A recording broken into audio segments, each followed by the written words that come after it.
I've paint along with Fritz. Got Jesse here with me, sitting in the stream with me. Where's his camera thing set up here? Discord chat cams. Is that it? What's up, Jesse? What are you doing? Yeah, just sitting up on the frozen hill here, watching over things. The old watch over, is it? Nice. hmm So, you know the sink in the other house? Yeah, I have it trickling so the water's coming out so it won't freeze, which I have to do. And it was good, it's so on and so forth. But evidently, where the water drains, there's a problem in there. It's slow to drain, so it kind of builds up if it's too much coming out. Well, I got up this morning, I went over there. There's ice on the floor. gee. And the water's coming out, it's trickling good, but what happened is it froze in the pipes where it takes the water out of the sink. So it just overflowed and it's got water everywhere. So it froze in the pipes on the output. That's what happened. So I scooped up all the water, threw it in the toilet, which just froze. So I'm stuck. What do I do now? If I keep the water running, it's going to go all over. So I had to turn the water off, which means it's now frozen. So Yeah, that's unfortunate. the water here in the kitchen here is fine. I got it, it's coming out. I'm not taking any chances, so it ain't no trickle. But I have to. If that freezes Yeah, on me, I'm done. Yeah, that's too bad about the other sink though, because that was fine. yeah. Well, something you might want to do when it warms up is go under the sink where the bend is in the pipe, the trap. And if it's plastic pipes, you could just do it by hand. You take that, you loosen the the nuts that are on the pipe, and you could take the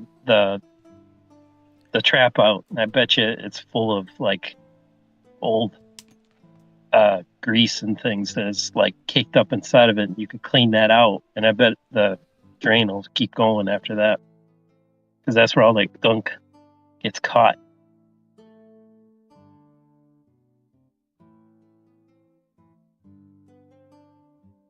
That's probably what the problem was. Yeah, I'm gonna try and clean that pipe out, and whatever's keeping it from draining properly, I gotta fix that. Yeah, I mean it's full of ice now. You can't do anything, but No, when it when it thaws, warms up, we'll see. What a man. So many things yeah, to do. winter's tough for you. Real tough. Yeah, Oh, it's been so cold the past couple nights and day. So cold, I can't get warm. I mean, the only time I'm warm is when I'm in bed with the covers over me, and you're warm for those hours that you're sleeping.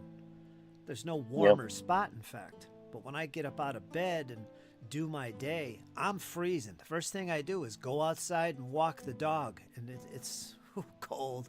Actually, it's colder inside than it is out there. You're moving around, yep, but from that point on, I am frozen to my core. I'm sitting in front of a heater and I just can't get it out of me. It's just how you get chills.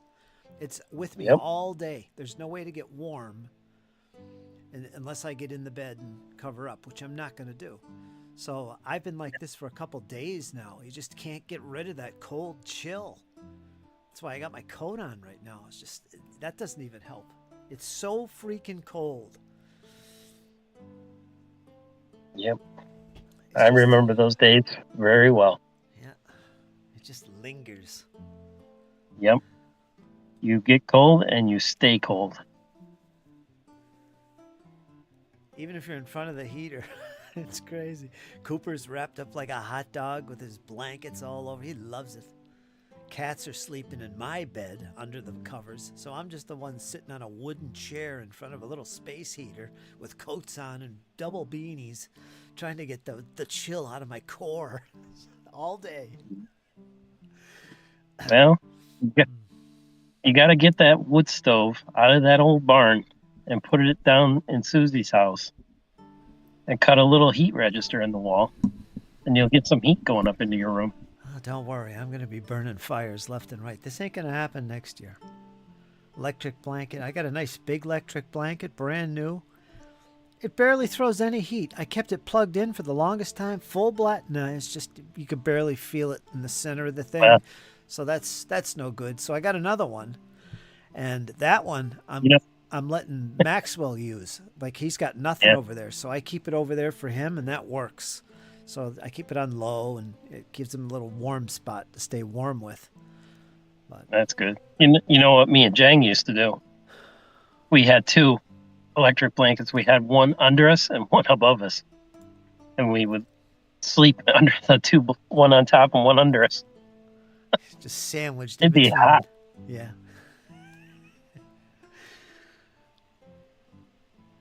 You know what happens to me this time of year, and it's really annoying. I get what's called the cold sweats.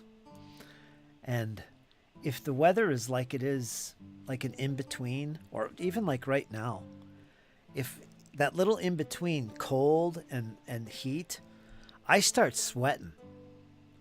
Like right Yeah, now, I'm borderline starting to sweat, and it's you miserable know, because my clothes get wet and I can't, and then I'm even more cold. So that no, happens to me every year. you get hyperthermia if you do that. You got to be careful. Well, I'm not doing anything. It's just my body. Yeah, just sitting there being wet, sweating when you're cold, not good. Kill you. Let's read the chat here. Halogen light, 500 watts, great source of heat, says Squirrel Hermit. Yeah, You hover around the and a light bulb. and a great way to run up your electric bill too. Yeah, that's the biggest problem right there. Can you guys hear me all right now? I turned up my gain.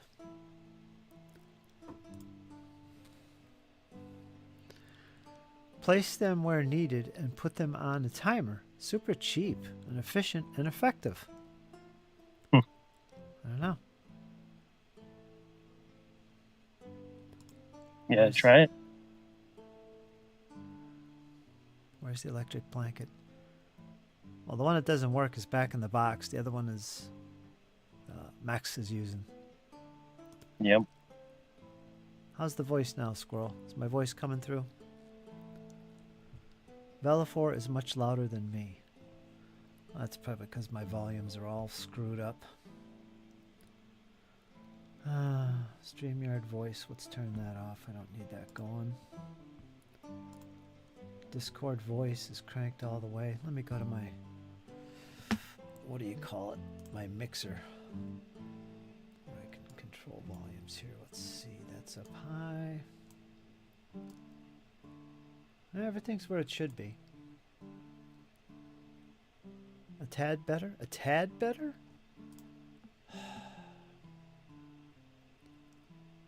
Wonder what that's about. Velafor, your volume is where it should be in Discord. My volume should be maxed in Discord. Maybe it's just me talking soft. You know how I get a little soft talking. I get so laid back here that I just, we're just going to relax and chill. Yeah, my gain is way up, so it should be pretty good. Squirrel had a stream today demonstrating how to create characters in Harn Master.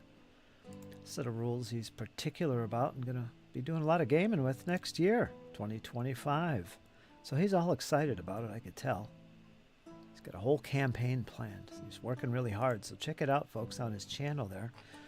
Watch his upcoming videos and streams as he does demonstrations of the rules, combat, and otherwise. Harn Master. Classic set of rules by, who's the publisher of that? I can't think of it. Harn World. Harn Master. I can't think of it. They make board games. Canadian company, isn't it? Mayfair. Is it Mayfair? Mayfair Games? Come on, Jesse, help me out here. You remember this stuff. Been too long. Too long. Too long, too long. You know, we had a good time rolling up some Dragonbane characters. You did your backup character anyway. Yep. That was fun. I'm hearing it. Yeah, so now you got 2 characters. That'll be fun. Give it a couple weeks and I'll be ready to get back into the campaign with episode 2. Pick up where we left off. Got some new people playing. Columbia Games.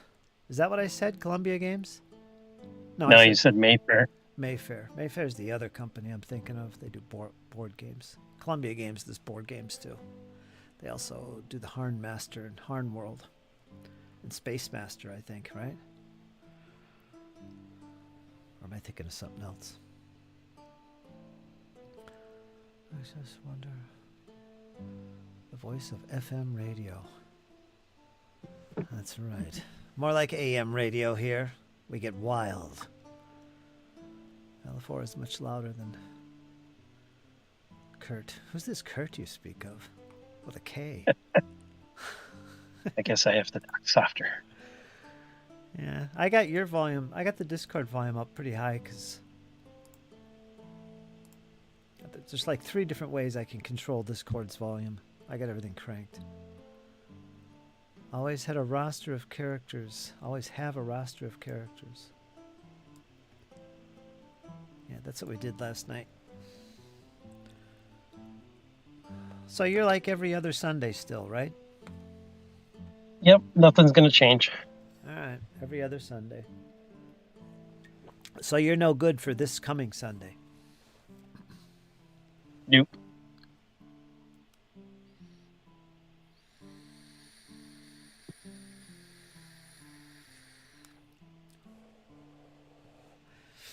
So I'm going to do a little bit with my tanks. I got 2 more Shermans to work with. I'm going to do them, part of my Winter Warmer Challenge. And I'm going to do some Russians for my commission, of course, as we get back into my painting with another Monday edition. What are your plans for Christmas, Jesse? What are you guys going to do? I work. You work Christmas Day? Yep. Wow. Yeah, that's what it is to work for the state.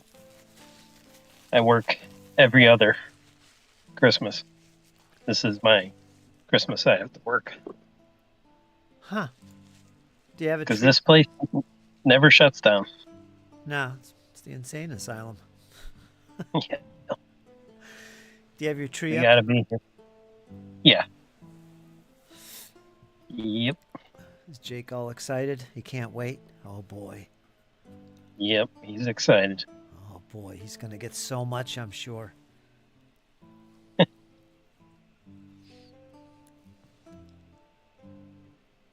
So many toys.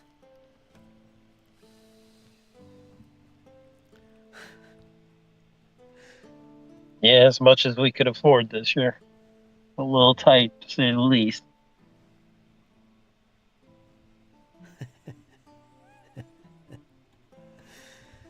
Yeah. It's always that Like way. everyone. Yeah. Yeah. It's always that way, though.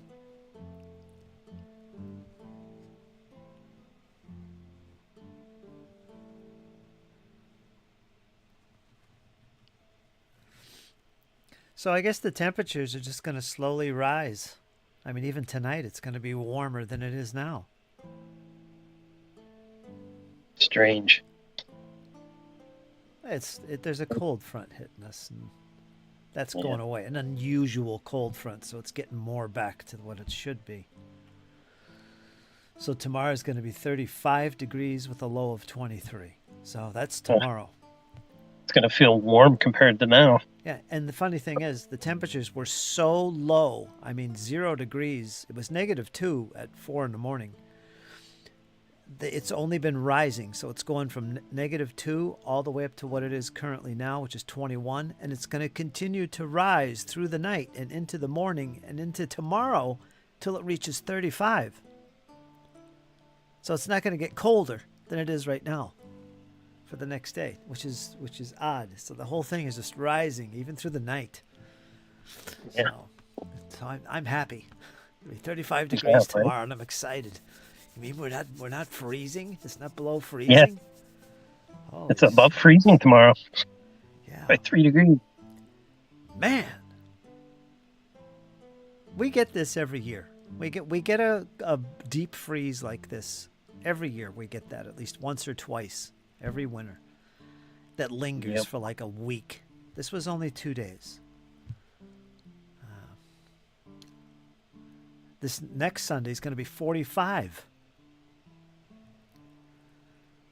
And to be honest with you, it's December. Last December last year was very mild. We didn't have this cold snaps going on that we have this year, last year, and the year before, in fact. Very mild. So we're getting a spanking this year. We've been misbehaving. So the cold is coming early.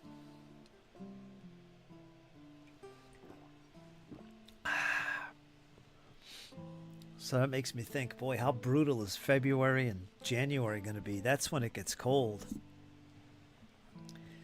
Ay, ay, Right. ay. Break out the Farmer's Almanac. I got it sitting here behind me. I've been reading it. I've been reading it.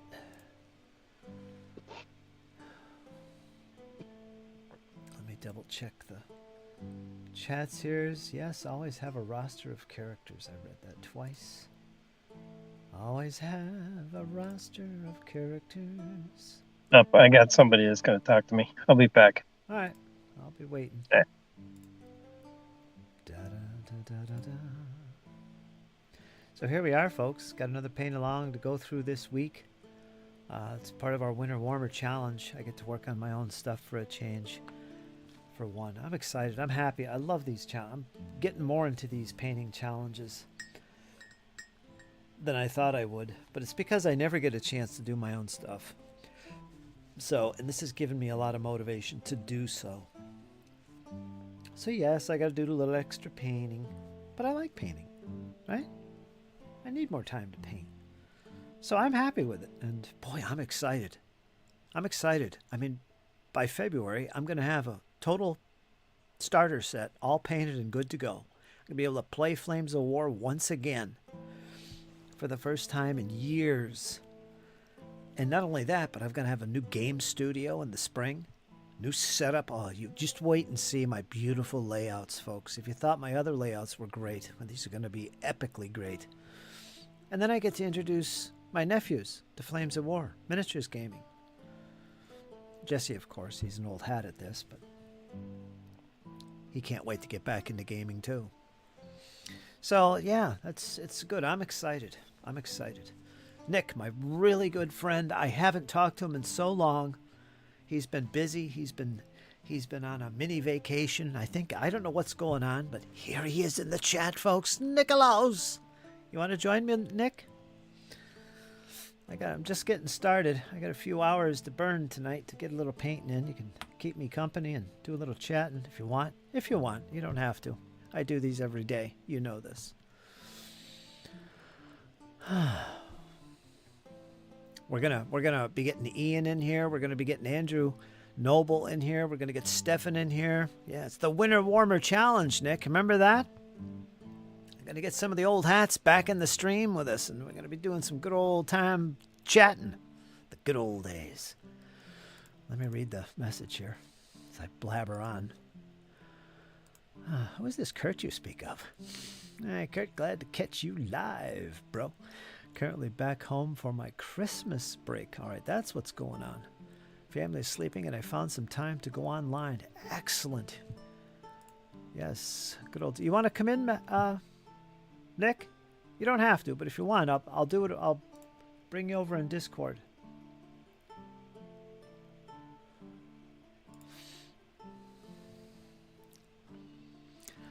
How you doing, Lawrence? Dirty Basement Terrain. I'm getting ready to print a small army of animated evil snowmen. Of course you are, Lawrence. Of course you are. Getting ready to use that brand spanking new 3D resin printer. Looks top of the line, Lawrence. Looks good. Again, post your progress reports on that. I'm really curious how your printing experience goes for you. Since I'm in the same boat, I'm going to be doing it myself, and I'm a newbie to it, so I'd like to know your observations and such.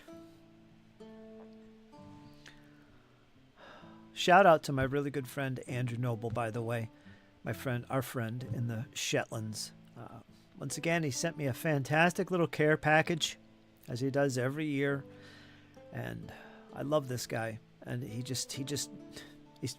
sends me the perfect things, just ridiculous. All the little biscuits and cookies and stuff that are popular in the UK, and little treats for the cats even. And he also, once again, sent me some reinforcements for my Sisters of Battle, which is amazing. Andrew, you know, I don't know what to say, man. But yeah, he sent me I can't even think of the models, but I'll share them when I get the chance. So he sent me some more 40K stuff for my Sisters of Battle. So my army continues to build. Fantastic. Yeah. I screwed up my first try, but second went flawlessly. Great present for sure. Yeah, did you see that, James? Fantastic. He does it every year. He doesn't have to be doing this for me, but... And he always includes a little handwritten note. Little note he writes me, which is nice. So thank you, Andrew. I really appreciate it. Someday I hope to return the favors.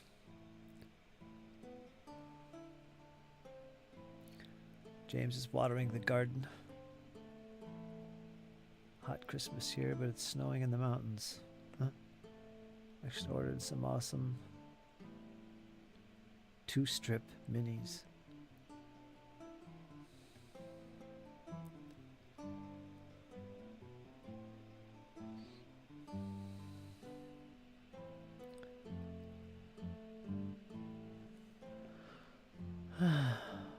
Got Jesse joining me here. Sisters really need mech type units.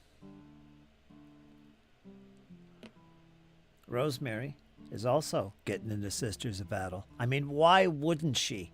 I mean, we're talking about the goth spirit here after all. Bring in the sisters, right? So she's getting into it. That was her first choice. Getting into 40K, she's going to go with the Sisters of Battle. What a beautiful choice. So she bought a couple box sets. Battle Sisters Squad, and what else did she get? One of the tanks. Catastanager or whatever it's called. I don't know. She got one of the tanks. So that's her project for the Winter Warmer. So I hope to get her in here too and see what she's doing and see her progress. I posted it actually in the Winter Warmer on my Discord channel. What she actually bought. So there you go. More Sisters of Battle. How could you go wrong, James? James.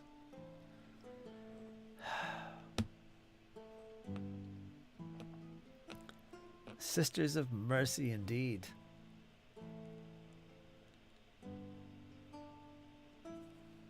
Anyway, my boss keeps trying to get me to play 40K, and I tell him no. Why? Why? Do you want to get sucked into the GW thing? You could play with other game rules. You could play Old Hammer. I play Old Hammer, man.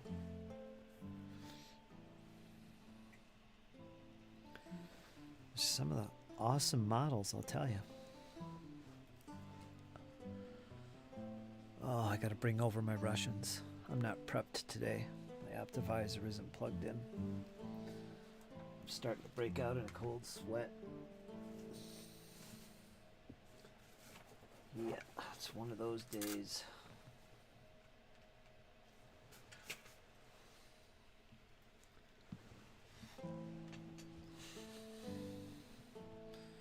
I'm afraid to take my coat off.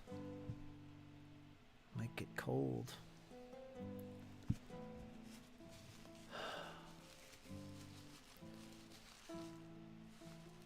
LA Awesome is a detergent. Detergent.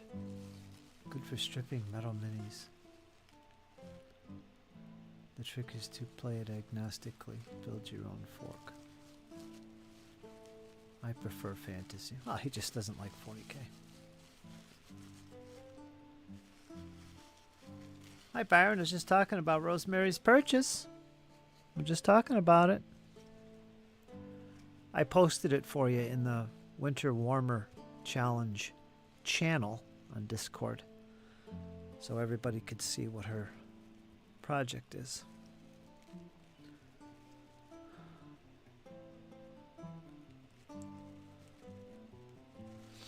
Oh, bad tidings. At her grandmother's grandmother having issues, or? All right. Totally understand that. Yes, picked out the Sisters of Battle yesterday. Yeah, that's gonna be good. She's gonna love that. Good choice too. The tank and the battle, the squad. At this point, I could just print a proxy army for 40k from one-page rules. Exactly, Lawrence. There you go.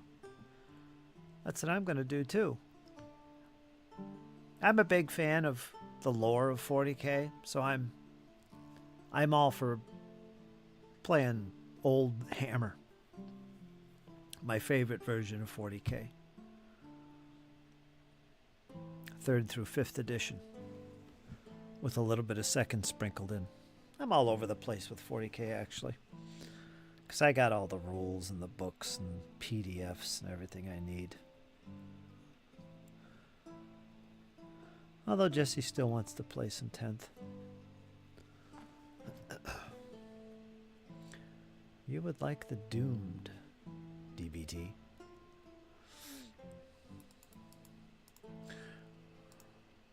Yeah, Doomed looks pretty good. Good solo game.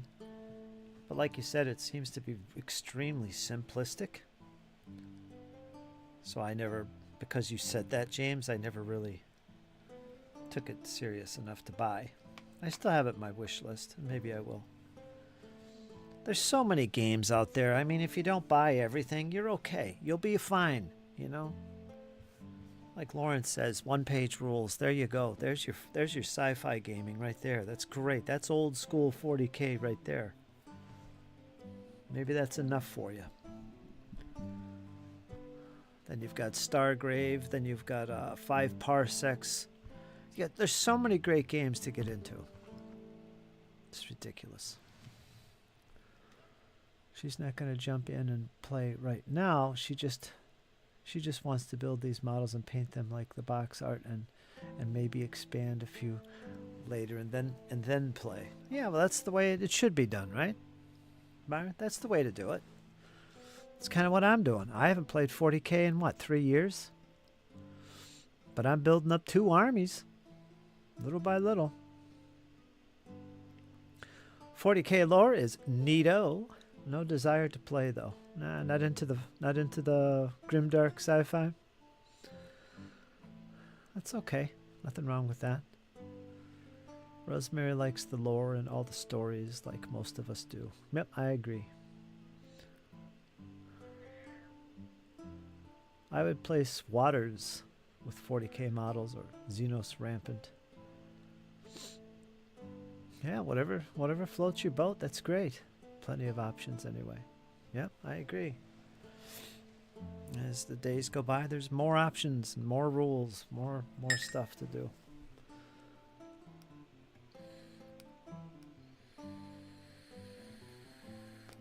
Oh, Walter came out from under the covers. I got to give him a little bit of a snack.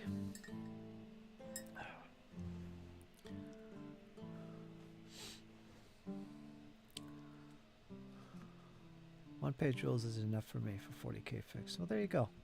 I'm with you on that.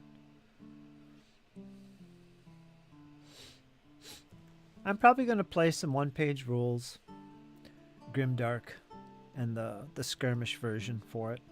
I'm probably going to play them both. You know, give them a shot, give them a try, see how fun it is. I like them a lot. But I think I'm gonna keep going with Old Hammer, because the one advantage with 40K is that it has all that real, true nostalgia for me. The last 40K I played, well, I played 9th edition, but the last 40K I ever played was 3rd edition. And then I got out of the hobby for a decade. So going back to 3rd edition, and I've got all the books and everything, would be fantastic because I loved it. I played so much 3rd edition, it's ridiculous, and I loved it. I never played 4th, never played 5th, but I heard good things about it. Like 5th is perhaps the best version of 40K. We'll see. So I'm going to play those, and it'll be like getting a new game for me. And I love it. That's going to be very nostalgic for me. I'd be happy with that. That's going to make me really happy. But I'll still play other things, but I think that's what I would really be my go-to for my 40K fix, for my fix, is to play Oldhammer. You know, that's where my head's at.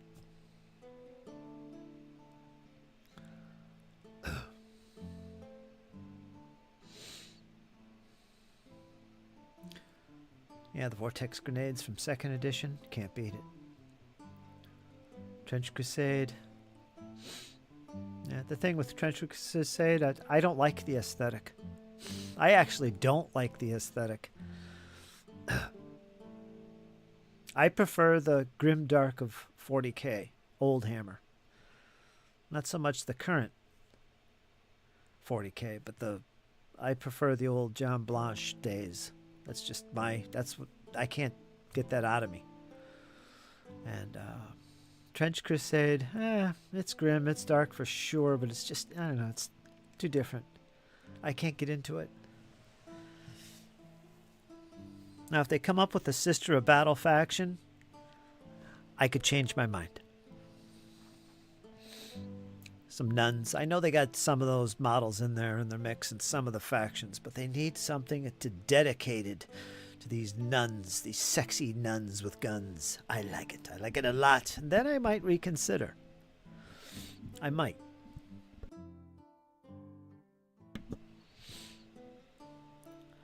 The Artillery Witch is real cool. I saw that. John Blanche literally designed some of the minis for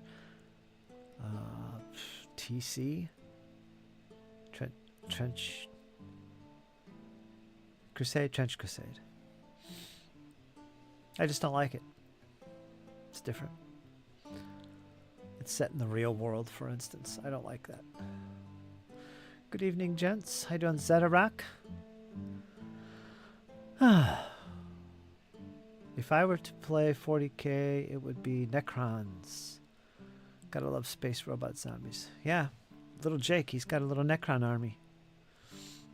He's got Necrons.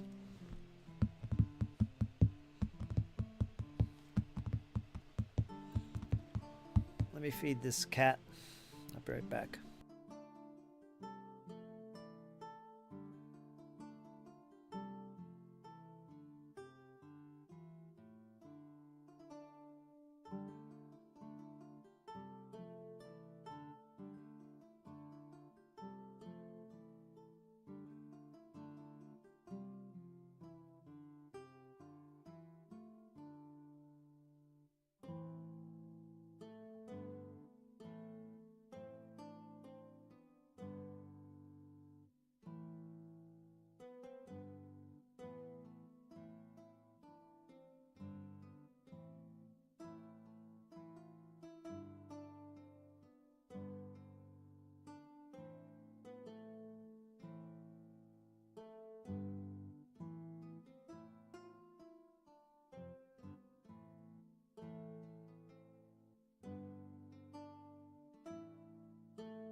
Dario.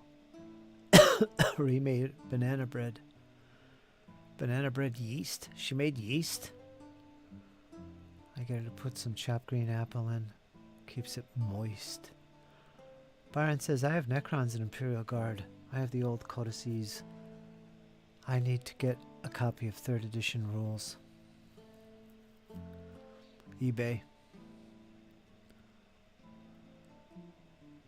You can get PDFs on these things too. Most of the codices, if not all of them, and all the editions of the game you can get as PDFs. Just do a little searching around, you can find them. James, I like 2nd edition. Yeah, I like 2nd edition too. I haven't played much of it though. I'd like to give it another go. It's more of a skirmish game. Proper.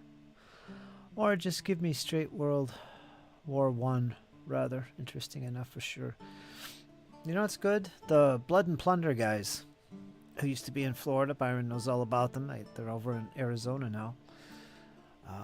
I'm really getting pulled into their stuff. I've always loved their Oak and Iron game, which is coming out in the 2nd edition. But they just released, they're about to release a Napoleonic game. And they've got a bunch of other ones. One's World War One. You know about that, James. What is it called? Blood and something. Blood and Valor. World War One based game on their Blood and Plunder rules. But they have one that really perks my interest more than anything else. They got a couple things I'm really interested in. Obviously Oak and Iron. That goes without saying. But they just did a Kickstarter for what's called Port Royal. And it's basically a Mordheim type game, Mordheim style game for pirates. I'm really intrigued about that. I might get into that. That's pretty good stuff. Port Royal it's called. But there's something else that's just a rule book, and it's part of their Blood and Valor line. But this one is called Blood and Steel. And guess what that's about? It's about the Victorian era, James. And it's a great system.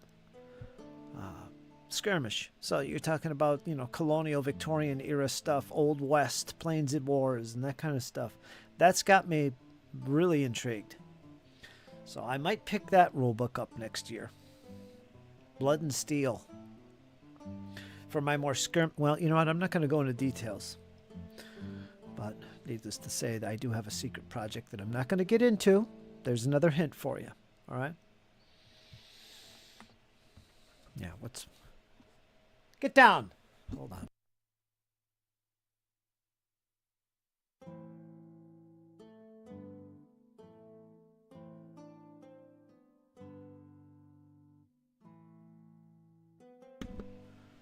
Sorry about that. Two guys who wrote Blood and Steel. I like Blood and Steel. I'm probably going to pick that up. Both land and sea skirmish integrated. Their Blood and Plunder game is magnificent. And the thing is this, Byron, you would know this, but the guy, I can't think of his name. I can't think of his name. He's a fantastic guy. And this guy is legit. He's totally a nerd gamer, all right? Who's coming into the hobby from Games Workshop stuff. So he loves what he does. This guy is so passionate about all things pirates. So when you get his game, and he'll tell you straight up, this game is based not so much on Hollywood bunk. It's based as much as possible on what it was really like back in the age of piracy. This guy's passion for this era is fantastic. So when you're getting into his games, particularly Blood and Plunder, you're getting into something that's really going to leave you thinking. Like, wow, was this really what it was like? It's great system. I'd love to get into it. But yeah, and what he's doing with his company, Firelock Games, is fantastic. And you're seeing these other historical periods that he's covering now. Great guy, great company. They're worth every penny in support of a company like that. We need more companies like that. Fantastic. Right, Byron? I can't speak high enough of them. I don't know if Byron agrees, but that's my take on it. I've always been just looking for an excuse to not only support the guy and his company, but get into some of these great games. Like Oak and Iron, fantastic game. Eventually I'm going to get my hands on that. But this Blood and Steel is another one, that would serve me quite well in my hobby plans.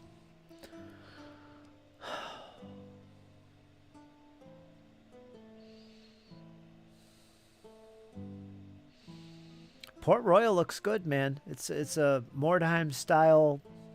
What I mean by that, it's like you have war bands, but they're like crews and stuff with all the different factions from Blood and Plunder, and it all takes place in the Port Royal city after the big earthquake that actually happened. So you're all going through Port Royal and you're raiding each other. You're looking for treasures and supplies and things to help you survive. So it's a campaign-focused game. And, you're talking about your war bands are like 4 to 10, 12 figures. Again, like Mordheim-style games. But it's pirates. Really simple mechanics based on the Blood and Plunder system. So yeah, it's worth looking into. And they got a fantastic starter box, 2-player starter box with terrain and everything in it to get you started.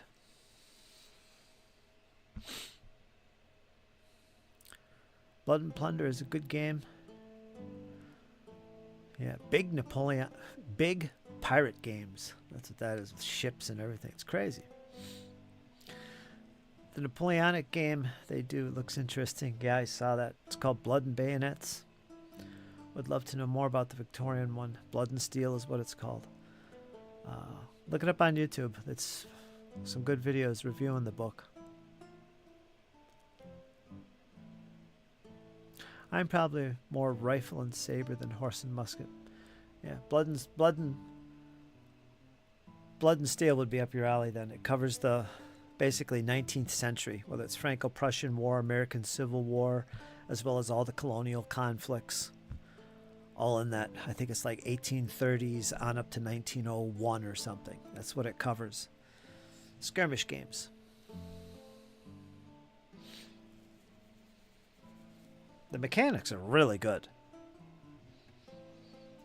So, yeah, we'll leave it at that. There you go, folks. Firelock Games. Look them up on YouTube. Look them up on the internet.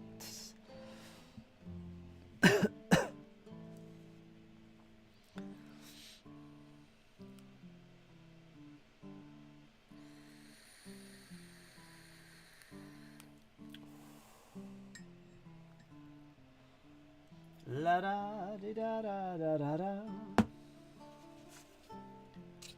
La da da da da. I'm always very hesitant whenever I see new games and things coming out, because there's always something new coming out, or it just reminds me, wait a minute, back up a little bit. My newest project is Flames of War 4th edition. What happened to Triumph? Oh, and then there's Bolt Action. There's What a Cowboy. All these games I'm going to get into. Now it's Blood and Steel and Port Royal. It just keeps building. It's like you can't escape this. What do you call this? An addiction? I don't want to play everything. So I got to calm myself down when I see these games like, oh, this would be great for my secret project, and this would be great to get into because it's new and I'd be supporting it. Oh, this is great too. Oh, let's not forget what I started last month, Flames of War. And I'm excited heavily about all these different things. So it gets difficult. There's times where you just got to stop and say, oh, that's interesting. I'll look at that later. I'm not going to look into this Blood and Steel. But put that aside. Make a little note that it's there. We'll do that in the future. I'm going to stay focused on just a couple things, It would be nice to do that, right? Especially if you're just getting started or getting back into the hobby, But I'm really stoked about Flames of War and just getting it on the table again. So much so that, I'm going to do it as my winter warmer. Even though there's all these new things like Bolt Action 3rd Edition and Blood and Steel and all these other stuff that possibly I really want to get into. We'll see, but I've got to be disciplined. You have to. That's how we end up buying all these books and miniatures that never get painted and never get played. We just see something, we buy it, get excited for a bit, put it on the shelf, put it in the closet, and then just time goes by and we never do it. That's how we accumulate all this stuff. That's how it happens. This hobby is so addicting. And you move on to something else. I try not to do that. This is what the magic is there. I want to hold on to that and enjoy this. Yeah, there's other things. We'll get to it. We'll get to it. There's no rush. Slow down. Chew before you swallow, right? Take your time and enjoy. A little bit at a time.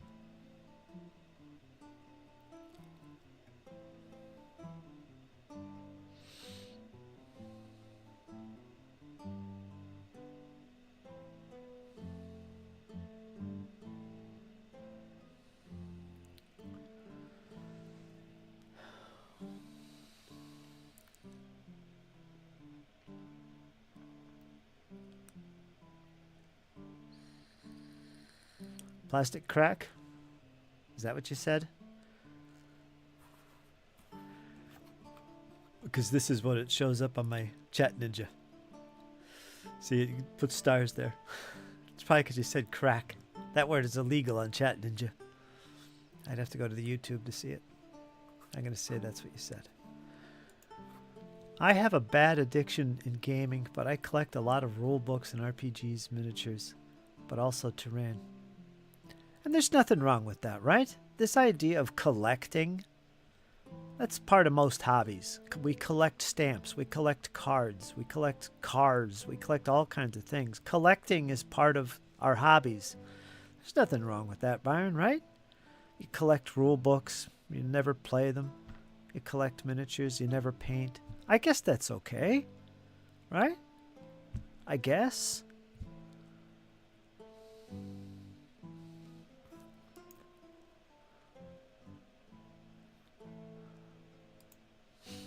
Collect terrain. I sank a fortune into terrain, says Jeff. You did, Jeff. Enough to feed a small village in Kenya. I have a lot of second stuff. Second stuff? What do you mean, second? What is 2D stuff? Is that what you mean? 2D stuff. I have a lot of 2D stuff. Okay, like cutout terrain pieces. All right, I got you. You're always a step ahead of me, James. It takes me a while. Dirty Basement, Lawrence says, this speech, as I'm getting ready to print 20 minis. Oh. You are welcome. Plastic, metal, and resin cracks. There you go. Depends. Having a cupboard of shame is fine. A room of shame like I used to is bad. Shameful. Yes, I said the C word. Yes, you did, Lawrence. Yes, you did. That's what I liked about Saga. There's only so much terrain you need.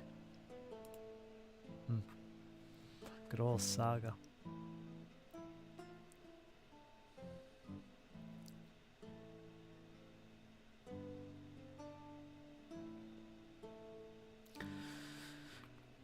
Storage is something we don't often think about in this hobby.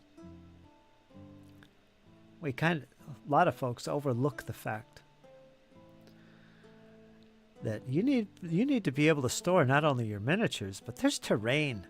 28 millimeter scale terrain is huge. That takes up a lot of space. I encountered this issue when I was just getting back into 28 mil. American War of Independence. And when I got into that, I'm full on. Oh, I could store my miniatures and my armies. I was building them up, and they take a lot of space. But then I realized, wait a minute, I've got a whole ton of buildings to build. trees that are 6 to 12 inches high on the tabletop. Where am I going to store this stuff? That's when I really started to rethink some things. So it is an issue. At one point, it wasn't an issue. Back in the day, I was playing 40K. I had the room, but I don't have the room anymore. I think I have the room now. Yeah, I certainly do. I got a whole house dedicated to the hobby.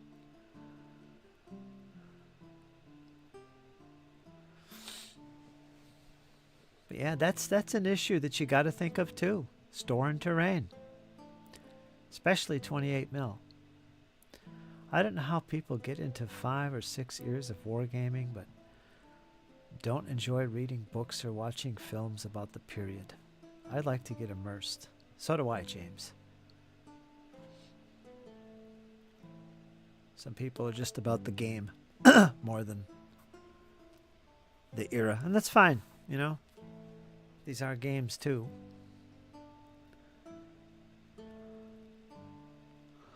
This is why I'm honestly doing 10 to 18 millimeter. Yeah, I understand that. I do 15 for some of my ancients, as you know. I've also got a new project. I'm starting a new project that's going to be 15 mil, 18 mil.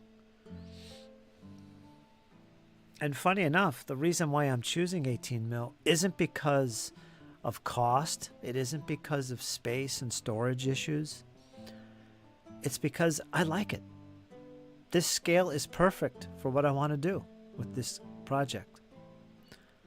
Even though I love 28s and it would make sense to use 28s for this particular period and genre, but nah, I have a thing with 15/18 mil for this particular project.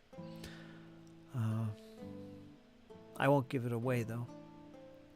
That was another hint. But by far my favorite scale is 28 because of the painting. But I've been opening myself up to the 15/18 millimeter scale again. I'll never go below that. And I've done 15 and 18 mil before, but I'm doing it with Flames of War right now. But I didn't think I'd ever go back to 15s. But I'm enjoying it.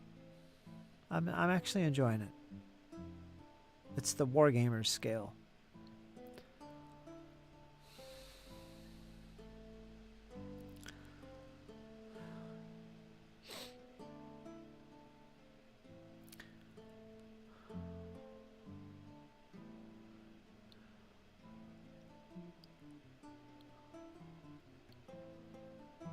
Well, that's good of you, Lawrence. That show that Dungeon Minister does on... It was just his last stream. Do you remember that? It was him and the Dungeon Delver, that guy, and somebody else. I guess he does this regular.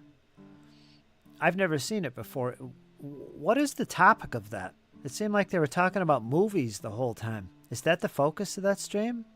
I'm just curious. Some of you guys watch the Dungeon Minister more than I have in the past. So I'm trying to catch up on his vibe here without actually watching past streams.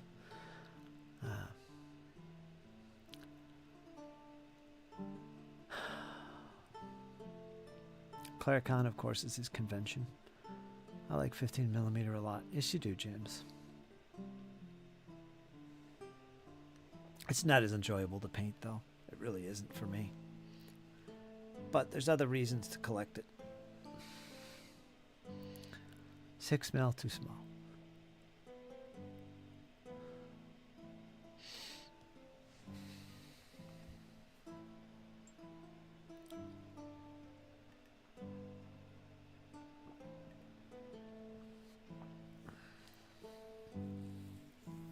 The Nerd Council of Doom. Yeah, what is that about? What is that about?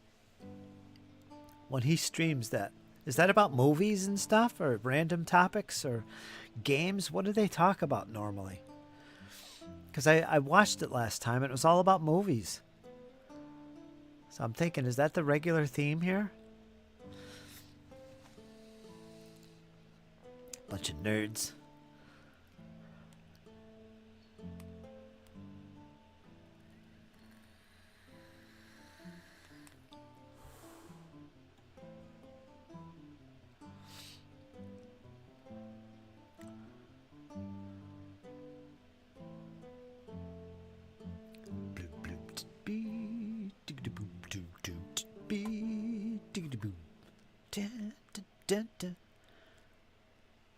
All right, that's enough of the Beatles.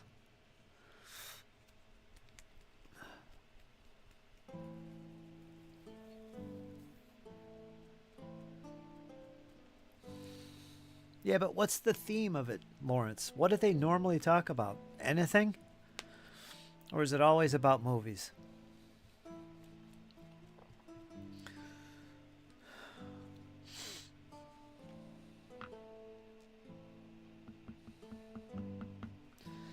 La la la la la la la. I'm trying to catch up on the Dungeon Ministers streams and stuff without actually watching past ones. Because I think he's a great guy. Even though he's Canadian, I can forgive that. But, yeah.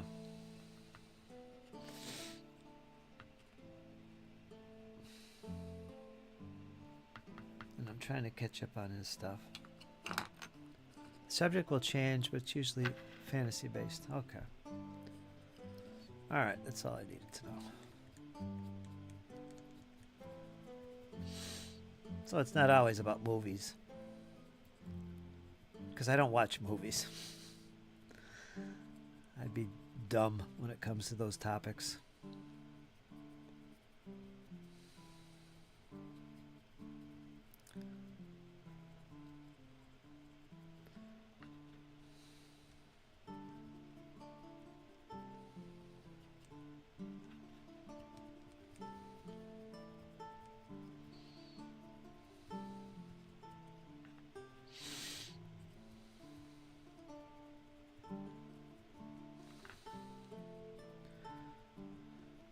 So how's everybody's winter warmer projects going? Send me some updates. We're just getting started with this. It started Friday, so it's early, but I gotta keep you guys on your toes. Get your updates ready. You never know who you're gonna inspire.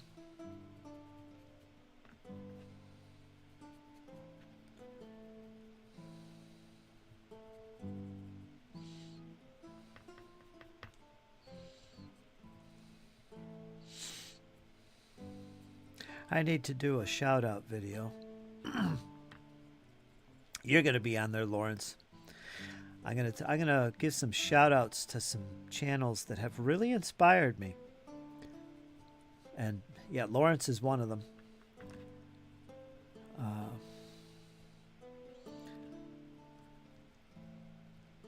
It takes a lot to impress me or get me inspired. It really does.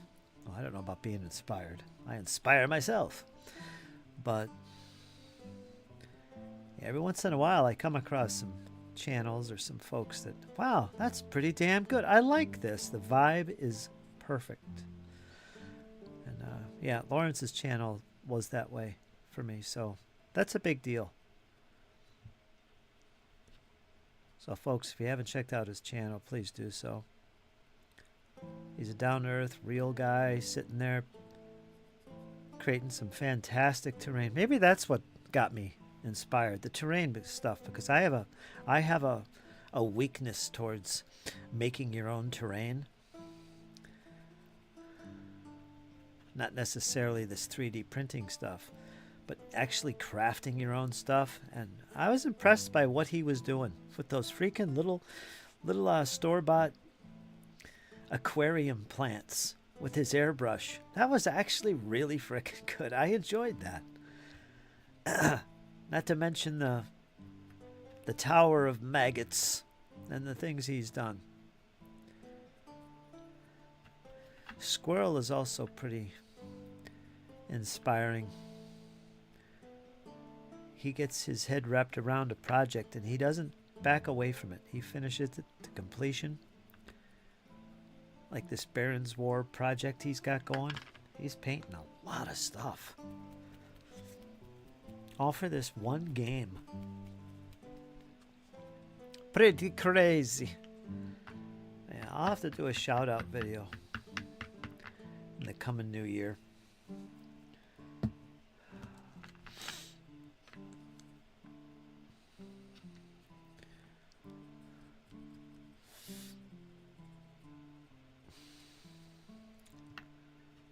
Da-da-da-da. Look at the chat in a second here.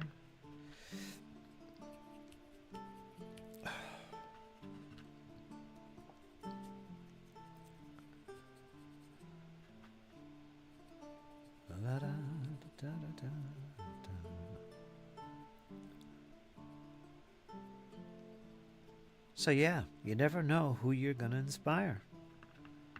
So get your projects out there, folks. Show them off.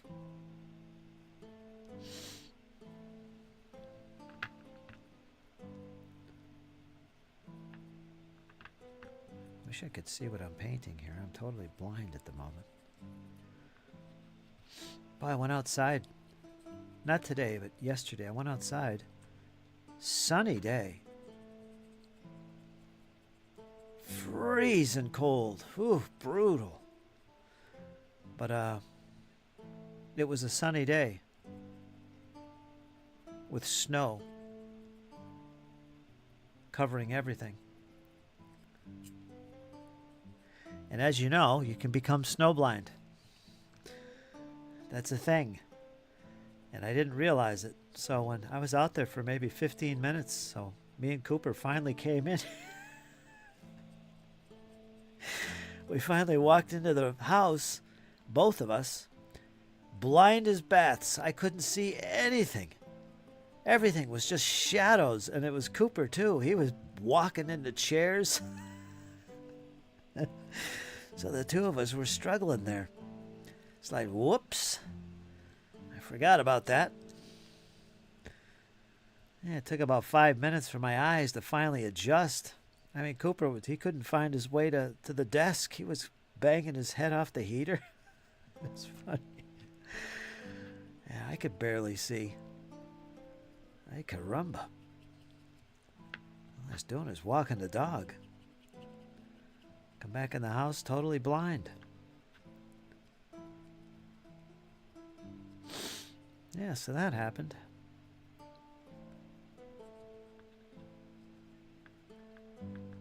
So I was out there again today, and it's even sunnier. So I had to kind of like, I better squint my eyes at least. I was thinking of going in the house and getting my weed whacking glasses, my big, for when I used to work. You know, they're very cool looking shades. They'd be perfect for blocking out the sunshine, the glare of the sun.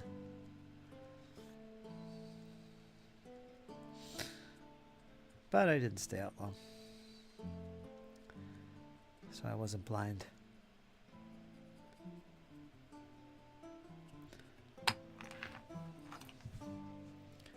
Snowblind. Black Sabbath, baby. Black Sabbath. You can look that song up. Although the subject matter isn't in reference to that. What is happening here?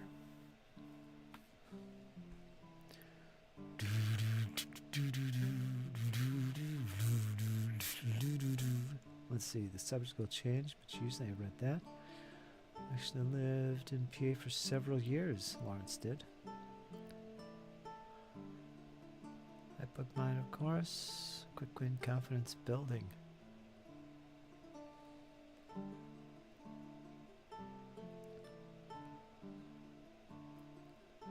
You're welcome, Lawrence. Warmed up a lasagna and bread again tonight.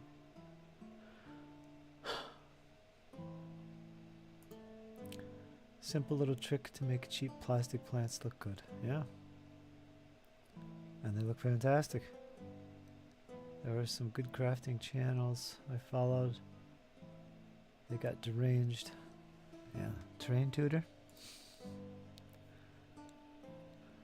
what's up with him. Nice guy, but I don't know. A lot of my usual techniques. Inks, washes, Smash Brothers. Chims.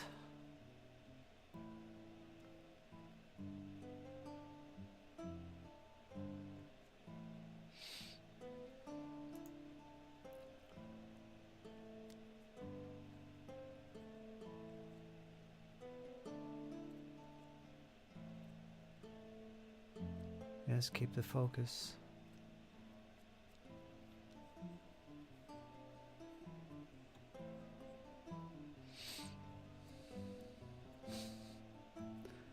Yeah, there you go. Iron Maiden over Sabbath any day. Up the irons. Swedish meatballs for me tonight. How you doing, Doug? Just like that, we're talking about food again. Boom. You are welcome. Swedish meatballs.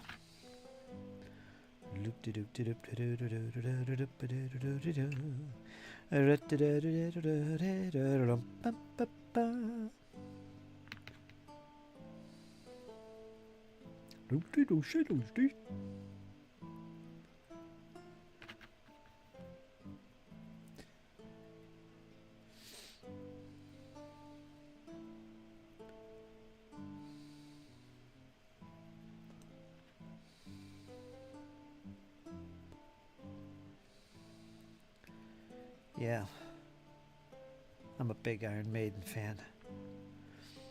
Favorite album, Power Slave.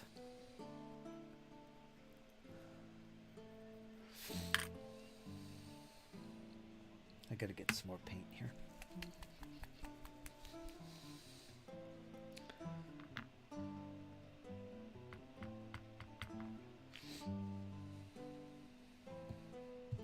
But I'm also a Black Sabbath fan, especially the old stuff.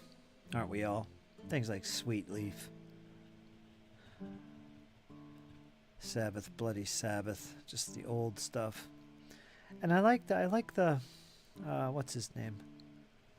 Not just Ozzy, but the I can't think of his name. Dio. I like him too. I really like Dio. Both in and out of Sabbath. Dio's one of my favorite singers, but yeah. Yeah, so that's what I said.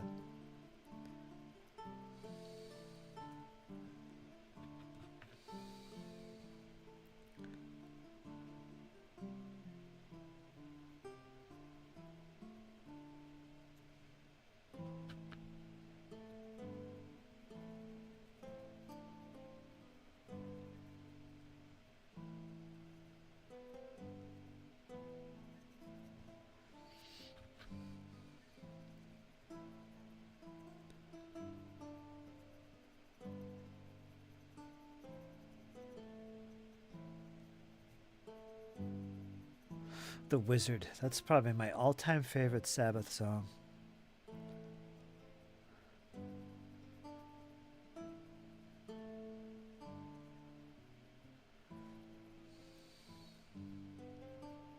So good.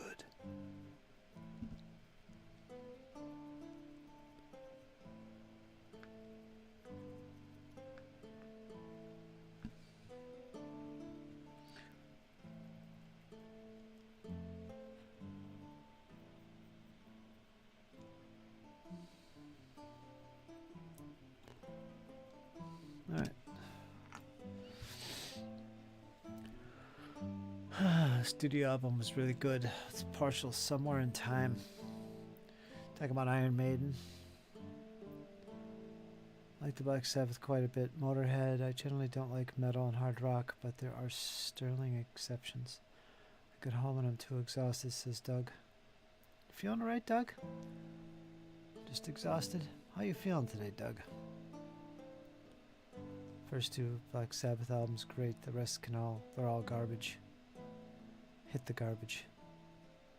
I'm too busy to work painting gaming lately. Okay, Doug. Same with Sabbath, Squirrel. Dio's just a nice Italian boy who loves his mama.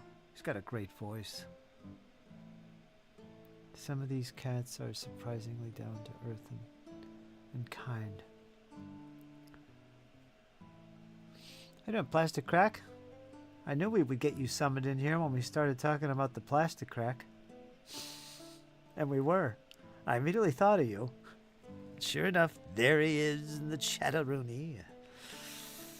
How you doing, my friend? Can't eat bats all day, I guess. Yeah. I remember when he did that. It was in the news and everything else. It was a big deal.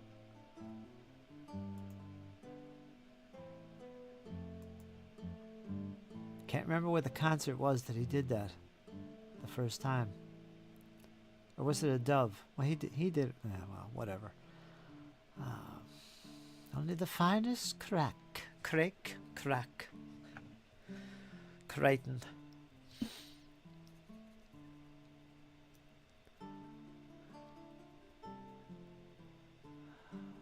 Alright, that one's done. First coat. Gonna do 2 more tankage. Can you guys see what I'm working on, or am I totally out of frame? I'm out of frame. I'm out of mind.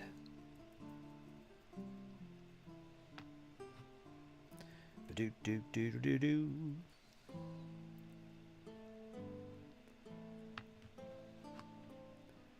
Doop doop doo doo doo doo. Slow ride.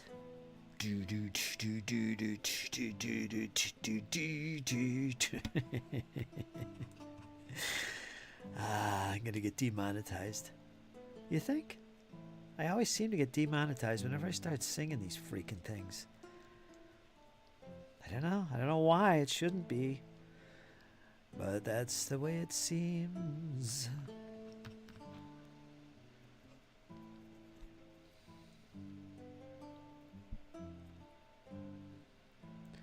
Should I try and avoid painting the crew guy here? He's going to be the same color as his tank. It's alright. It's okay. We got this.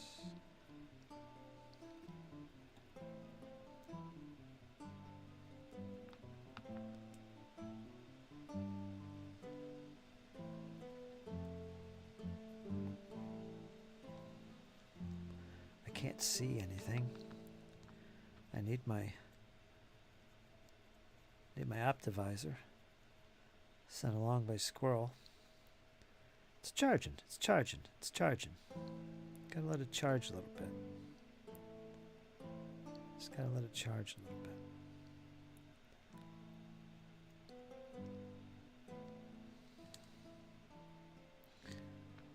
bit. Beatles.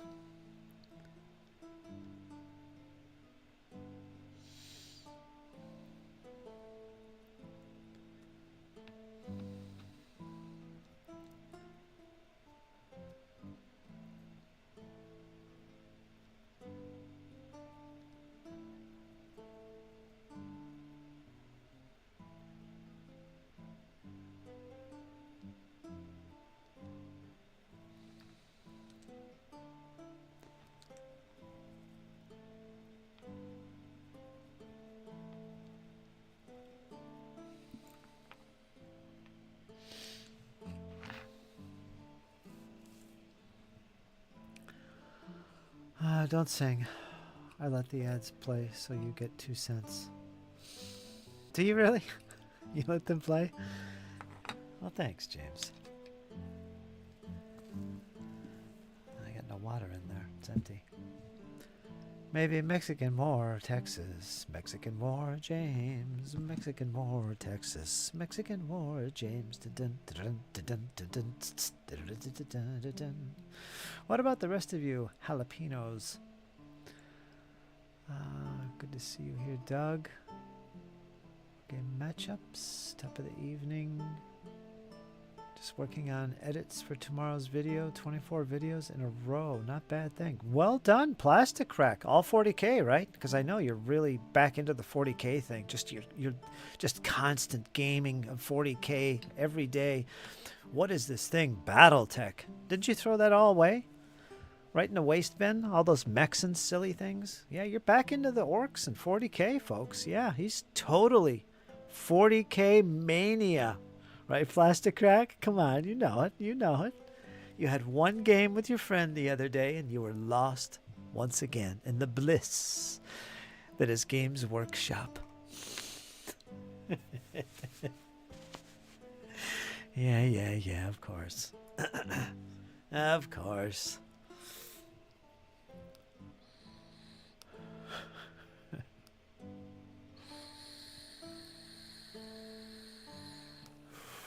You are welcome. Plastic Wreck, 40K madness. At one point, that was the way it was. Well, Plastic Crack was head over heels. Yeah, that was the thing. That was his jam. I was going to grab something. What was it? Hold on, I got to think.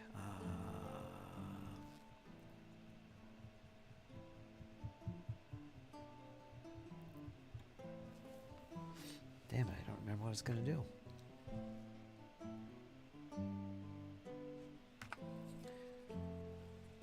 Oh, water. Water to clean my brush.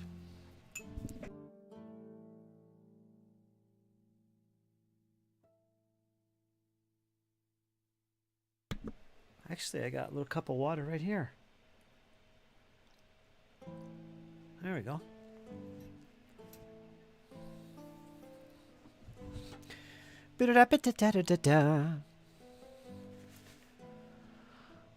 I was conscripted and forced to clean 2 rooms downstairs. I saw your pics, Nordic. Saw your pics. They look good. You got a nice little setup there. Working on those models for the winter warmer. Nice little setup. Looks comfy. Is that where you're always freezing to death? Is that the frozen hobby room? Because it looks quite nice, actually. So much better than my setup. Blasphemy.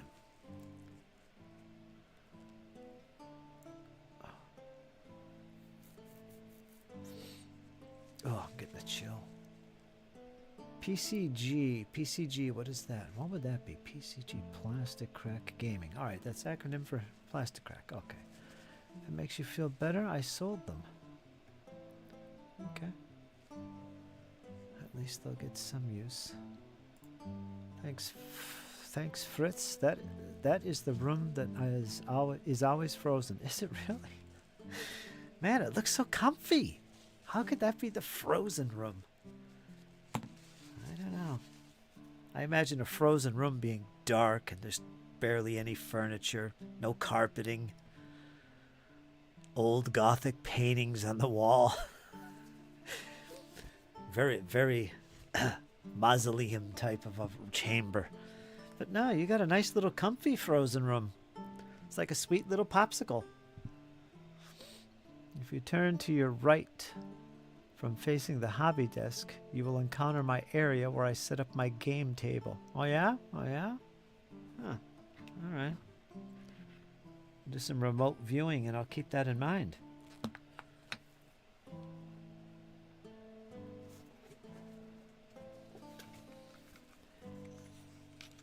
Oh, this Optivisor is frozen. Now this is like an icicle I just put on my head.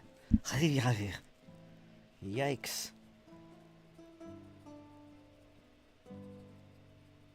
I'm getting tired of this winter and it's only December.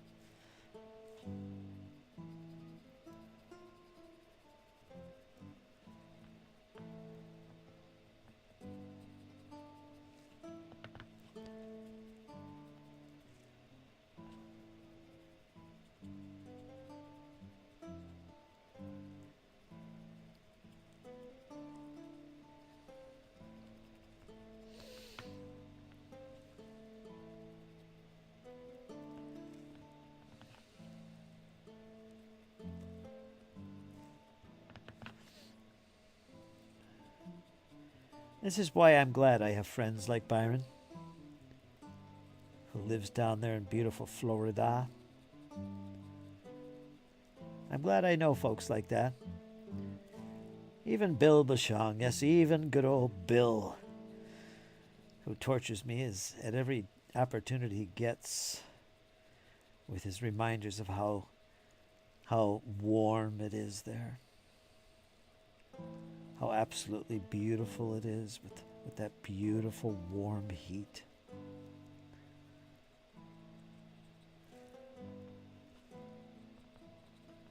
Yes. Jeff Wesovich. He don't say much about the weather down there. He don't do a lot of bragging and boasting how wonderful it is, but yeah, he's another one that's down yonder. Yes, he is. James, of course.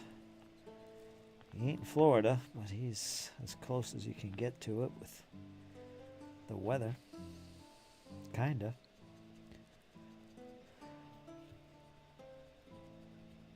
James would say it's a living hell. Maybe it is. Maybe it is. Some say hell is fire. Some say hell is the Arctic ice.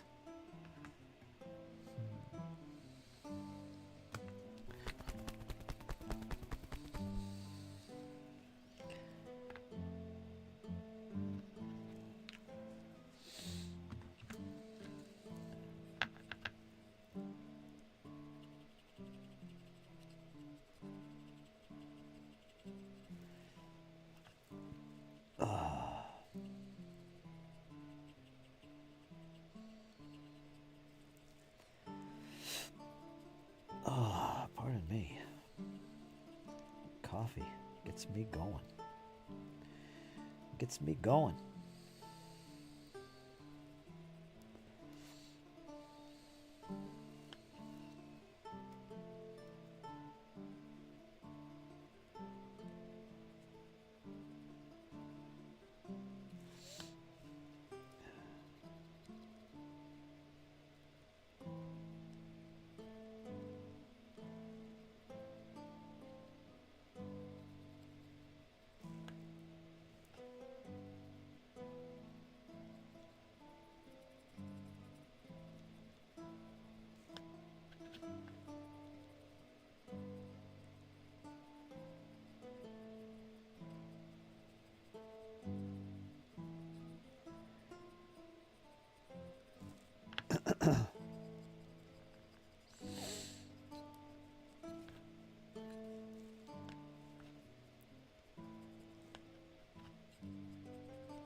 Just like that, my paint is gone.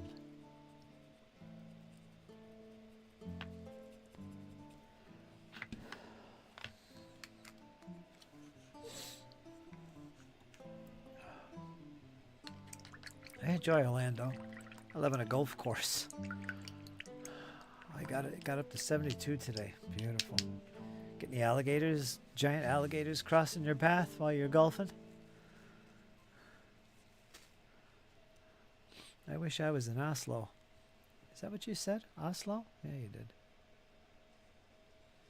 I'm in California. Yeah, you are.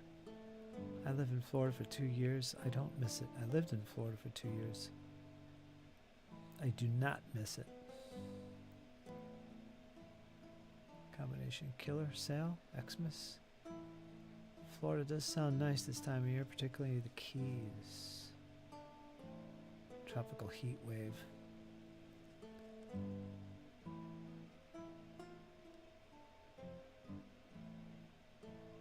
Light snow tomorrow.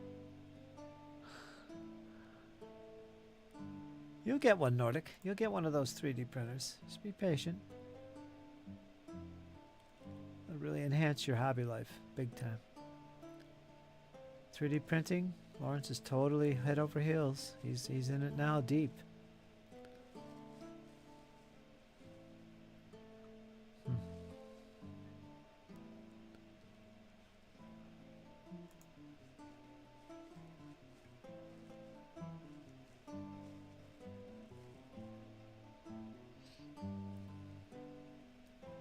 He'd have to go more than 3,000 miles. Well, actually, if he's in California, yeah, that's about 3,000 miles. I was thinking he's in Australia. Man, what would that be? 20,000, 10, 15,000 miles? That would be a haul. Hi, yi, yi.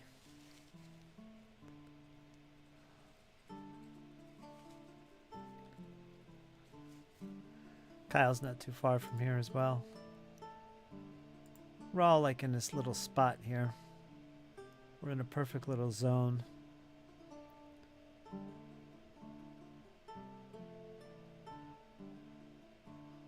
I saw a guy that reminded me so much of you, James. This guy was so much you. I mean, I could picture you in this situation, talking the way that this gentleman was talking to this woman. He was doing an interview. It's a video short. It's up on my members only thing.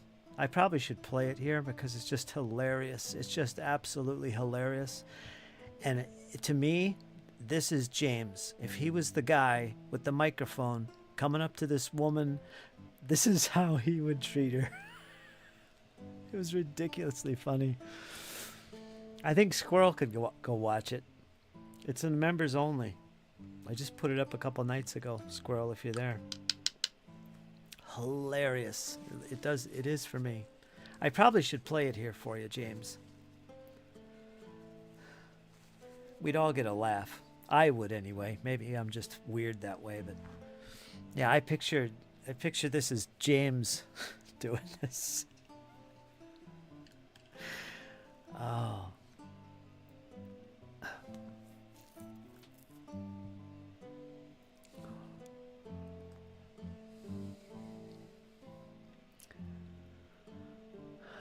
What time is it? It's almost, yeah, I'll be here. I'll be here, Byron.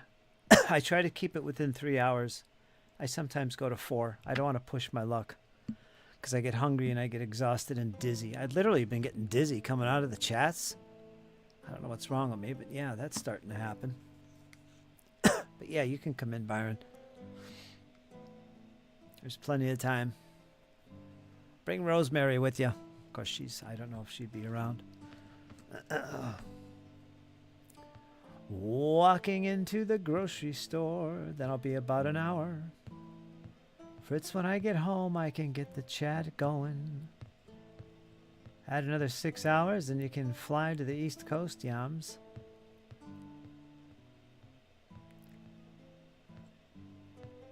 Well, tell me when you get back, and I'll tell you how I'm feeling.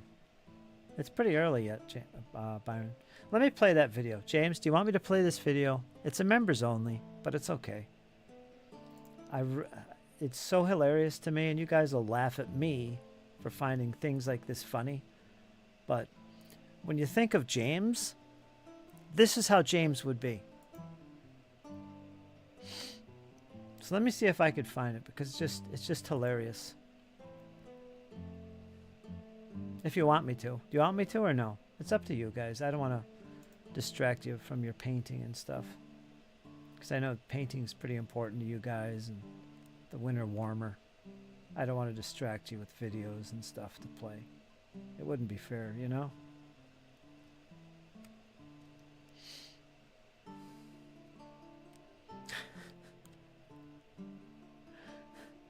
I don't even think you guys listen to me anyway.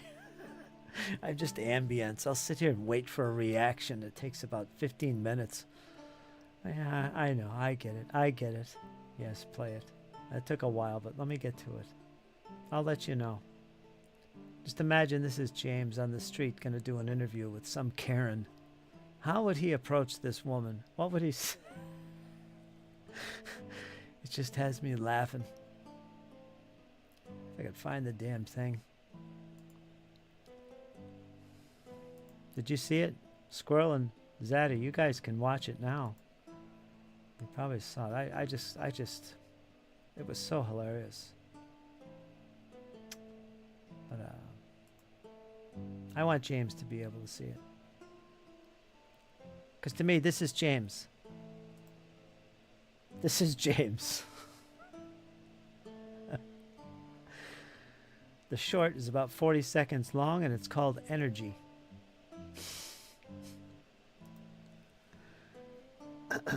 Let me pause it because I'll break out laughing here if I start playing it too soon.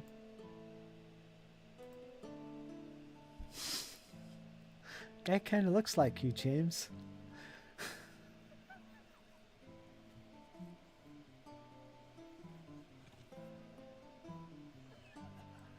I'm sorry.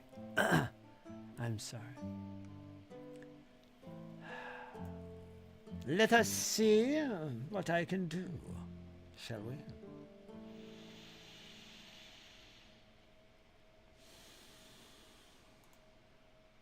Do, do, do, do, do, do. Let's see if I can do it and pull it off. Let's see, let's see. Ba-dun-dun-dun-dun-dun.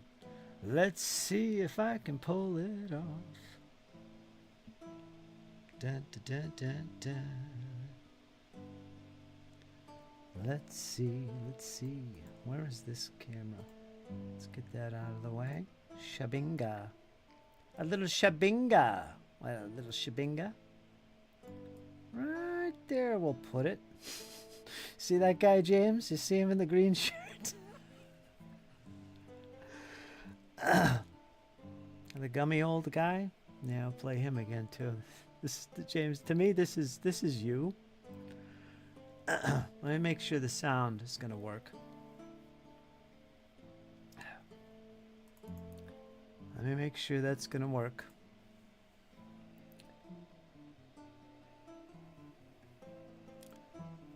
I think it's gonna work. It plays twice, so I'll let it play twice. Alright, let me see here. Web sound, unmute. Alright, let's see this and see if it's funny. It'll play twice. Who are you? I'm Billy Eichner. And okay, all right. So, and is this like TV or Yeah, this is like television. Yeah. what television? Like Billy on the Street. Oh, okay. So are you an internet thing?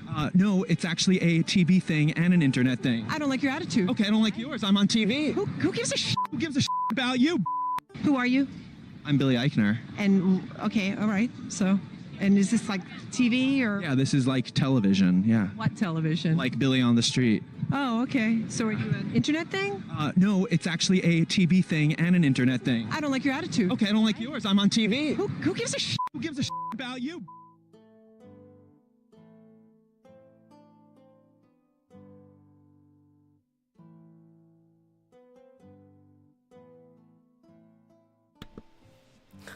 So, did you hear that? Did you hear that? Tell me you heard that.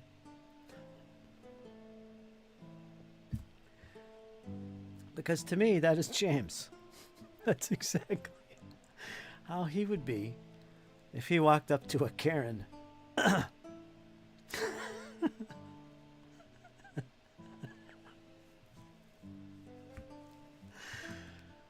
Ah.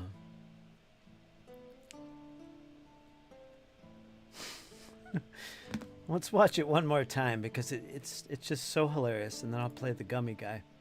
Who are you? I'm Billy Eichner. And okay, all right. So, and is this like TV or Yeah, this is like television. Yeah. what television? Like Billy on the Street. Oh, okay. So are you an internet thing? No, it's actually a TV thing and an internet thing. I don't like your attitude. Okay, I don't like yours. I'm on TV. Who gives a shit? Who gives a about you? Who are you? I'm Billy Eichner. And man, okay, that's all too right. much. So, and is this like TV or Yeah, this is like television. Yeah. what television? Like Billy on the Street. Oh, okay. So are you an internet thing? No, it's actually a TV thing and an internet thing. I don't like your attitude. Okay, I don't like yours. I'm on TV. Who gives a shit? Who gives a about you?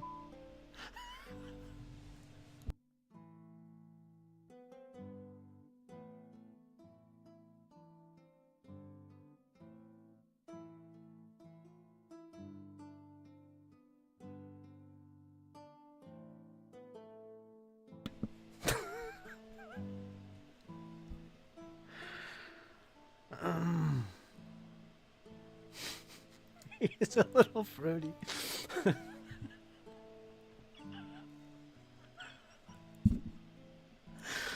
Sorry, James.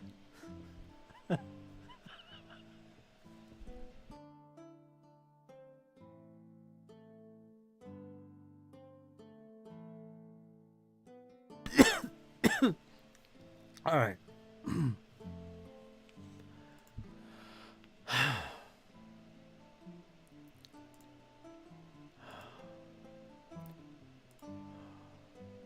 Gummy?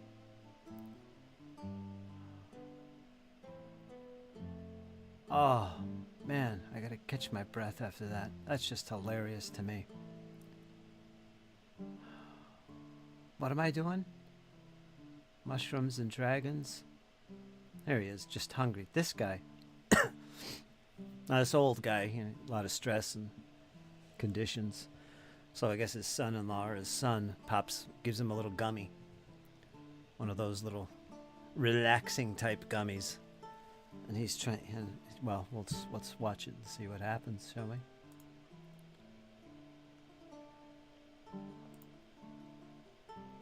What are you eating over there?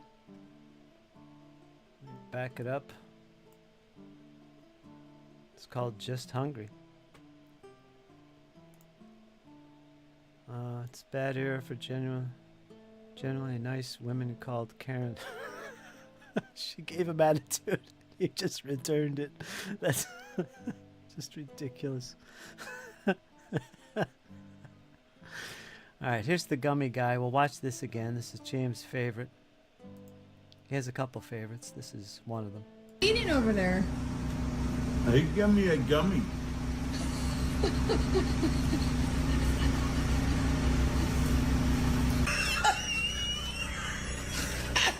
What happened?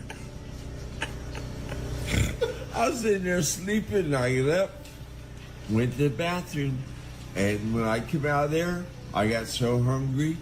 I ate a yogurt, I ate half a bowl of pineapple, I ate a bag of potato chips, and I ate a Hostess cake, and I'm still hungry.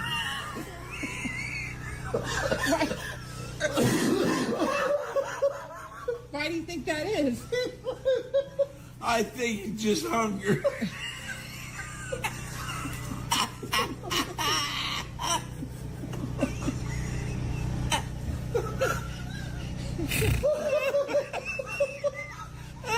I can't even see.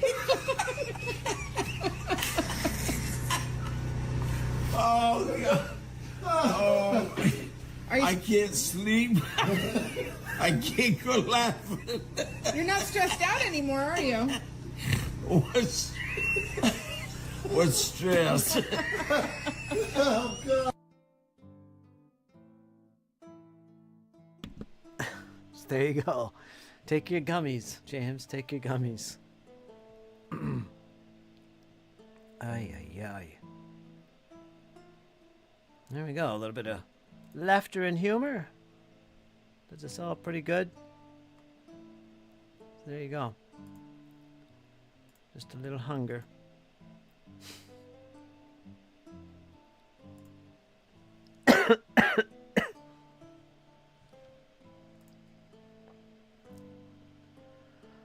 Oh, jeez. You wanna watch Mushrooms and Dragons now? Okay, hold on. I gotta.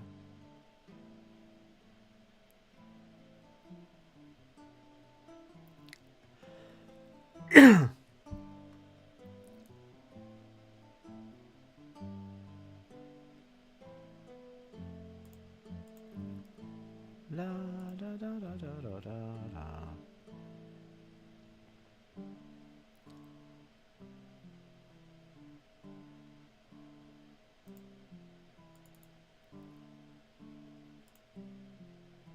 La da da da da da da.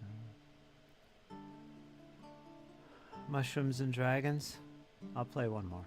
This guy.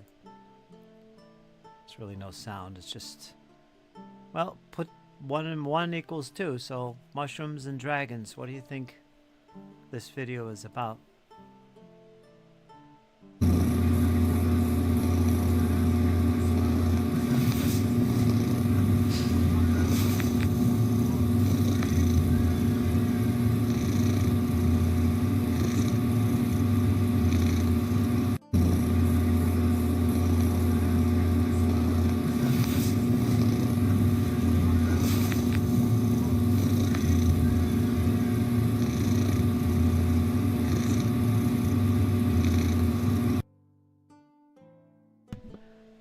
There you go. Mushrooms and dragons. The guy's eyes were bloodshot. Oh.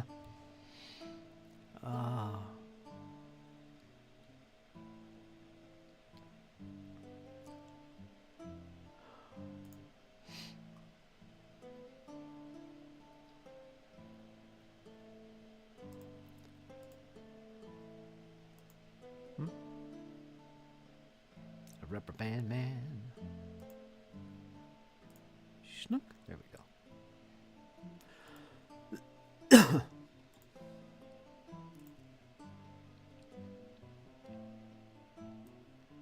Oh.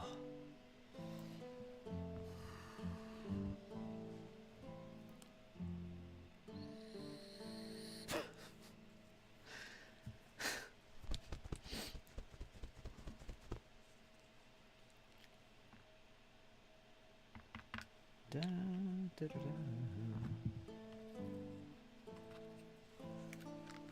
Da da da da da da da.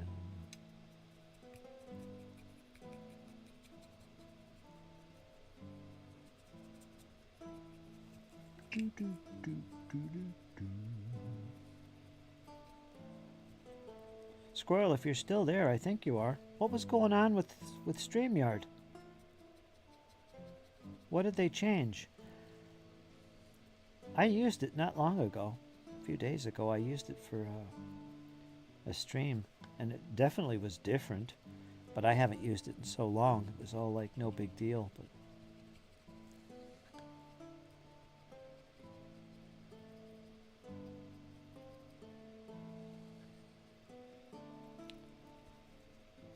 it's too bad. Try using Restream. They're another option. They have a whole streaming service that you can use and invite people in, but it means you have to figure that out. That's a whole new thing. I've never used it. I use it for literally restreaming, i.e. streaming something to multiple platforms at once. That's what I'm doing right now. But it is a streaming service on its own that you could use, and you can invite people. There's a layout for it. It's got a free and a paid version and that kind of thing. Yeah, that's something you might want to look into. Do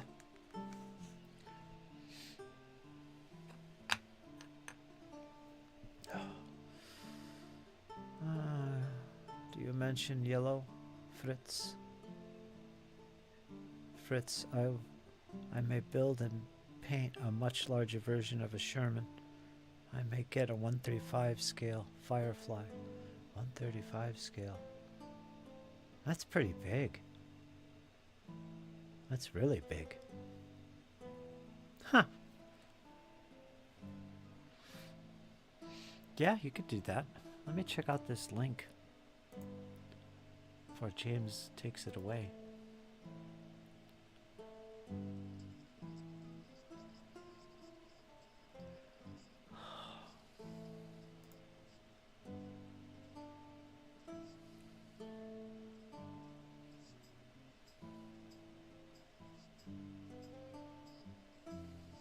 Rubber Band Man. Is that what this is?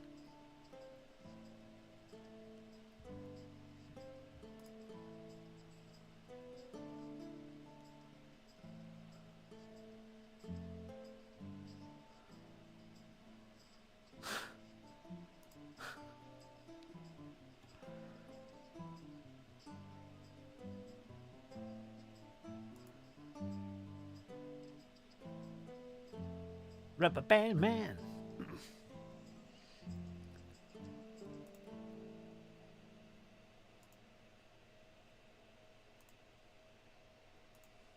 Do do do. Okay.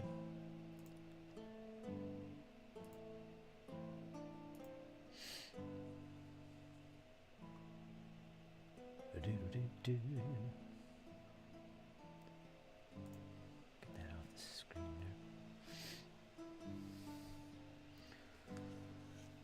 All right, now what? This is coat number 1.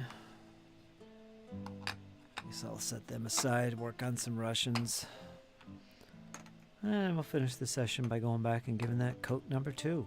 That'll be 2 more tanks as I work on my first platoon. I can't really do much to them except put on a base coat. I could pick out the details, like I gotta paint the crew member and some of the stuff on these tanks. I could pick out like the shovel, you know, things like that. Then I need to get decals. I can't really do much until I get the decals. Once the decals are on, I could weather it, give it a wash.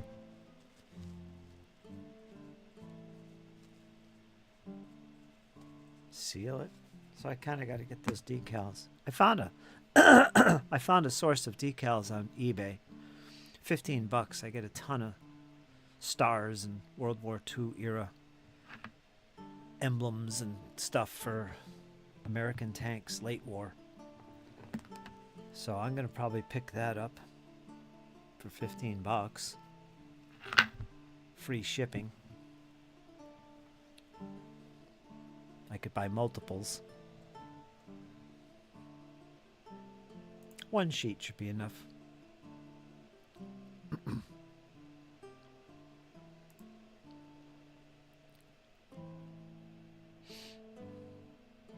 It seems that I am only able to do way less for the same price. Oh, you pay for it.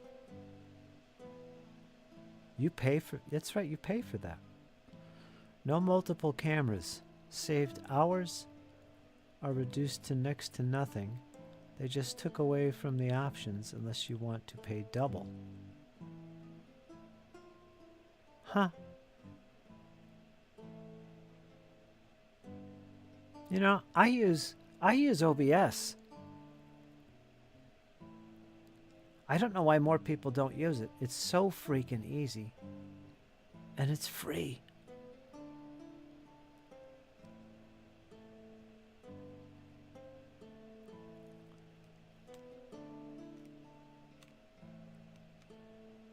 That way, like if I want guests outside of Discord, if I want guests, I can use StreamYard. I just use it to bring people in. I don't stream with it. I literally use it as just a platform to meet up with other people. Because you don't have to be live and streaming to talk to people with StreamYard. You just go into the room and invite people. And then when you're ready, you can start streaming. But you don't have to stream at all. You can just go into the chat and talk to these people. That's what I do with it. And I just capture the stream. I just capture the window. That's all you have to do if you want to stream with it. And it's free. My laptop doesn't like OBS. That's funny. There's another version of it. Because OBS is open source. Anybody could make programs based on its stuff. And there's one that does just that. Twitch does that. They have their own version of OBS for Twitch. But there's another one, I think it's called Prime, that's really good for streaming. And it's basically OBS, but it's streamlined. Everything is added and done for you. But it's basically OBS streamlined. It's really good. I think it's called Prime.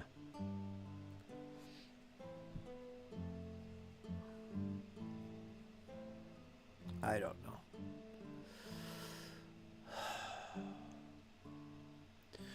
Do you like the white American stars or the yellow ones they used in Africa and Sicily?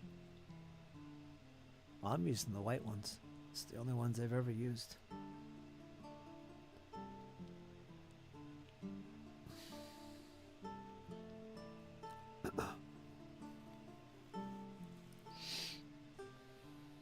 Little stars.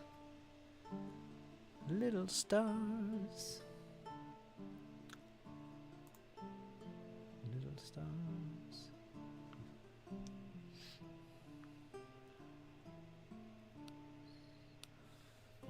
Well, you could try Restream. I sent you a link.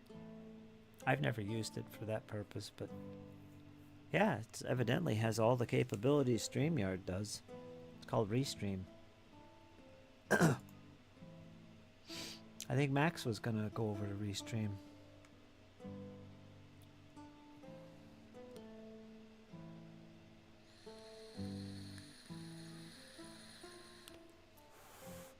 Wow, it's the 23rd. Tomorrow's Christmas Eve. Wow. Merry Christmas. Happy Yule.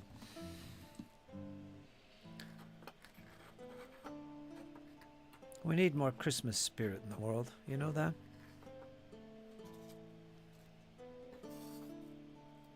Oh yeah, that's right. I was going to finish these two off, which we must do. Oh, it's so cold.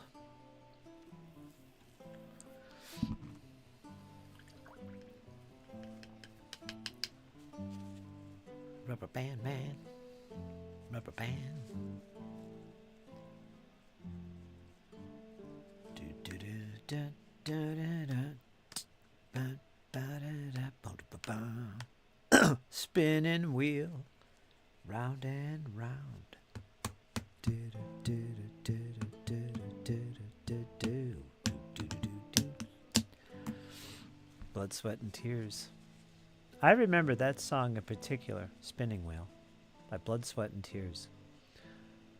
Because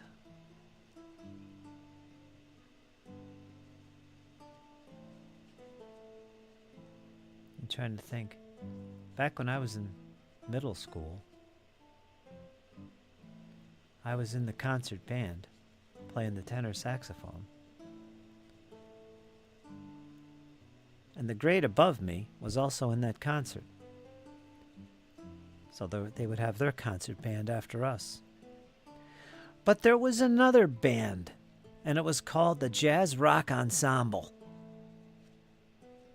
And they played in front of the stage between the 9th and 10th grade concert bands. So while the 9th grade would come out and play their music and do their thing, the curtains would close and the 10th grade would come out and take up their seats, and then they would do their show. In between that, there was the Jazz Rock Ensemble. These were the elite guys.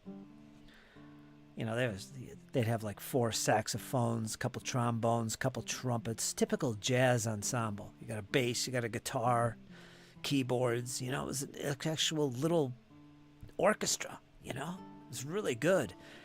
Back then, I wanted to be in that band. I wanted to be in the Jazz Rock Ensemble, the elite guys. I didn't want to be in a marching band. I didn't want to be in a concert band. I wanted to be in the Jazz Rock Ensemble.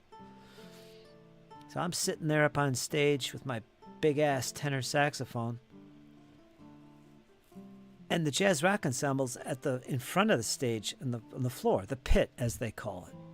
They used to call them pit bands. And they were playing Blood, Sweat, and Tears, Spinning Wheel, instrumental. Remember the one kid I knew was playing the frickin' flugelhorn, and he was good at it. But there was another kid who was playing the alto saxophone, and he was doing the solo. And he was going at it. He even turned towards the band and was standing up and had his back to the audience, you know, like you would do when you're doing a solo and, you know, really digging it and getting into it. And I fell in love with that saxophone. The whole vibe is like, oh my God. And that song stuck with me forever, even to this day. Blood, Sweat, and Tears, Spinning Wheel. It was one of those profound moments for me. I took up the alto saxophone shortly thereafter. That was the way to go for me.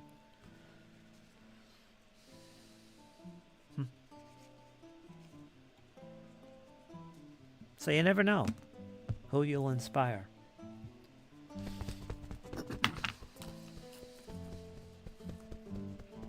Oh, that's the wrong paint.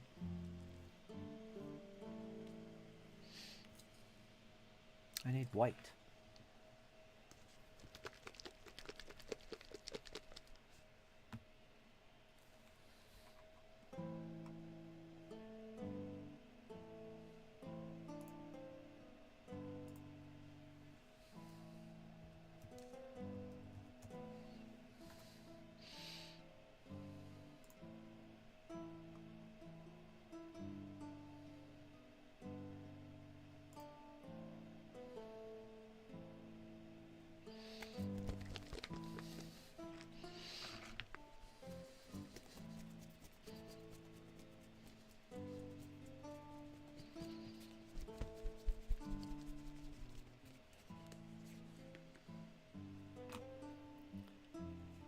Dum dee dum dee da da da da dum dum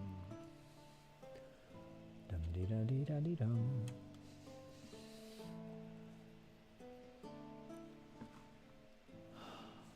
My water didn't freeze. Sadly, the water next door I had to turn it off because it was the pipes where the water drains out froze, so it flooded my bathroom, and now it's a sheet of ice. So I had to turn that off, so it's now frozen. I feel bad about that. But my kitchen over here, water's still flowing fine, no freezing. So I survived.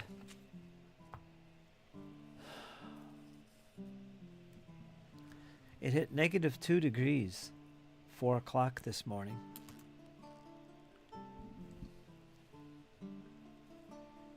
That's before the wind chill, which there wasn't too much of.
Didn't Squirrel say it was going to be up to 40 degrees today?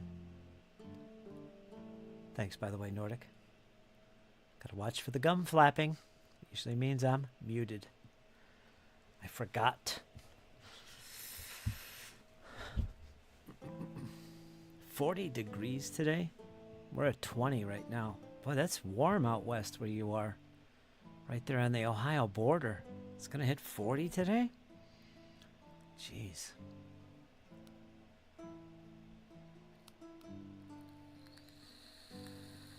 -1. Yeah, I saw it at -2. -2. I was like, oh man. It gets like that around here, though. It gets dastardly. It's just kind of early for that, I think.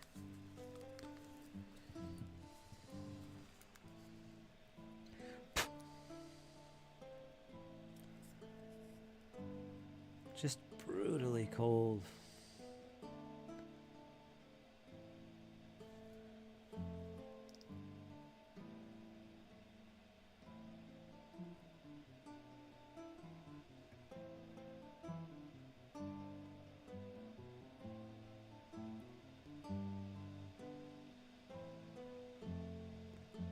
It always makes me think of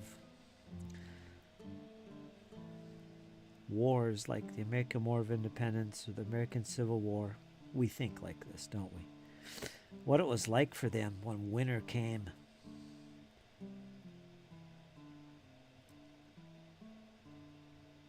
Especially the American, well, both conflicts, in fact, brutal. They had to go through some harsh winters.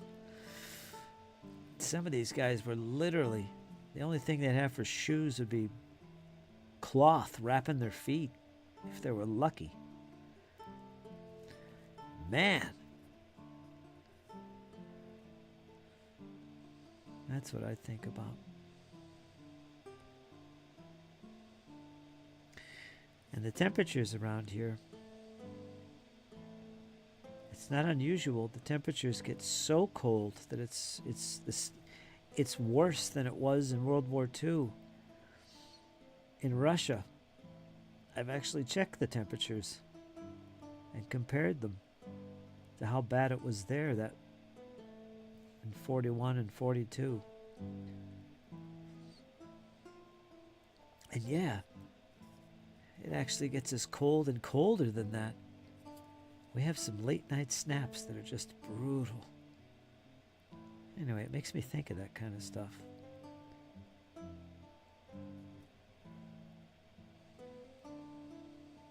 Because that's what we do, right? Especially as historical gamers, we think about things like that.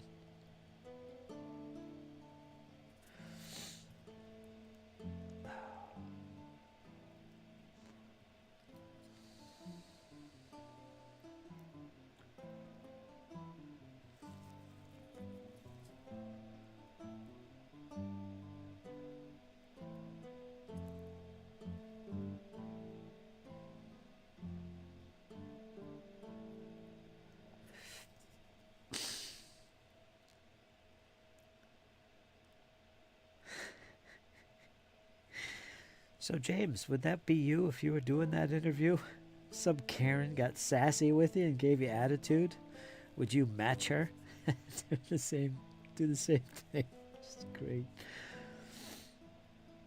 I don't know why, I just thought of you when I saw that. So that reminds me of James. I don't know why, but it does. That's hilarious.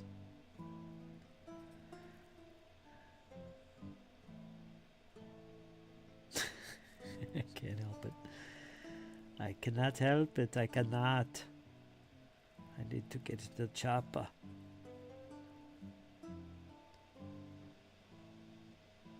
And make my getaway.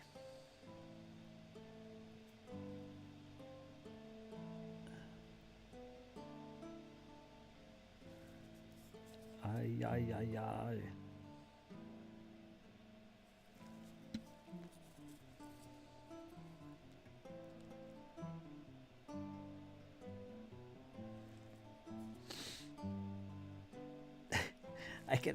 I gotta be careful when it's cold like this. I could literally get frostbite in my kitchen.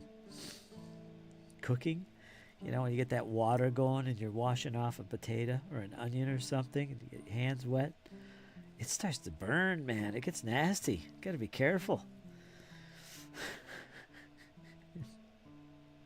I'm not kidding.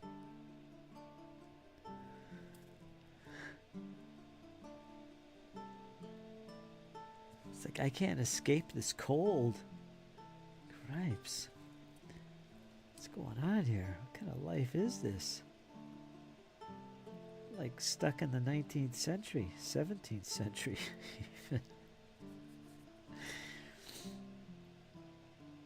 I'll literally light a candle just to get a little extra face heat.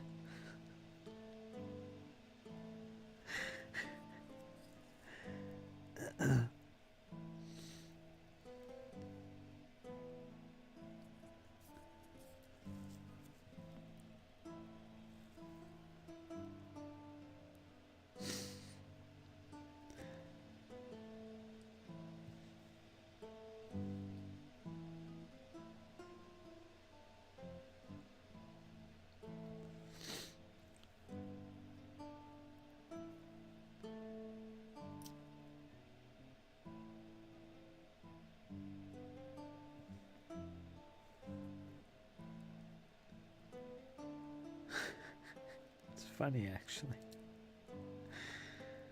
The stories I could tell. Life growing up on a farm.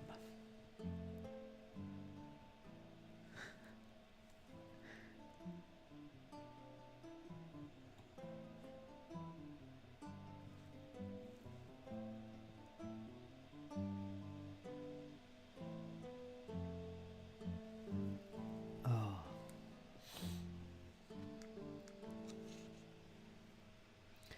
Yep, 40 degrees here. Wow. Supposed to get into 40s in a couple days. We're going to slowly get up there. Was the interview of the Karen at a protest of something? I don't know what it was. It was just a short that I saw. I think it was on Facebook or something. It's some YouTube guy. He does things like that, I guess. His character that he presents himself as. But that was just hilarious. He gave the attitude right back at her. And I just thought of James. That's James. He could do that. Even the mannerisms. Not that I know James that well. I've never met the man, but yeah, that to me that's how he would approach that, and I could see it, which made it doubly funny to me.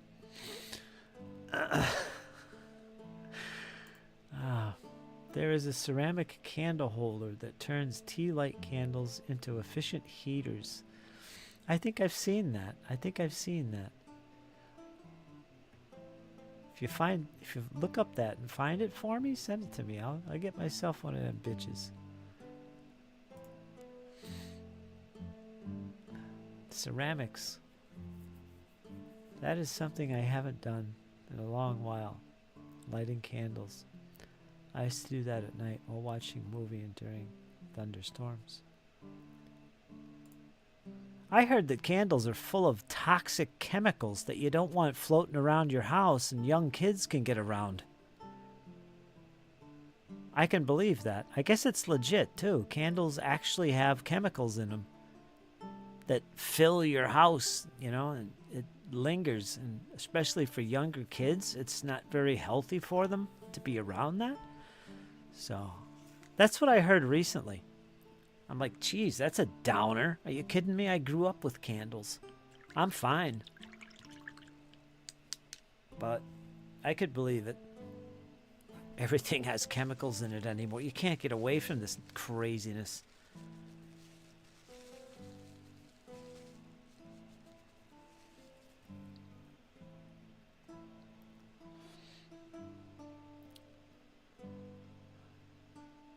Be the prompt.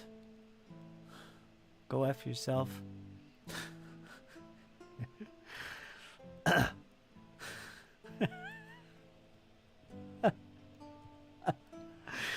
I'm sorry, it's just hilarious.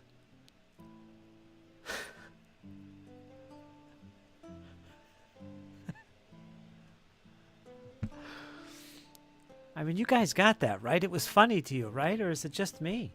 I don't know. It's just hilarious. I have had just enough to drink to speak my mind. When you hear that, something bad always happens. Control yourself, James. It's like a terracotta pot. I've seen those, but I never investigated. I should consider making my own candles. Yeah, there you go. There you go, Nordic. Exactly. I think they make candle kits. I used to make them out of Crayola crayons. You melt them down with a wick. Of course, you don't know what's in the crayons, do you? So there is that. Remind me of your postal address in Discord, Fritz. I will see if I can send one to you. Oh, if you find one, I'd like to see it. I wasn't sure it was a legit thing, so I never looked into it. It's like, wow, okay. When I used to hunt, when I used to go out in the wilderness, camping and all this other stuff, which I haven't done in a while, one of the things we did, and you can do this, you take one of those old coffee cans, tin coffee can, not the plastic, like an old tin coffee can, and you put a roll of toilet paper in it, right? Just get a brand new roll of toilet paper and just stick it in the coffee can. And then you take rubbing alcohol, which is highly flammable, and you fill it about a quarter of the way up and make sure you soak the toilet paper like it's a wick. And then you put the lid on the coffee can and you take it outside with you, keep it in your backpack. And whenever you're in your tree stand or you're outdoors for a long period of time, and only do this outdoors, by the way, take off the lid, throw in a match, and you get this invisible heat. It's on fire. It's a flame. And it'll keep your hands warm, man, your face and everything. And then when you're done, you put the lid back on it, and it extinguishes it. And that thing will last you for a long time.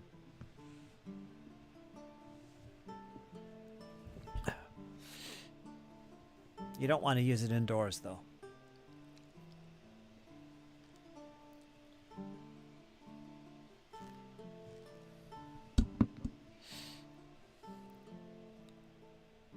Everyone likes bitchy vanquishment of Karens. Funny. I thought it was hilarious.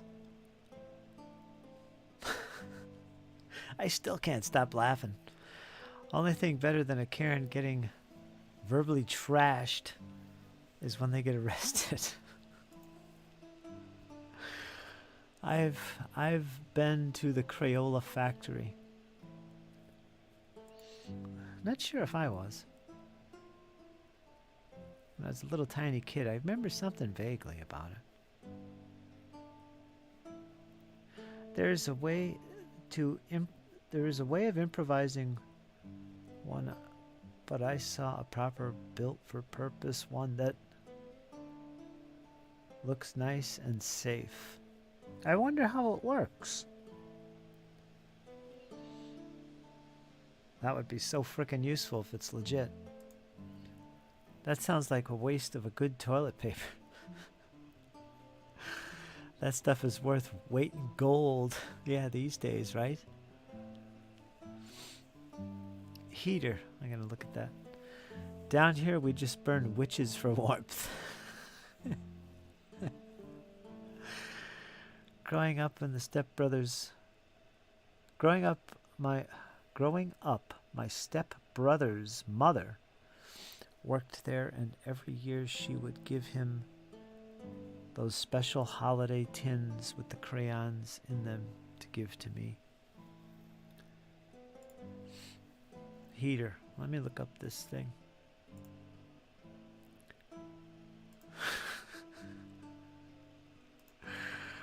Oh, help me.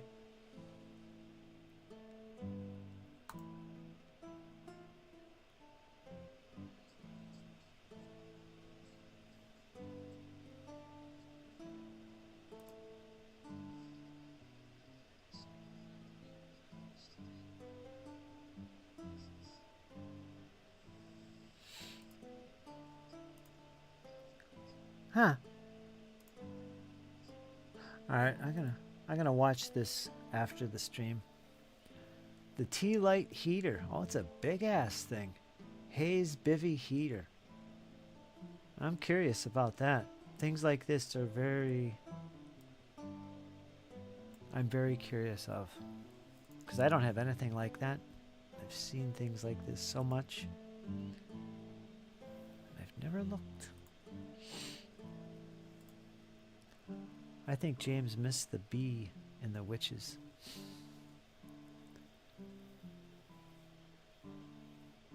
Witches or bitches?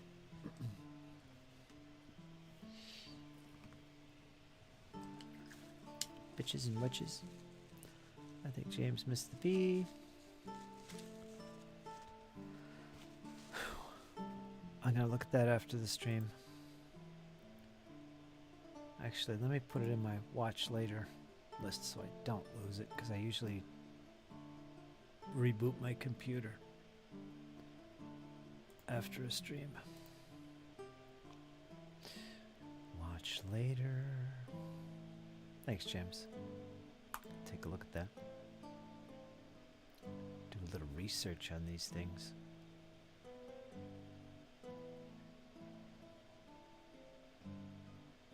You think how stupid I was as a kid?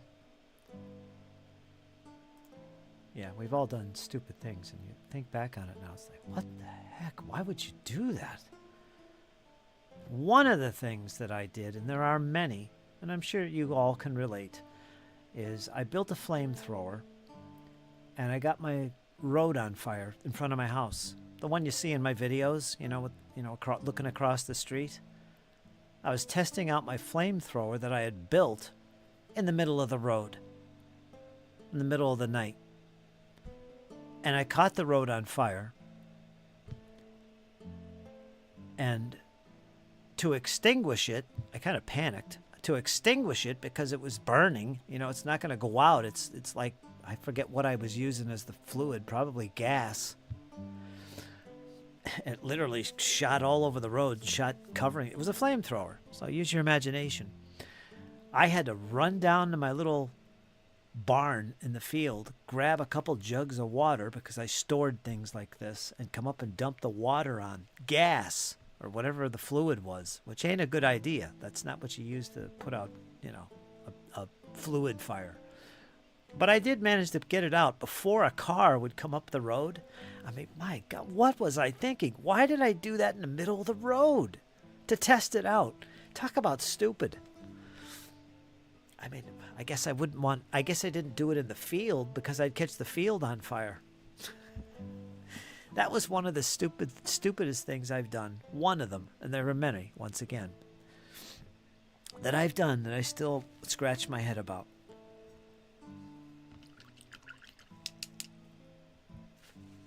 Crazy. I think I was like 17, 16, 18, in there. Asbestos swords. Asbestos swords. Burn off eyebrows. Accidentally ate super glue. Jumped off roofs. Shot each other with BBs. Yeah. James, well said. It's crazy. You just don't think straight when you're that young. I don't get it.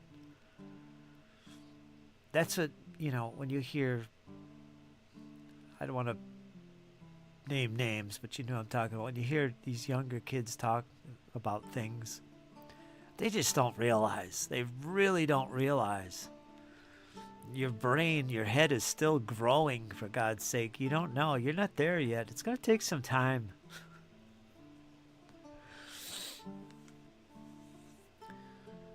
Replica Spaceballs. Flamethrower. No, this was made out of a... I knew how to make stuff. Legit stuff. So I'm not going to tell you how I made this, but it's literally... You know those little grease guns that shoot out grease in a stream? Well, it involved that. So when you shot it, it was a literal stream of, I don't know how far it shot across, maybe as much as 20 feet. So really, whatever you're putting inside of that thing that's flammable, and you got a wick on the end that you can keep ignited, there's your flamethrower. It's as simple as that. And that's kind of what I made. Pretty dangerous for sure, but yeah, if you're gonna fight a war, that's one way to make a flamethrower. I'm amazed we made it this far. Yeah, it is. It's shocking for me. Just shocking.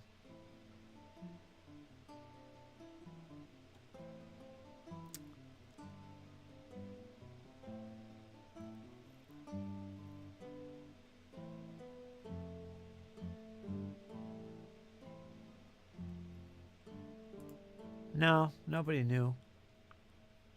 I'm pretty lucky. I got away with a lot of stuff. A lot. And that was one of them.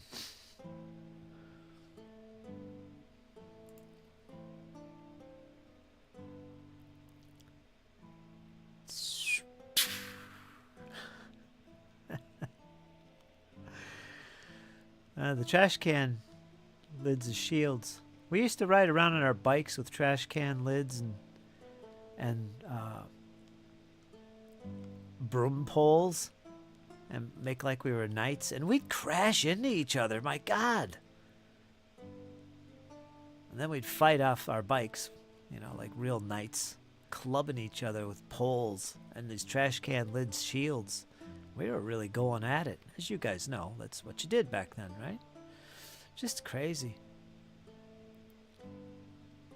Making ham and cheese and tomato toasted sandwiches. That sounds good. Tomato toasted with cheese, ham. Yeah, that's a good sandwich right there. Curious what kind of cheese. I love cheese. Stupid hurts, as it should. Yeah, I agree. We need more of that. Not this protecting the youth. Let them grow up. Like beasts in the wild.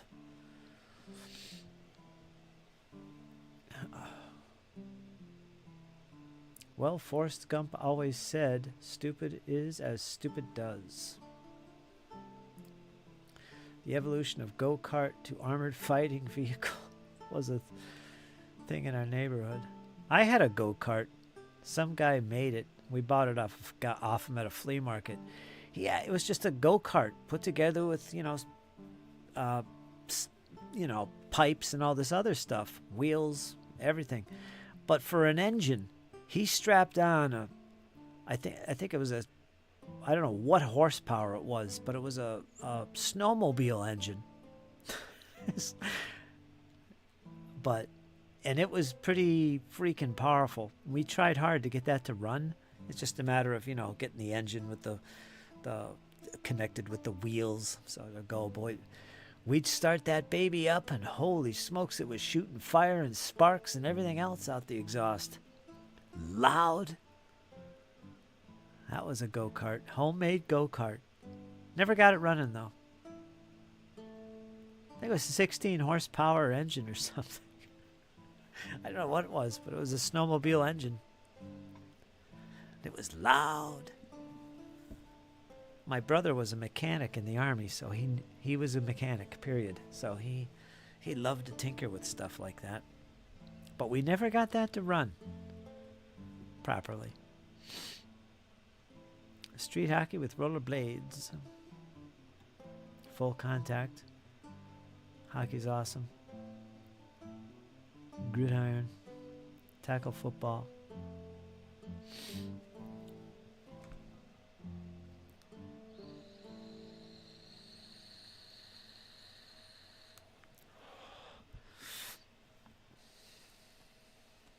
Yeah, kids don't experience this. Well, maybe football, but it's just not the same. Growing up in the 70s and 80s in particular was really just, man, I miss that stuff. You don't see kids doing that anymore. You don't even see kids going around the neighborhoods on bikes and just gathering and doing crazy shit. They just don't do that anymore. It's frowned upon. Too protective.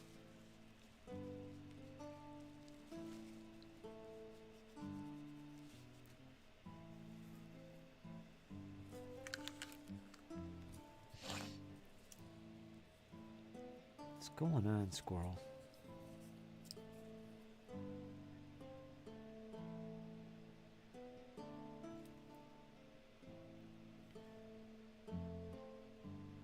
So it looks like Jake is really getting good at hockey, or skating, I should say. He's gonna join a league down there, from what I understand, which I am excited about, because that means I'm gonna join him. I'm gonna go down there and skate too. Jesse said he's gonna join this. He's gonna get involved and join the senior league. And yeah, they got senior hockey league.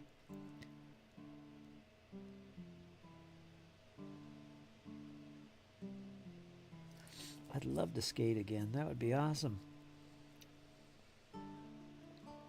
But anyway, Jake is doing good with the skating, and I guess he's going to get into a youth hockey league there. He's liking it. Oh, that's gonna be great. Hell yeah. I'll have to get some skates and go down to the lake and practice and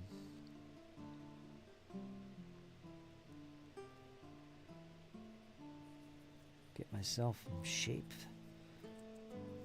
Play some hockey. Probably end up having a heart attack, keeling over, and you'll never see me again. What am I thinking?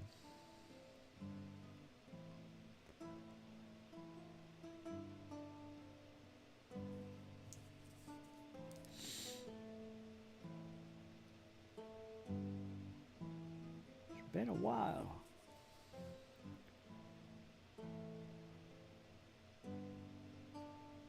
It's been a while.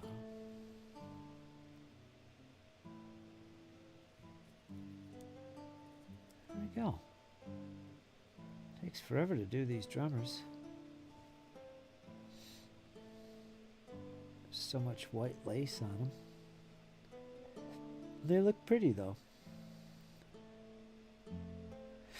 They got swallows' nests and stripes on their shoulders. This isn't in focus. So this is going to be the blur technique.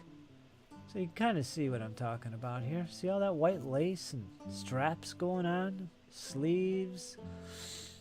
Yeah, this is the blur. They got a black backpack on their back.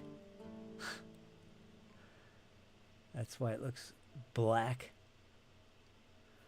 Yeah. Anyway. There's also white,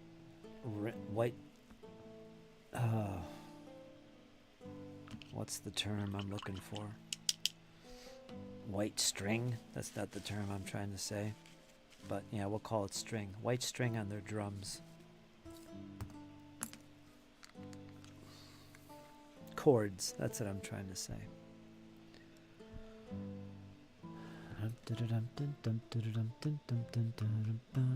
A little controlled danger teaches them their boundaries. Totally atomizing them makes them anxious pushovers.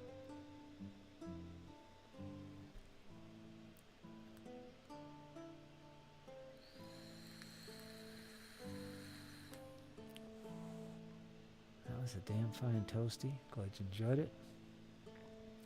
I follow baseball and hockey, but with gambling permitting sports, it bothers me. Gambling? Permeating sports. Okay. Chords. That was close. What did I say? Yeah. Yeah, it was chords. See how bad my short-term memory is? I don't even remember what I come up with to call it. I know I said string, but then I said, oh, chords. That's what it was. Did I say chords? I don't even remember. Not good. Not good. Something to do with China. Huge gamblers and drinkers and fighters and womanizers in my Irish family.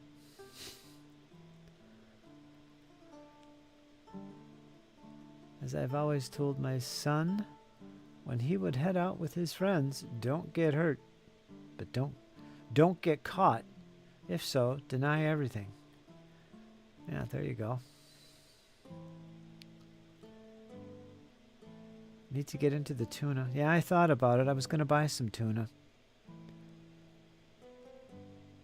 Cuz I got to start putting variety back into my eating right now. It's starting to get a little annoying. I can only do so much with tuna and sausage and ramens.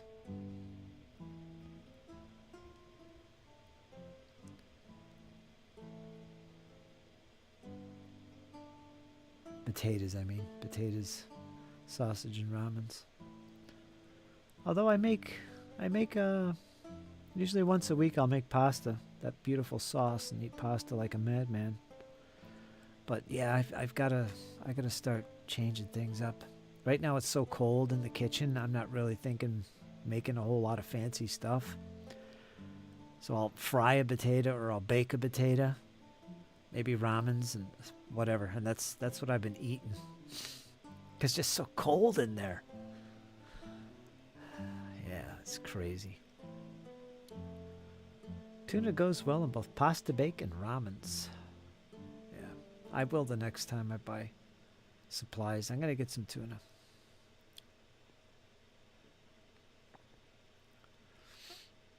Albacore. Spam. I had spam. I'm not big into eating canned meat, but spam I've had a couple times in my life, and I don't remember ever liking it. But some people love it. Cook it up. You can do so many things with it. I don't know. Get some pickled veggies. I may make some hamburger helper. Cheeseburger macaroni tonight. Yeah, that's good stuff, actually.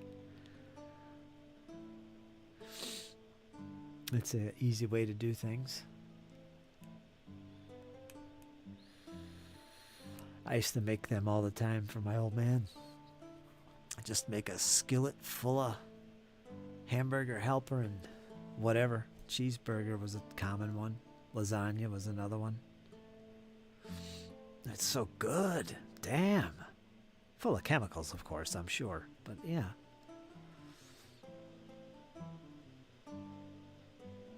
I gotta learn how to make pasta. That's what I gotta do.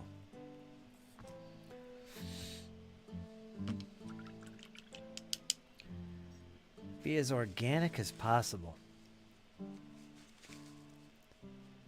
The whole goal is to avoid as much pre-made, processed foods as you can. That's the goal. So when it comes to bread, learn how to make your own bread. Get the yeast, the flour, all the ingredients that you would put in it, and make it. Same thing with pasta. Learn to make your own pasta from the scratch. Butter. Learn to make your own butter. All these things. I know it's too much work, but for a lot of people, time is always a concern. But it's so much better way to eat. We need to go back to that. You guys know this. I'm not going to preach it.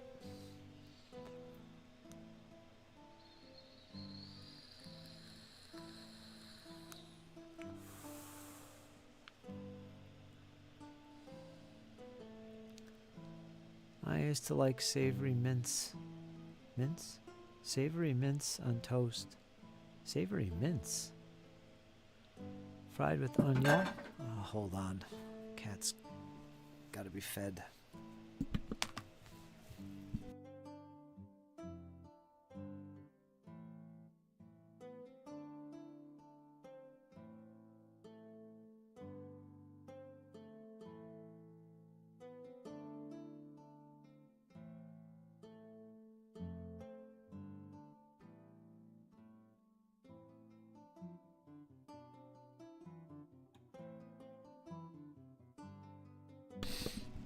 There. Had to discipline my cat.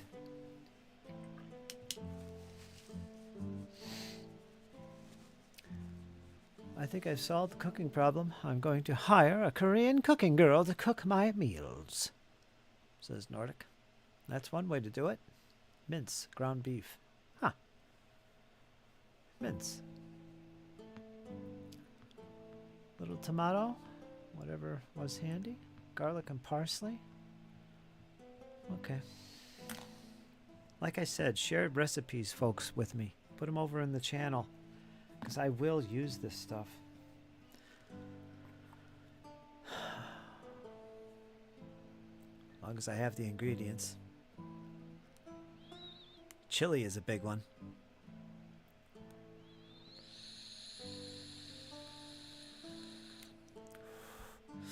Which I hope to make very soon. Maybe my next grocery order. Maybe that's when I'll get the ingredients I need for that. Or Sloppy Joe cornbread. Oh man.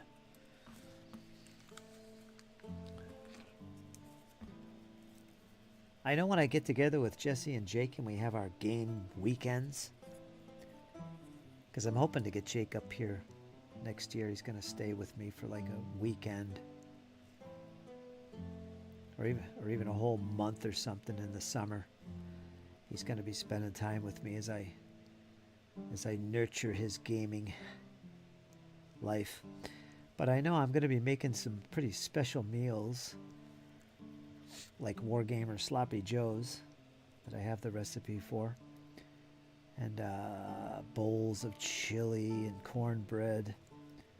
I'm going to be making a lot of foods like that, little comfort foods, perfect for sitting around a table playing games. Boy, grab yourself a bowl of that chili and some type of bread or bun or cracker or cornbread. Have a nice assortment, you know, sit there and chomp down throughout the day of gaming. That's what I'm thinking.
All right.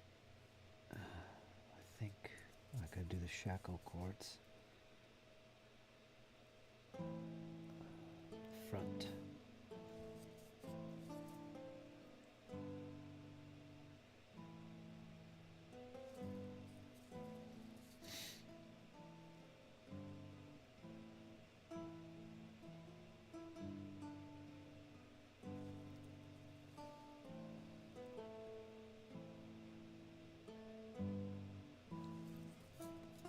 Did you guys like my video that I did? Where I showed off the future game room and I walked around the property after the snow hit, all that kind of nonsense. Did you guys check that out? I know Zadarok did, and Squirrel, I think, and Nordstrom. Yeah, it turned out pretty good.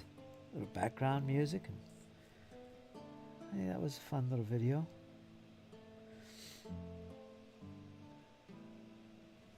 That was fun. I miss making videos.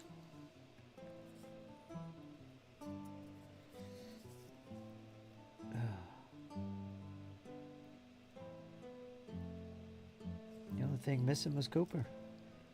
He was in the house.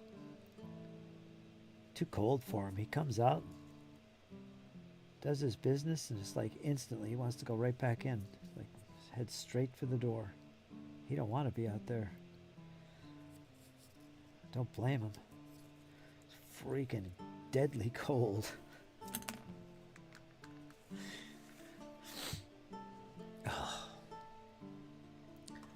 I've been inspired to make spaghetti with meatballs. 85% of homemade is not difficult and doesn't take long. It's also quite fun. It's good to be active and involved in the world, and that's one way to do it. I think I have solved the cooking problem. I'm going to hire a Korean. That. Cook you some spaghetti and meatballs, jams. Too hot to cook. Pre-made salads and pasta. Zadarok did send you a crock-pot cookbook. That's right, that's right. That's right, I was just looking at it now, actually. I got it sitting on top of my big-ass Betty Crocker. I got another Betty Crocker cookbook in a binder from the other house, brand new. Got to bring that over. But yeah, I do have that recipe book. I got it. I got it. Specifically for the old Karakapata slow cooker madness. There's all kinds of stuff in there. I got a bread machine too, so I could make bread in a convenient way. So that's good. I'm all set, man. I'm getting there. I've got some stuff. I've got some stuff. It was a nice tour, Fritz. Thanks, Nordstrom.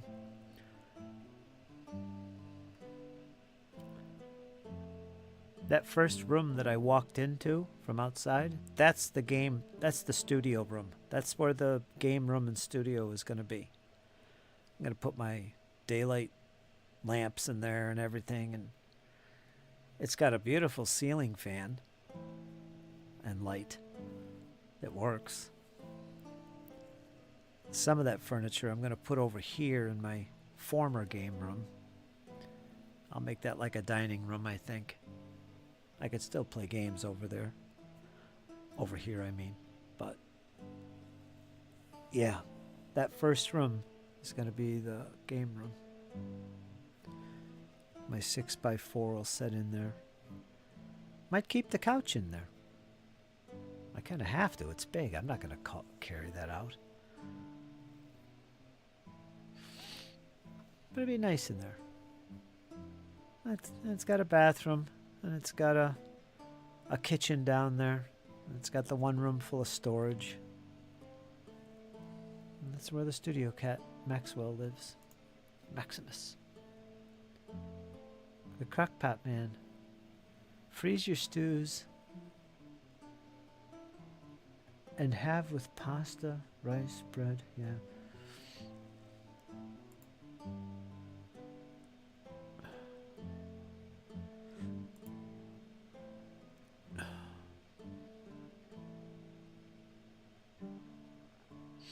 Filipinas are a little bit wild for me. At least the one I was with, she was a little bit too wild. Much younger than me, but yeah.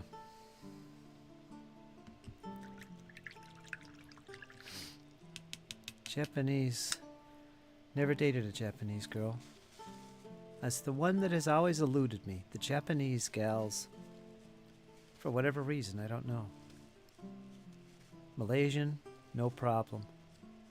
Filipino, no problem. Indonesian, no problem. But Japanese and Chinese, nope.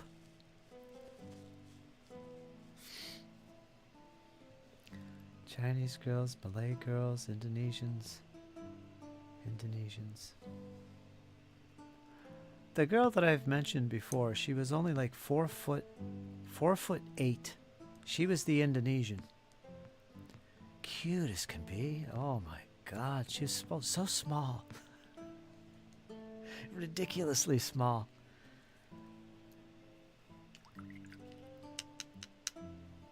Jesse remembers her. Yeah, I liked her a lot, actually. Australia has them. I'm on the first plane over James.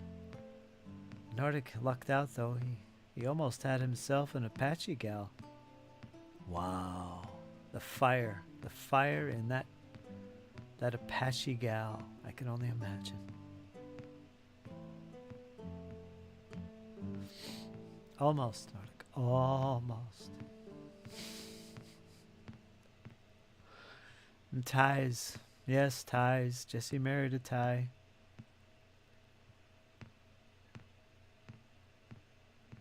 I have some Japanese family. In Japan, the saying is everyone wants a Japanese girlfriend. No one wants a Japanese wife. That's a good one. That's a good one. I don't recommend Asian wives. I really don't. From my experience, I don't. I just don't. It's a little too different.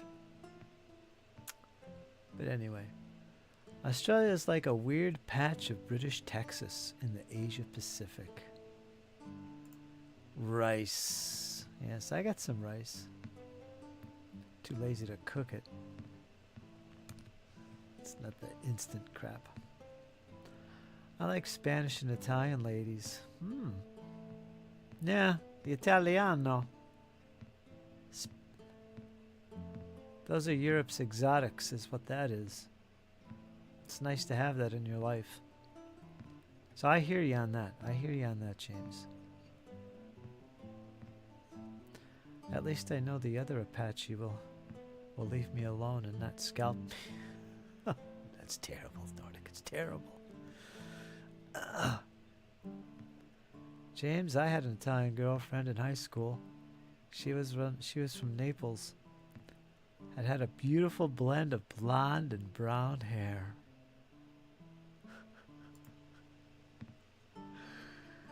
I like women who respects and brings peace. There you go. Enough said. I have a book with lots of bread recipes for the bread machine. Between the crock pot and bread machine, you have a meal every day with little or no work. Start them in the AM and dinner is done. Yeah, that's true. I can't wait, Sadie. I can't wait. Because I do have the bread machine. I could use more bread recipes. Comes with a little booklet. Just a little booklet. But you could make so many different things in that machine. It's brand new. And I got the crock pot, brand new, thanks to James. I've got well, that's more than enough right there. Of course, I got ovens and stuff, but yeah. I could do so much with that.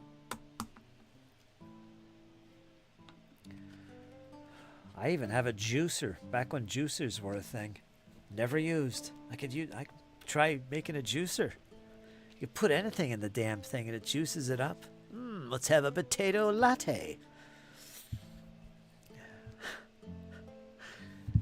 Let's make some potato and tomato sherbet. Yeah, I probably should use that thing.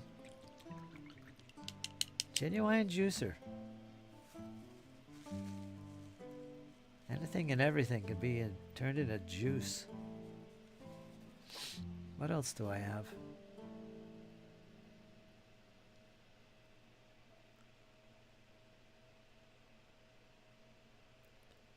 Sadarak to the rescue.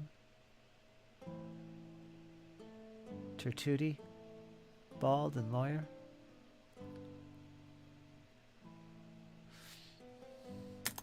I got one more.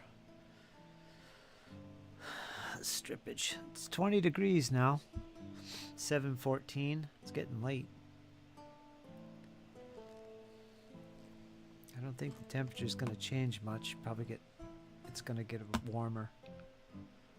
Back into the 30s.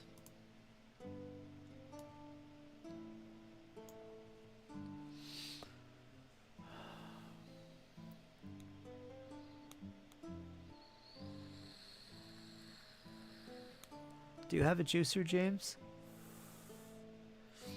Yeah, I think I will take advantage of that juicer then, because I could make all that stuff. That would really be useful, since I'm a big fan of fruits and veg, which I haven't been eating at all the past few months. Okay, be right back, says Nordstrom. Marie's background is English, Irish, Dutch, and Prussian Jew.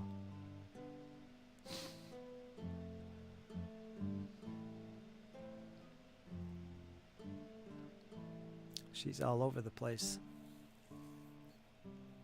European heritage. Heritage. She's even got the Dutch. English, Irish, and Scottish. I think most of us got a little bit of everything.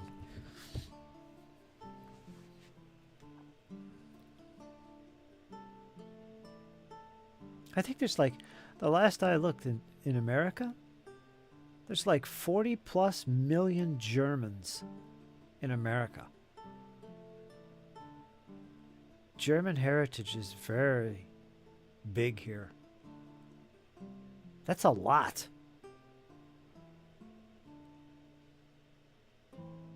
I have a NutriBullet And those smoothies are better than Class A.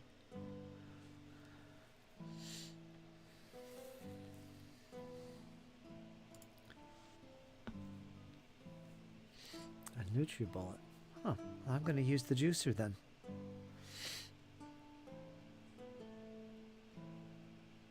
I got a blender. That's right, I got a brand new blender too. For making shakes and things like that. So I got a blender, I got a juicer, I got a crock pot, and I got a bread maker. All brand new, never used. And I got other things too that were never used, but I don't know if I'll use them. Skillets and pressers and waffle makers and hamburger pressers, all kinds of crazy stuff, never used.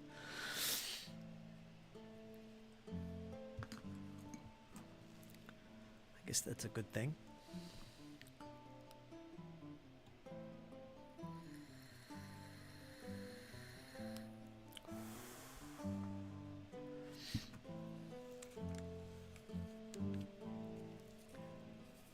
All right, let me get back to this. I guess I'm only going to get this one strip done today because it's already been 3 hours. So I'll just do the one more strip and then I'll give my tanks their second coat and they'll be done.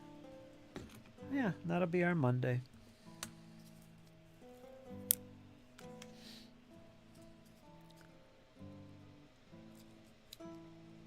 Oh yeah, the powder. I could use it in that. Yeah. It'll make you see through. Is it really that good? When it warms up, maybe I'll try something. I gotta get some fruit. Then I'll either do something with the blender or try the juicer. I'm getting back into smoothie thing. They make you hover. Yeah. Yeah. I think once next spring and summer comes, I'll be using it a lot.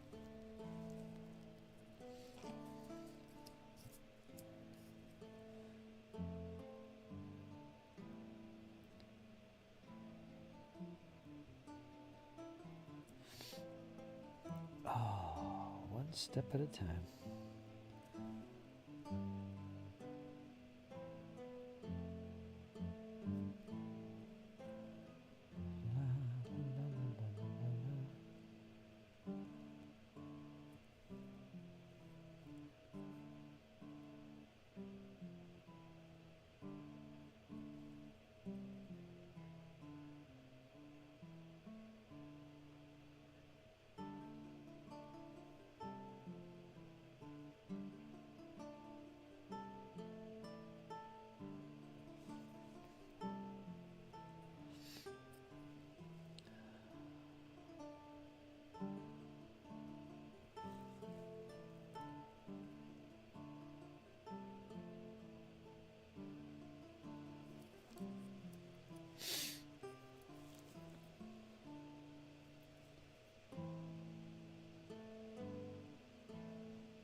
Good seeing Nick briefly today. I was kind of hoping you could pop in and say hello.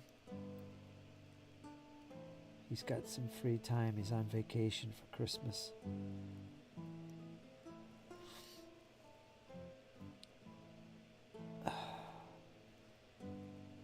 Got to set up a little painting schedule with them guys so we can get together with them on StreamYard.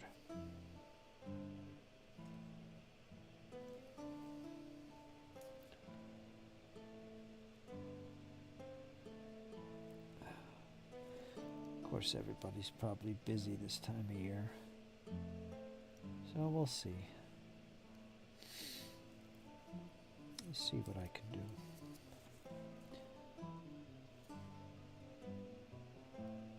I can't believe this. It's the 23rd, so tomorrow is Christmas Eve then. Wow. Is anybody going to be around tomorrow? If I stream? I'd probably stream anyway. could use a break, but just had a weekend with nothing, so kind of soon to be talking a break.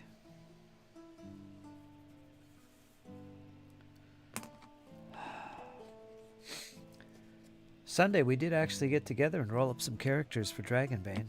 I've decided that for my Sunday group, I will be getting back into it, and I'm going to play some Dragonbane. I'm going to pick up with my campaign again that I started months ago. And we'll do an episode 2. And we're going to play the Misty Val campaign. Set in my own setting, my own world of Mythgard, which is fun. But yeah, we're going to do that. So Jesse made a character last night. We had fun doing that, refamiliarizing ourselves with the rules again. Right now, that game, Dragonbane, is perfect. You know, it's not a head scratcher. It's not too deep. It's just right for the type of games I want to run right now. Nothing intense. Nothing heavy on my brain. Because I am trying to take a break from role-playing. I want to dial it back a little bit so I can, enjoy the rest of my hobby, like miniatures and painting and Flames of War, as well as my board games, which are just screaming, "Come play me, play me!" I just don't have time with all the work at the house and 3D printing, not to mention my commission painting. There's just nothing going on. So, dial back the role-playing a little bit. Give myself time to enjoy some games in general and be excited. And I think next year is going to be my year for that, as we enter a new chapter in my life.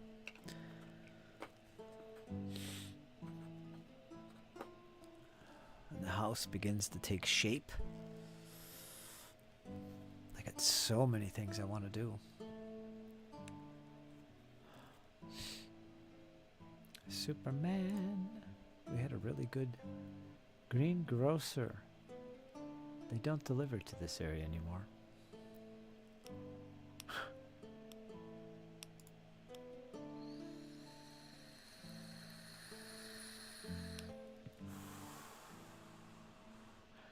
Enough of the ramen. Yeah, too much ramen.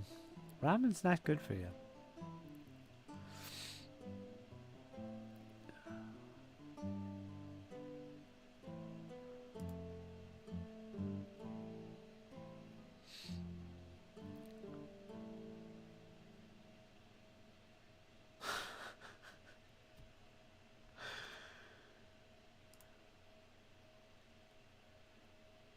Tapioca pudding, chia seeds, coconut milk.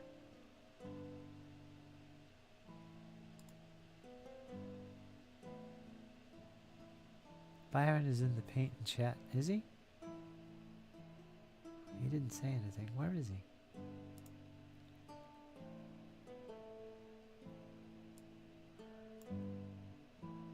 Let me bring him over here. You there, Byron? Esta la hola?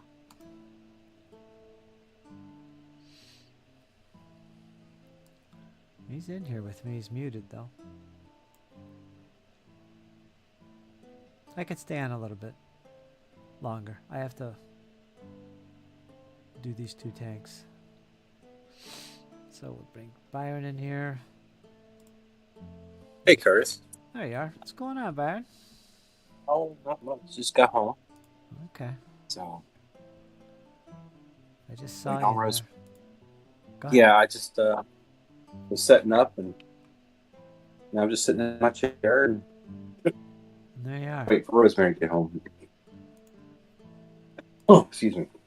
Yeah, get yourself set up when you're ready. Oh, I'm ready now. All right. I got you on the screen here. Dink, there he is. There's Byron, everybody. Byron, live from somewhere in Florida. How's Rosemary?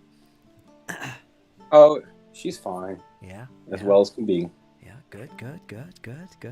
Getting into that beautiful army we call the Sisters of Battle. Mm-hmm. That's a good choice. She actually she picked it out, so I had no influence on that. None whatsoever. None. Seriously. Huh. We have a mutual friend named Luke who's at the game store, and he's 24. He's a really good guy. Okay. He's now getting into 40K, but he's very obsessed with the lore, and so Rosemary would come up there on Saturday afternoons while I'm there, and she's gotten to know a bunch of the guys up there. And so when she expressed interest in getting on 40K, Luke took her on a tour of the 40K section, which is pretty extensive in the store. And you ever had someone that just knows so much information to just keep going and going and going? Mm-hmm. It's not a bad thing. That's just how he is. Mm-hmm.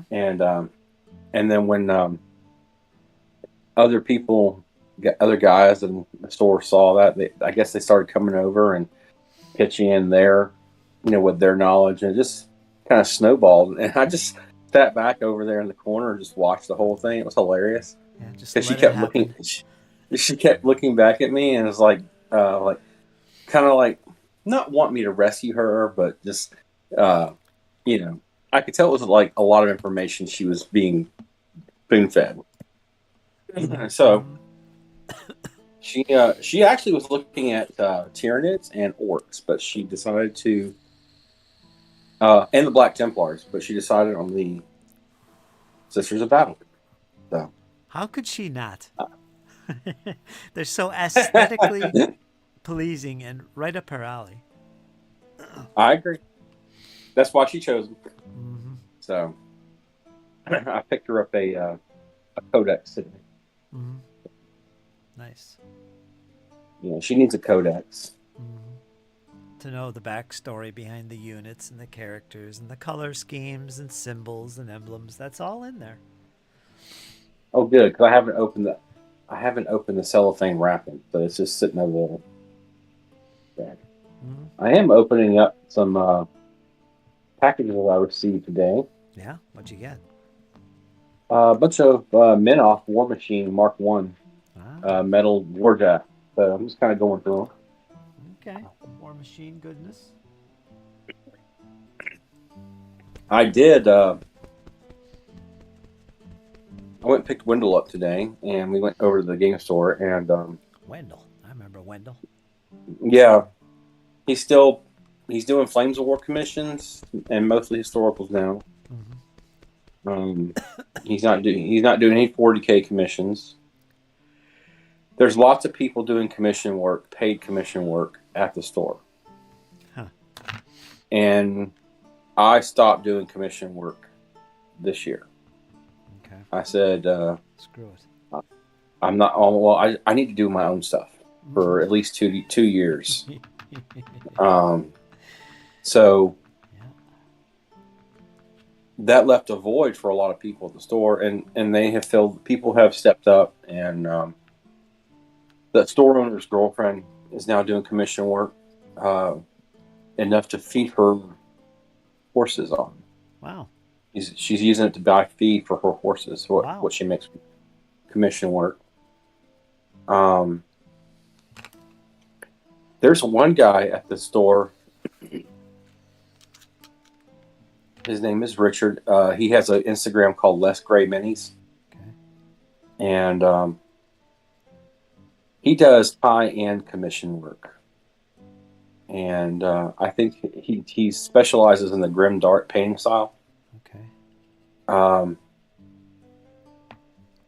But he's charging like base price for a figure $14 a figure, and he's getting it.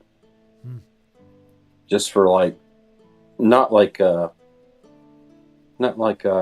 tabletop ready, like parade ready.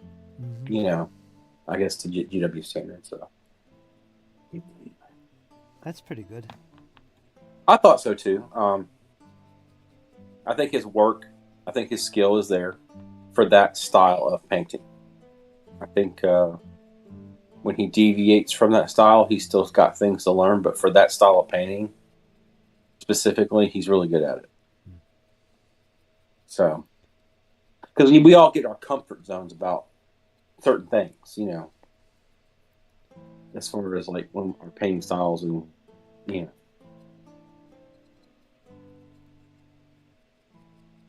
things you learn over the years.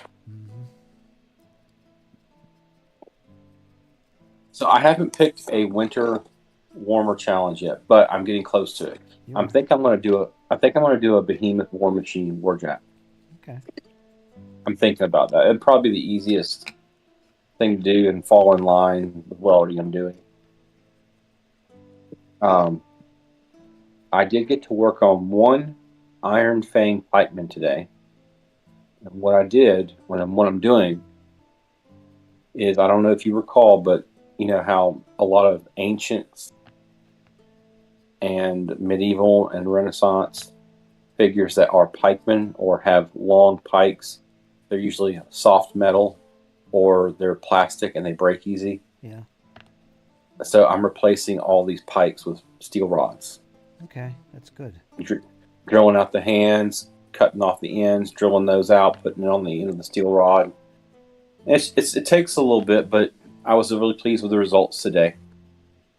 And so I'm going to start on that. Good. Yeah. Good idea. Good choice. I'd do the same thing. I don't know. Would I go with the plastic pikes and stuff? I don't know. I mean, out of convenience, maybe I would, but so much sturdier and nicer when you got the solid pike on the damn things. Because they will break. They will break.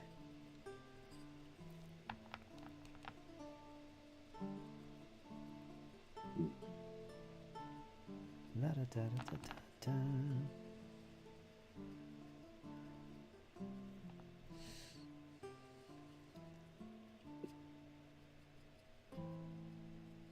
It's anti-Karen. James says everyone likes rosemary because it's anti-Karen. Yeah, everybody takes to rosemary. That name is quite unique. You don't hear it that often. It's actually a beautiful name. So that does get her some attention just with the name alone. Rosemary. Yeah, her. I think she goes by Rosaline sometimes. Yeah. But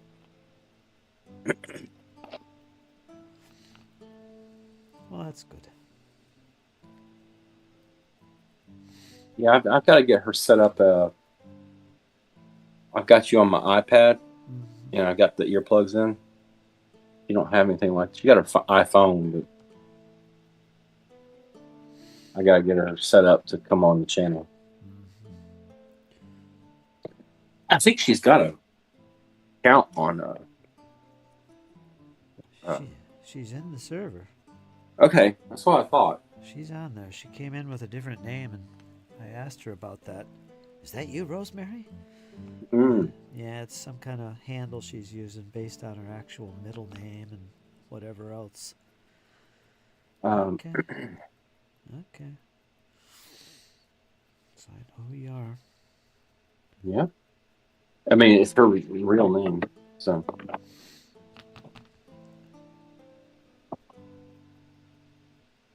Okay,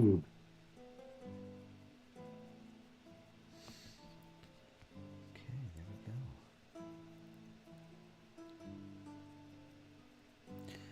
There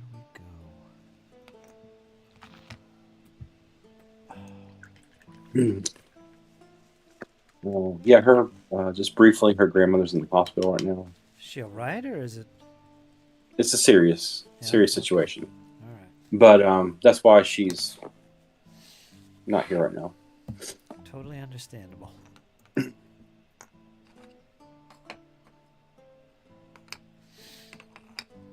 Let's read the chat here. Let's see. What have I missed? I'm considering a return to 40K, but as a collector. You're in good company. That's Nordic. One box at a time. That's the way to do it, Nordic. Nordic, I went 2 routes with that.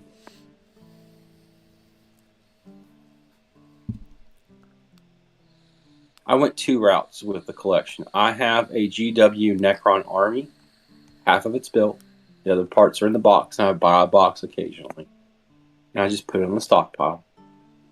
The other way I went, and I went really deep into this, is I went and bought from Pig Iron Miniatures in the UK over 200 infantry to use as Imperial Guard. And I basically built, I didn't use a single GW model in my Imperial Guard army. And I've got like 200 infantry, 3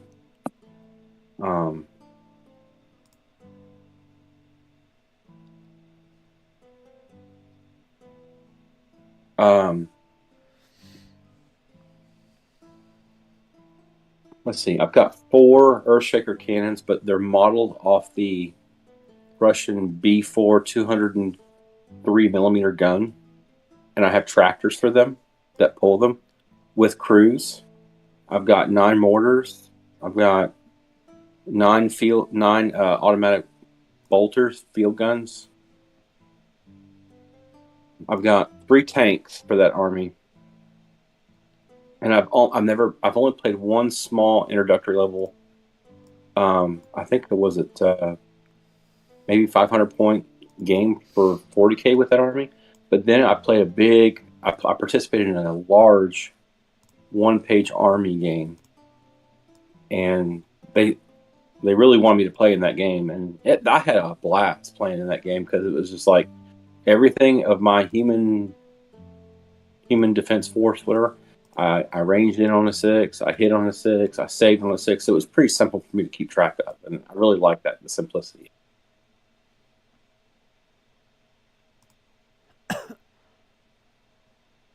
This is what Rosemary's painting. Adeptus Sororitas, a Battle Sisters squad. That's the one I got. And the bottom one is the Castigator tank. Mm-hmm. So that's what she's doing, Nordic. She's doing, she's got that Castigator. That's something I don't have. That'll be fun. She's very particular about what aesthetic she likes. She does not, within that faction, she does not like the emaciated torture devices that they're using on other people. She likes the Battle Sisters aesthetic there. She really likes that. I'm not sure what they're called. They're like the pennants or something. They're Pennant machines? Yeah, she doesn't like that. She likes the They got this. They got the Sisters Repentia. Yeah. She likes the ones in the armor there. Yeah, the standard Battle Sisters. Well, once she digs into the book and reads the backstory on some of these, like the Repentia in particular, she might really like them, actually. Mm-hmm. Yeah, I'm not sure. Let her do some reading. See what she thinks.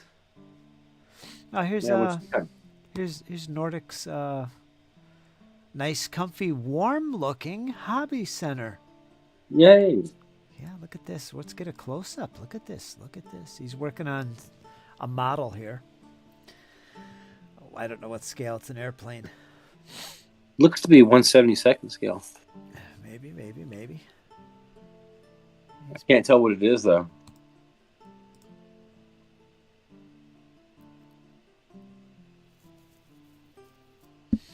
He'll say.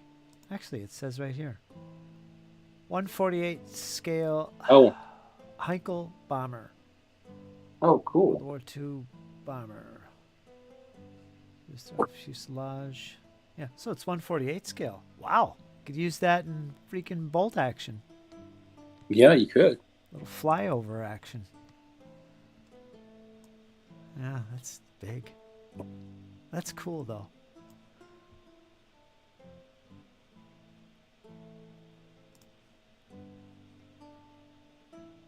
Discord screen. Get that off the screen. Schlunk. 40k is best when you make your own fluff, says James. The only reason I like 40k is the lore. You're not playing 40k if you're doing your own. I think that's the point. Whenever we played 40k, it was like 3 guys a side with just a few units each. Blah, blah, blah. By the way, Squirrel Hermit says, say no more, Byron. We shall pray for Mum. Her grandma.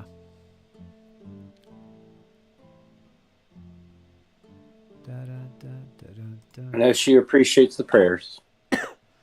And for a grace and peace for the family and friends, says Squirrel.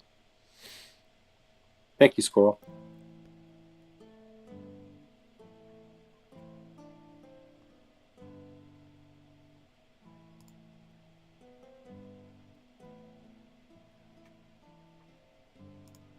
Yeah, okay, if that's what you're talking about, yeah. Make your own units. I remember when that was encouraged in tournament play. Yeah, I remember. And I never played, but I remember, through just being around that scene, hearing about that. 3rd edition days did it all the time. You were encouraged to do your own Space Marine chapters. Mm-hmm. And it had rules for it, too. You'd use the Space Marine Codex. You wouldn't use, like, the Dark Angels or anything. But they all had their offshoots. Even the Dark Angels and Blood Angels, they all had their offshoots as well that you could do. So it was so much to choose from. But you could still do your own. Mm-hmm. And it was talked about and encouraged. I don't know if they still do that anymore. Probably not. Not my jam. I haven't.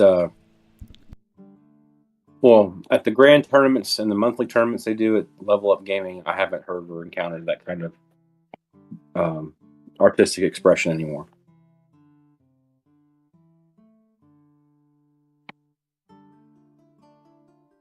But I remember where you had to type up a little short 5-paragraph or 3-paragraph kind of summary of where you guys were.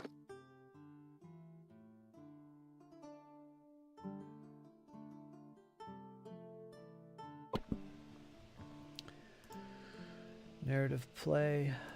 I think the wingspan is 18 inches.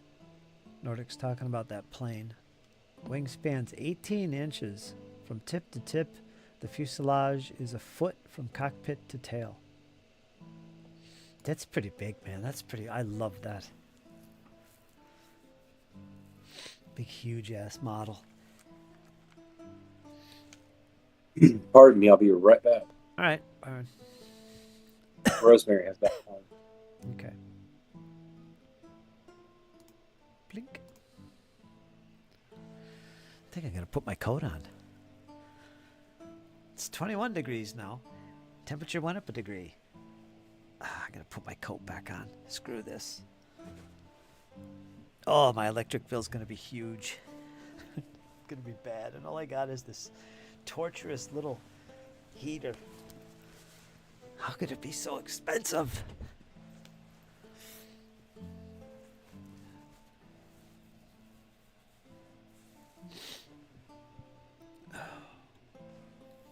I'm saving money on my grocery bill, though. Amazing as that sounds, I'm saving quite a bit on the grocery bill. The other thing I'm saving on is the internet. $50 on that. I'm not noticing any difference. The streams are fine. Yeah. Go figure.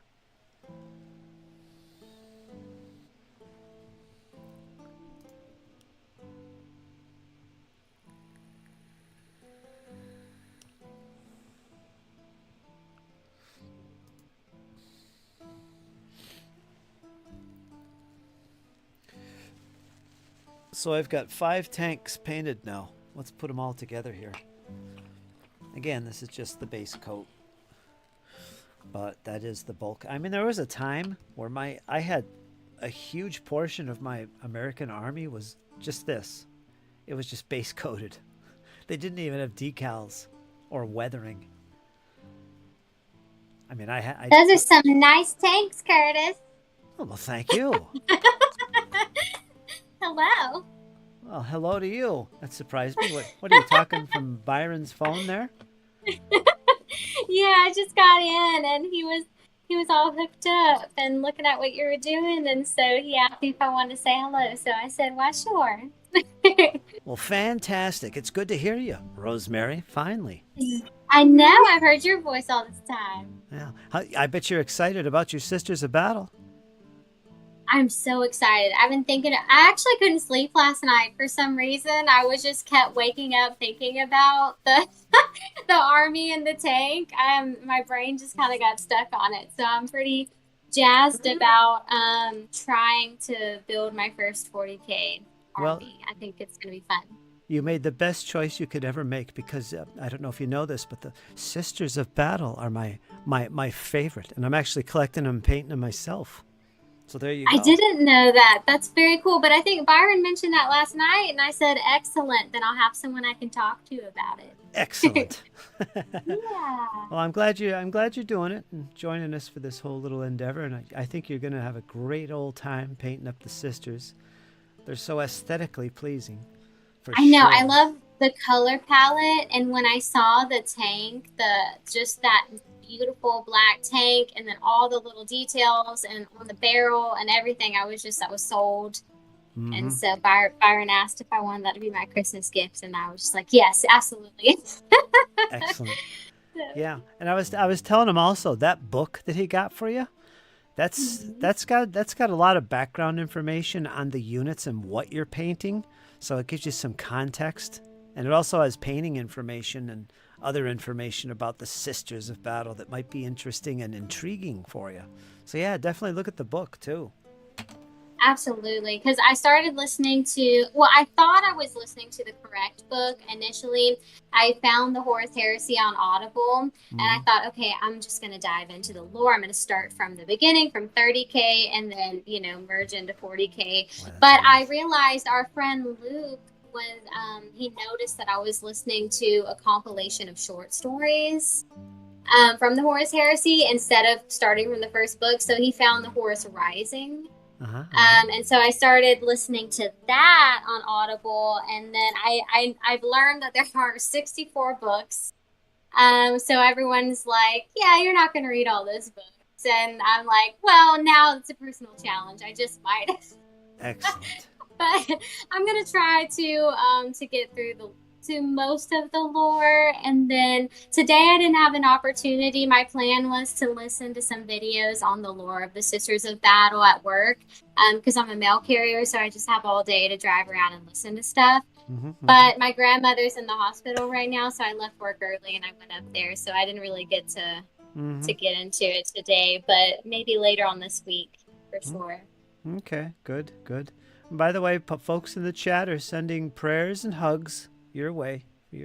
Oh, I really appreciate that. She's not well today. She her left lung collapsed because it's full of mucus from pneumonia. She had pneumonia a few months ago, and she came out the hospital, and she just really started to decline. And then they called the ambulance about 3 days ago to pick her up because she kind of blacked out. She's not getting into oxygen. She's on oxygen constantly, 24/7. She can't come off of it. And so she's been in there, but last night she's a bit fussy because she's uncomfortable, as you can imagine, being in the hospital, and she's cold and she can't eat. She's not allowed to have any food. So she didn't want to wear the oxygen mask all night, and my grandpa went home. So this morning her oxygen levels were so low. There's a bunch of carbon dioxide in her blood, and she's on blood thinners. And so they've had to basically muzzle her with an oxygen mask all day today to kind of bring those numbers back up so that they could possibly go in and try to clean out that lung, pull the mucus out, and then intubate her. Yeah. And then see how she responds to that. So it's really just up in the air right now. She was a bit lucid. She was asleep whenever I first got there, and then she kind of came to at some point. And bless her heart, the first thing she wanted to say was make sure that my grandpa paid the electric bill. That Wow. was her big concern, was did you pay the bill, and I would like some ice cream. Wow. Huh. And so my grandpa was like, yes, I paid the bill, and no, you can't have ice cream. And So we'll just see. how old is she? She was born in 52. So let's do some mental math here. So 72. Yeah, she's in her early 70s. Okay. So not terribly old. Yeah. I wish she would live, maybe a couple of decades longer. That'd be great. Yeah. But unfortunately, existing comes with a lot of arbitrary suffering, and sometimes that involves just complete unfair things happen to you in life. Like my grandmother, she had open heart surgery when I was about 12, and when they had her open, the doctor, innocently enough, just wanted to remove some scar tissue from one of her lungs, and he accidentally cut her diaphragm with the scalpel. And so ever since then, she's just been slowly kind of getting to this point where she has to be on oxygen full time, because she just has one functioning lung, and then the other one was small percentage, functioning. And then she developed lung cancer. There was a tumor in her lung, and she went through chemo and radiation twice for that in the last few years. Yeah, and so it's just sometimes, that's just a part of being a human being, is things happen outside of your control, and medical malpractice is the leading cause of death, and there's really nothing you can do about it. So I just encourage people that I know that are young and healthy or semi-healthy, take care of yourself so you can avoid going under the knife if you don't have to. Good advice right there. Yeah, absolutely. If you can stave off the medical interventions as long as possible, you'll probably be okay. So, You do? but aside from all of that depressing stuff, Yes. your tanks look really nice. Thank you. It's making me want to get back into the tanks as well. But Byron and I were talking this morning about getting a new airbrush. Okay. And we need to set up our painting station. We're like rearranging, trying to get everything efficient and set up, and work on all of our mini miniature ventures. Yeah, that's a good way to put it. You're loving this too, aren't you? I could tell you're loving this painting. I am. I really am. I probably, I don't know if I would have found this hobby if I hadn't found Byron, but as soon as he showed me Flames of War, I just had an interest in World War II already and anything historical. So I was drawn to that. And so I started watching, documentaries on tanks and getting really interested in like military vehicles and uniforms and all that. And he's got a plethora of books on all of these things. And then we made friends with reenactors in the community, and so it just deepened like the interest that was there, and then deepened in an expanded way, because as Americans we tend to focus purely on the American perspective, but it's really cool to look at everyone who was involved in World War II, and each country's experiences and their tanks and their military vehicles and their uniforms and all of that. It's just very interesting. Wow. And so then, I start going up to the game store with him, and I see all this 40K stuff, but I, just never really paid much attention to it before. But I listened to this video recently. You might find it interesting, but it was about how why is sci-fi so religious, like sci-fi movies, and things like that. And if you notice, there's always like this religious undertone to them. And so, and they kind of touched on 40K in the video, but I thought it was a great analysis of how, despite how scientific or progressive a movie might be, we always revert back to this like religious paradigm. And it's kind of like ingrained in us to do that. And 40K is kind of like that. No matter how religious they don't want to be, they always revert back to creating some deity that they worship, and the emperor, and it's just and we're tribal. It's just very representative of human beings, forming their factions and their tribes, and just the decadence that can come to be, and just the gluttony and just all of that. So gluttony. Yeah, you got Slanesh. Yeah. Yep. There's all sorts of gluttonous tendencies there in that realm, and her world, just excess to the extreme. And if you imagine, human beings, maybe years and years with that kind of like technology and advancement and all of that. I mean, I could totally see us doing a lot of the things that the creatures in 40K are doing for. Given the the capabilities. So yeah, I'm sorry, I just went on a long-winded monologue. I love it. I love it. We're getting a taste of 40K lore here. I like it. Absolutely. So it's super relatable. So I'm into it, and but I don't like every faction. I listened to a mutual friend of ours sent me some videos where they kind of broke down, gave a really good summary of every faction in 40K, and so I listened, just searching for things that I could appreciate about each faction, and just Sisters of Battle though, and the Blood Angels, and the Black Templars. I really am drawn to those groups. They're very good. Yep. Aesthetically. I do the Sisters of Battle. They're my main interest. I just love my little sisters, and I also do the what are they? The Dark Angels. I do the Dark Angels. Nice. I have an army of those. I was going to do Black Templar at one point, but I went back to the Dark Angels, my original army from back in the day. And Jesse, my nephew, he's got Adeptus Mechanicus. He's got the Golden Boys. What are they? The bodyguards of the Emperor. I call them the Golden Boys. Nice. Adeptus Custodes. He's got those. Yeah. He's got the Chaos, the ones of Nurgle, the Death Guard, they're called. And he's got one more army. Yeah. One more army, and I don't remember what they are. Oh, the Necrons. Yes. Yep. The Byron has some. Mm-hmm. Yeah. And one of my friend, he gave me a little figure of a Tyrannid and a Space Marine to see if I could get into painting, how well I could do, and just play around with it.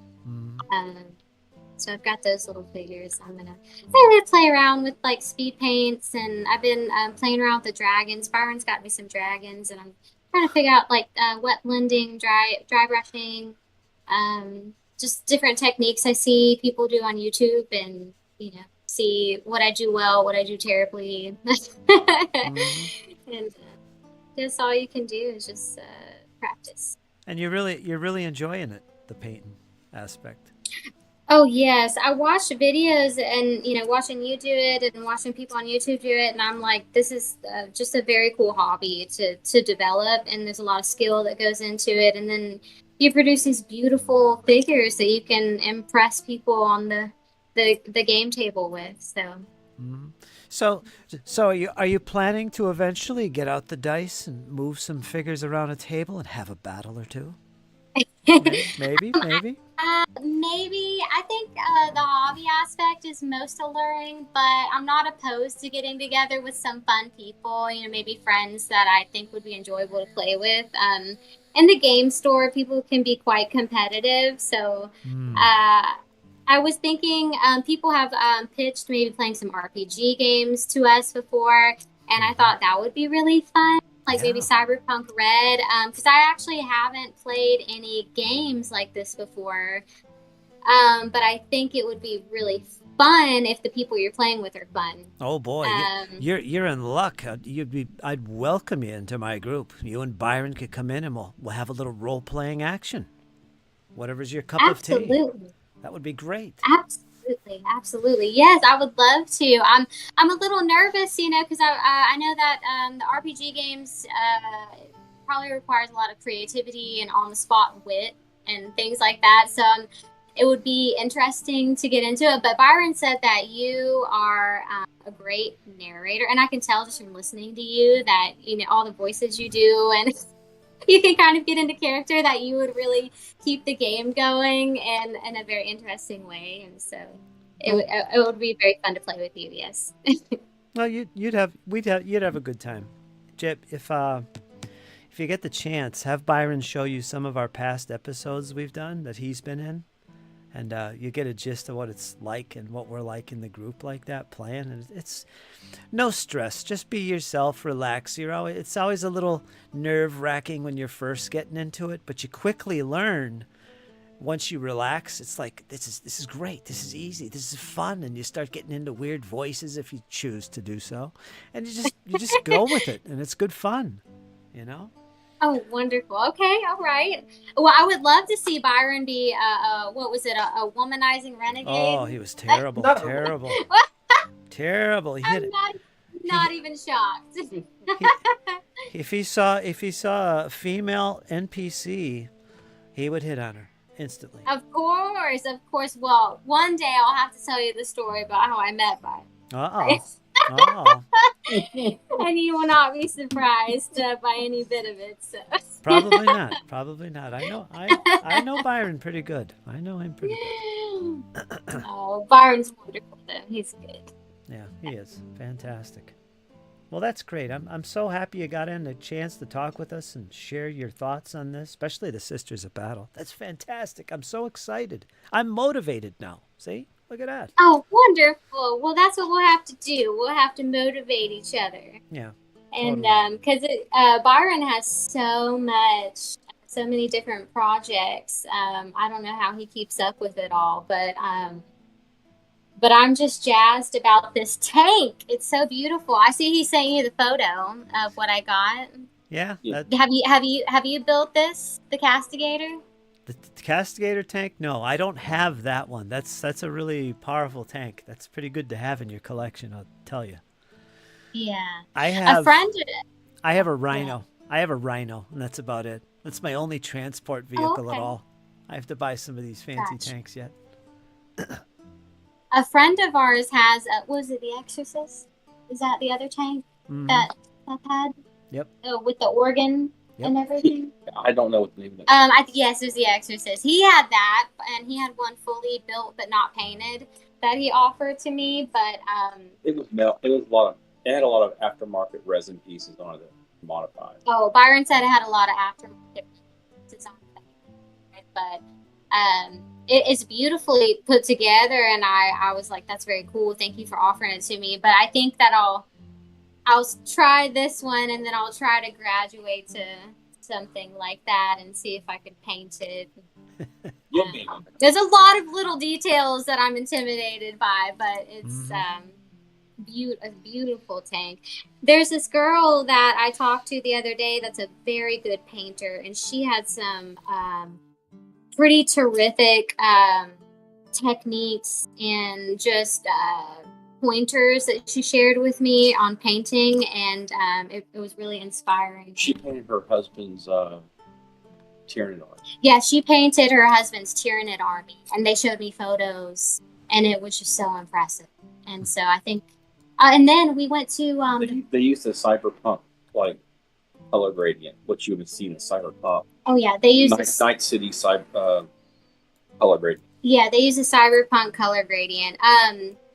So she was a very interesting person to meet. And then when we went to the 40K store yesterday, the woman that was working there, they have a painting,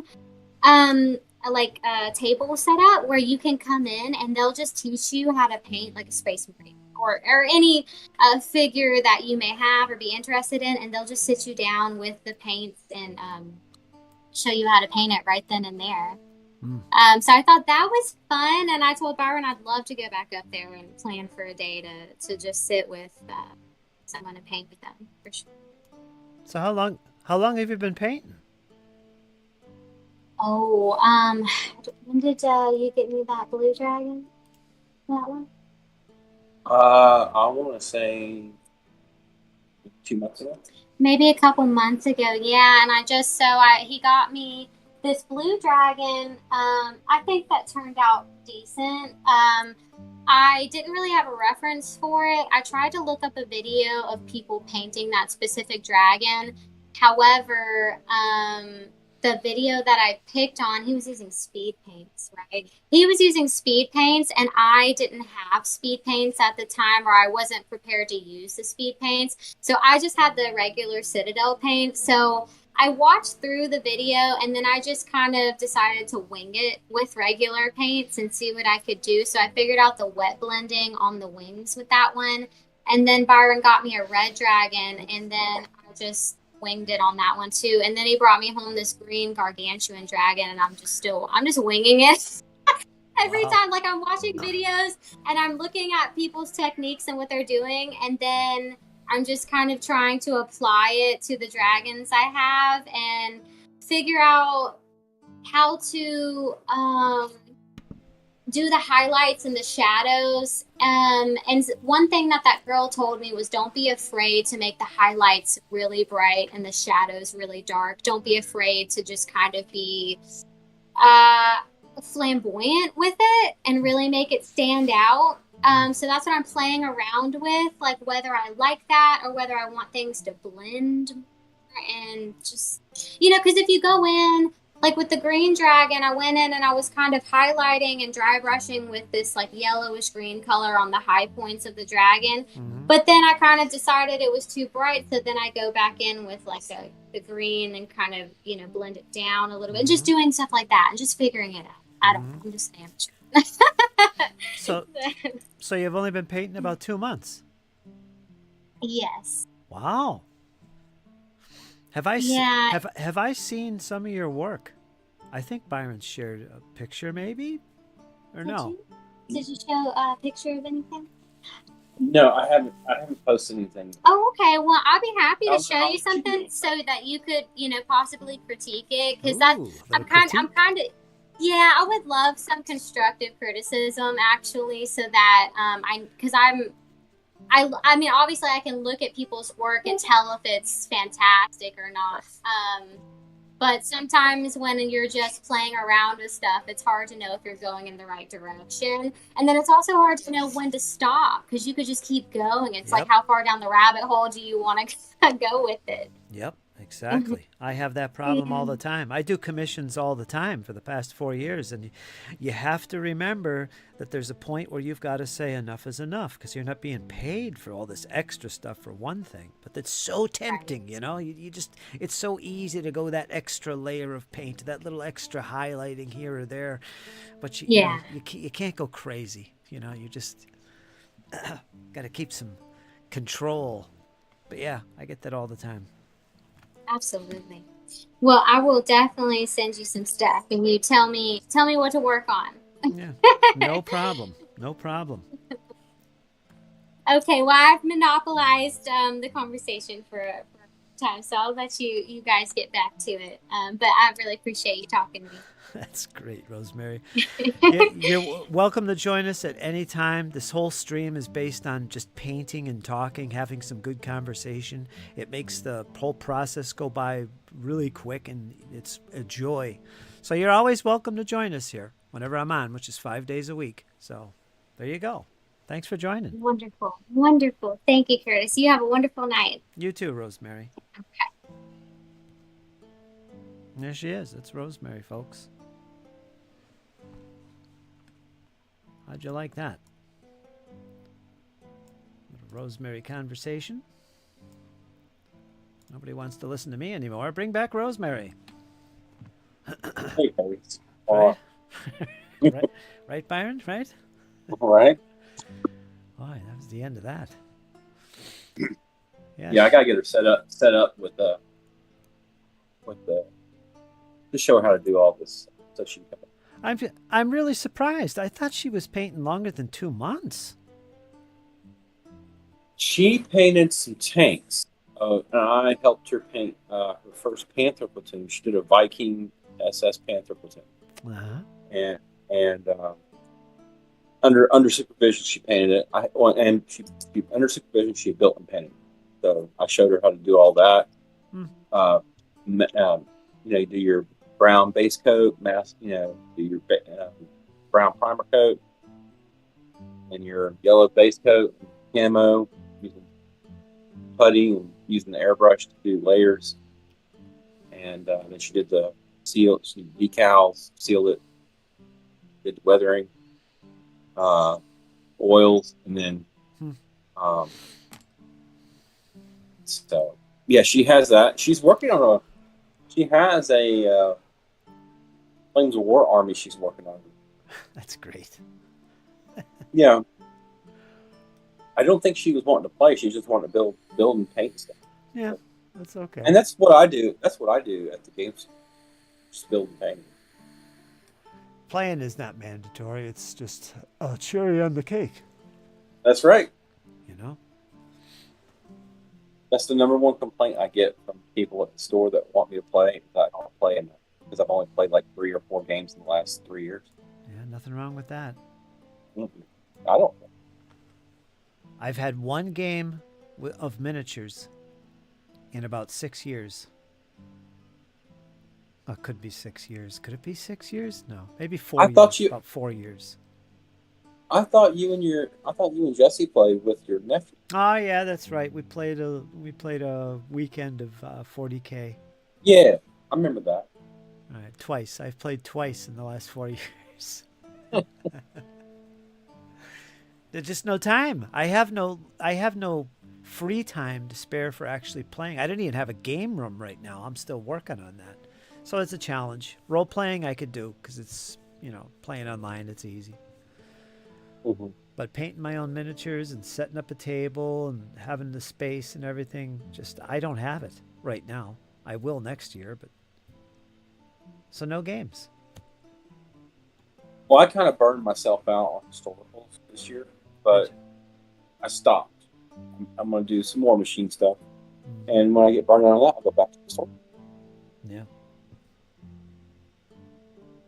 It's thinking ahead. Well, that was great. I'm glad she popped in here. That was good hearing from her. Boy, she sounds energetic, I'll tell you that. Yeah, she's hyper. Firebrand? Let's see. So, yeah.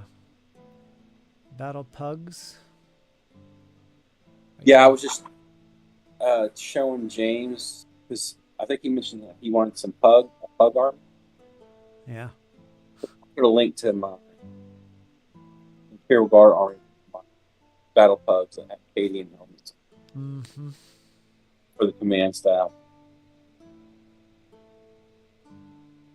I see that. Battle Pugs. She's from Alabama. Well, Max is from Alabama. Max is in Alabama. Sweet home Alabama.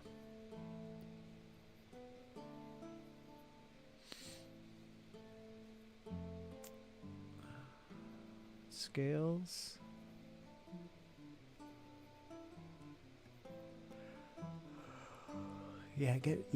Bring her into the chats more often. That's great. She'll get inspired. I know she will.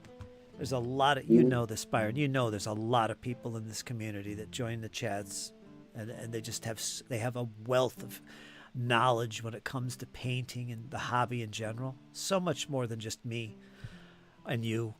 There's so much here. Great people. She'd learn a lot. I agree. Totally agree. Inspiration brings joy to the Hermitage. Good point there, James.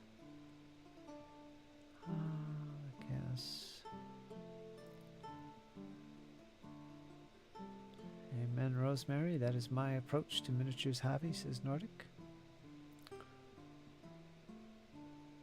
Yeah, I think the biggest draw for me is the aesthetic of the army, and its lore, and it's what it looks like. That's what gets me to paint them. It isn't, oh boy, they got this weapon and they got this weapon in this category of character, and this is going to be powerful and so fun. That's an aspect of it. It is with all games, but it's always, but for me, it's always about what they look like. You know, how cool are the models? That's what draws me to any faction. Like Rosemary pointed out, she don't like all the factions. She pointed that out, and I was gonna say, well, you're not supposed to like all the factions. You're supposed to have some enemies, you know, and some preferred ones at that. That's the whole point, right? That's called getting yourself immersed.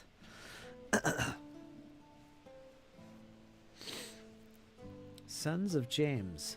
The Black Legion for me, or 1,000 Suns, James? Oh, I read that wrong. The Sons of James.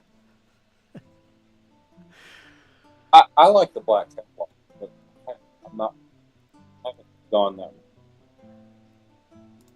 I was going to do them at one point.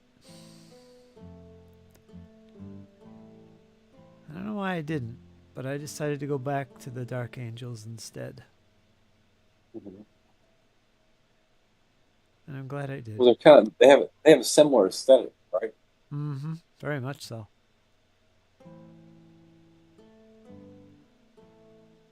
The Dark Angels are green. Green and black. I know some paint them green and red. Their weapon casings are red and things like that. And that's the way my Dark Angels looked back in the late 90s and early 2000s. I went with that red and green look. Didn't like it. Never liked it. It reminded me of Christmas elves. And so I went this time around. I said, okay, if I'm going to do them again, I'm going to use the black casings to the weapons. So they're essentially black and dark green. No red. Mm-hmm. And that's the route I'm taking with them. Much more appealing to me. Yeah, I saw some today, and I mistook them for Black Templars at first. Mm-hmm. They were near there, and I said, look at it, the dog thing. And I noticed they had a very similar setting. But I did see the red. There was some red, I think some red, a little bit of red on their uniforms on the box art. Mm-hmm. Where I don't think that the Black Templars have red. But I could be mistaken.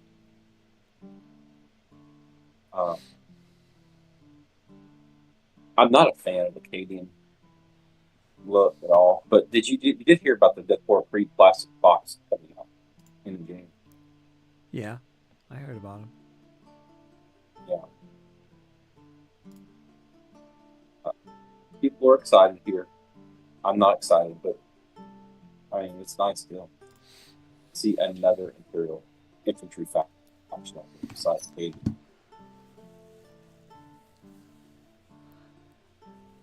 If I do another faction, it's either going to be Dark Elves, Dark Eldar, or it's going to be Slaanesh. Because I really like those models. I've turned dark, man. I've gotten dark. I got a dark soul. But I love those models. I love them, actually. It was Nerd's Nerd. She frequents the chats every now and then. She turned me on to the Dark Elves and the Dark Eldar. She had some 3D printed ones and painted them up fantastic. I'm just, oh my gosh, I got to have these sexy elves in my collection. I need this in my life. And yeah, and then I naturally progressed to an even darker theme, which is Slaanesh. I said, oh my gosh, these are beautiful. I got to have these in my life. The way she was doing them, just good stuff.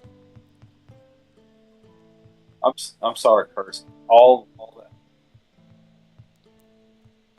that what? What'd you say? All that all what? All that chaos has got to be. Yeah.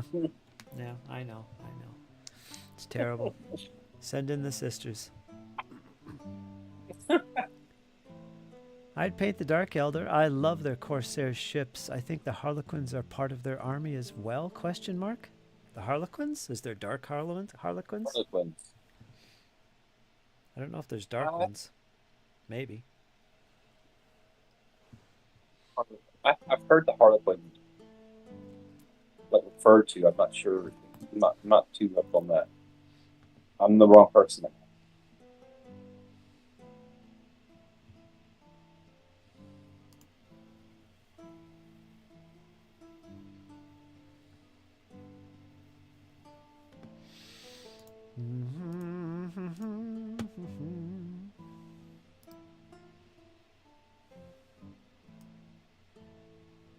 Let's turn this down a little bit. Right there. Don't know why I had that up so high. There's Francois Marion. 37 years in the hobby here, but I'm here for the boys club, period. I like when the hobby stays immersive and doesn't change because a female entered the room. I'm off to where the topless Repentia reigns supreme. I hear you, Francois.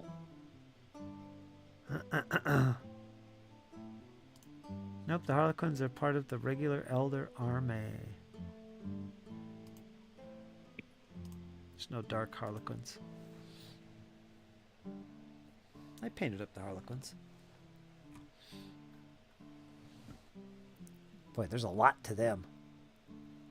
You can go crazy. So, Rosemary wanted me to tell you about her Instagram for her models. It's called Only Tanks _1950. On Instagram? Yeah, like mine. You know, just to put her. I'll put it in the chat. Yeah, put it in the chat somewhere, and I'll grab a hold of it. You can post to the links to the chat. Yeah. Yeah. You're a mod. You have that little wrench in front of you.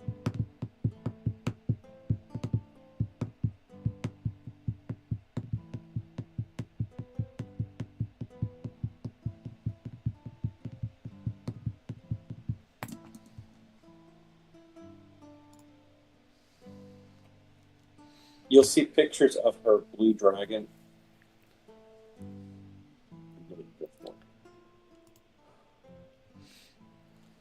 And you'll also see a armored car she built. Install her.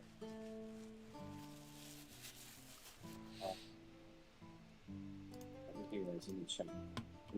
Here we go. So you guys can go check that out.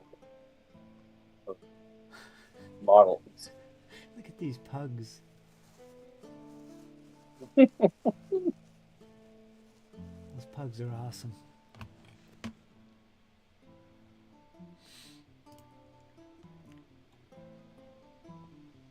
Where'd you post it? In the chat. YouTube? I see it. Yeah, YouTube's channel.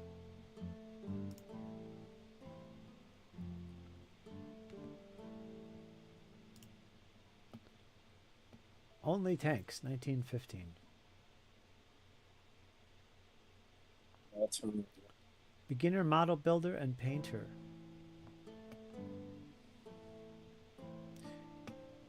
Okay. But you can see her blue dragon.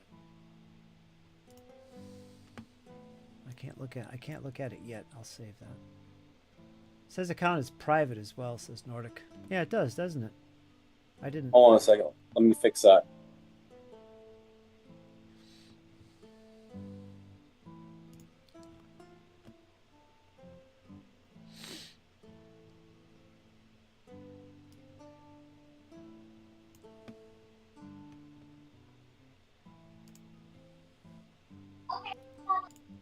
She just switched it from private to public. So check a look. She didn't know it was on private.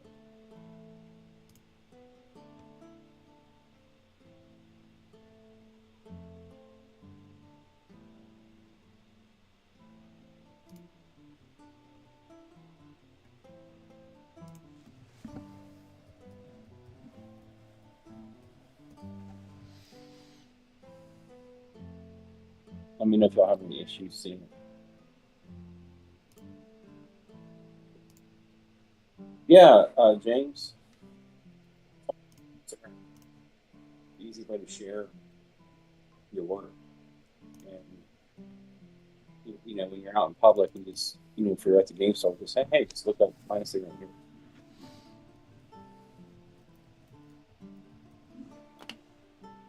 Yeah, she loves that car. She built and painted that.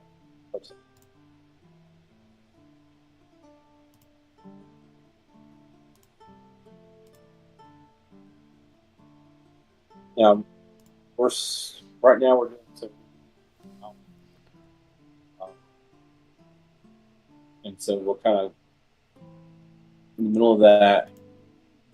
The hobby room, the tank room, is where we do all the built and things. But it's part of the rearrangement right now. So once I get finished squared away, we'll be back.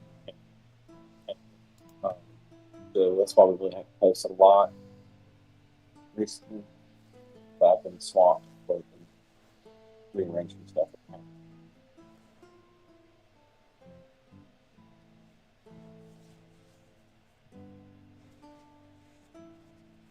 Yeah, I think she did a good. That was her first dragon she painted, the blue one.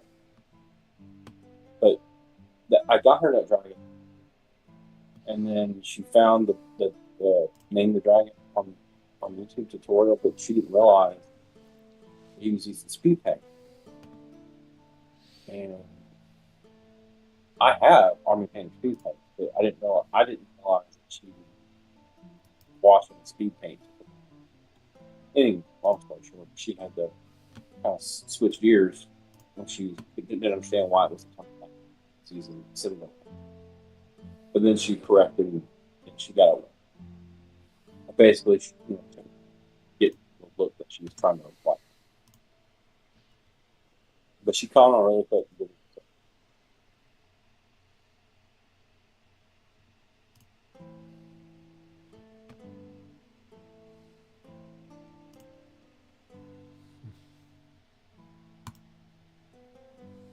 Da da da da da da da da da.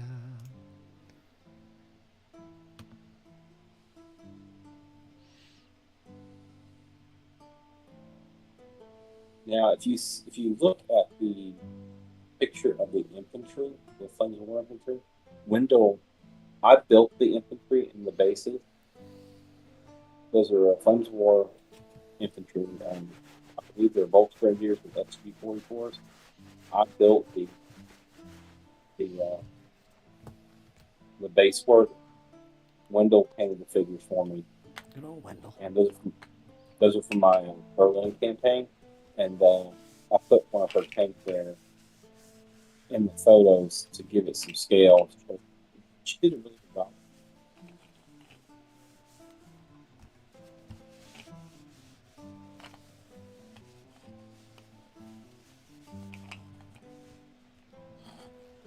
Let me put these over here. Get them out of the way so I can do this properly. 1, 2, 3, 4, 5 Shermans. 7, 8, 9. 4. I don't know how many's in that box. Well, we had a lot of viewers there at one point when Rosemary was on. Huh. Cat's in the chat. Huh? Cat was in the chat. Cat's in the chat? On YouTube. Cat's in the green room. All right, Cat, I'll bring you in. Here you go.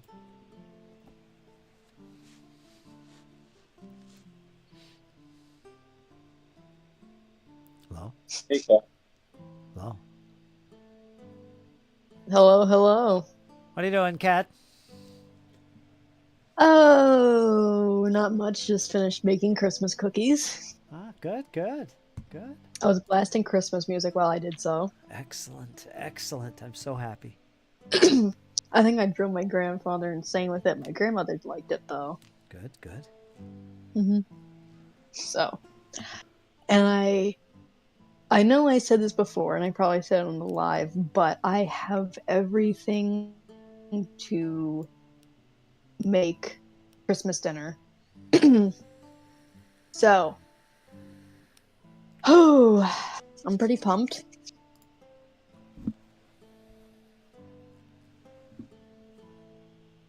And I was thinking about it, And thinking about the mashed potatoes, and I might not do garlic mashed potatoes, but what I might do is since I might have leftover cheese from the baked mac and cheese, I might actually shred some cheese into the mashed potatoes and mix that with butter to make cheesy mashed potatoes. Which, I mean, who doesn't like cheesy mashed potatoes? Yeah, I know, right? Cheesy mashed potatoes. It's making a good thing even better. Mm-hmm. From spectacular Yeah. to epic.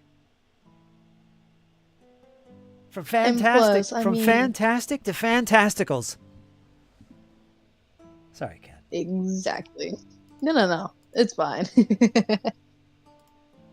I mean, don't get me wrong, garlic mashed potatoes are great. I mean, they taste great, but like, there's nothing wrong with cheesy mashed potatoes here every so often. Yeah. Actually, I don't think I've had cheesy mashed potatoes in like a year.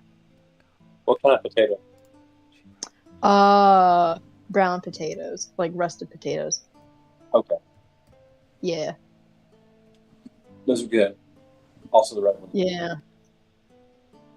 Red ones are preferable, but brown ones make better mashed potatoes. At least was in my opinion. But whenever you're like baking potatoes, like cubed potatoes, red is usually whatever I do. They I will taste a take- lot better. I would mix ranch dressing, spicy. Ooh, That's that's a very good good. idea. What I think the thing that I'm really going to have to like, I'm gonna have to try to figure something out is with the ham because we don't have any honey and I thought we bought honey, but what I might do is I might just do a butter based instead, which I mean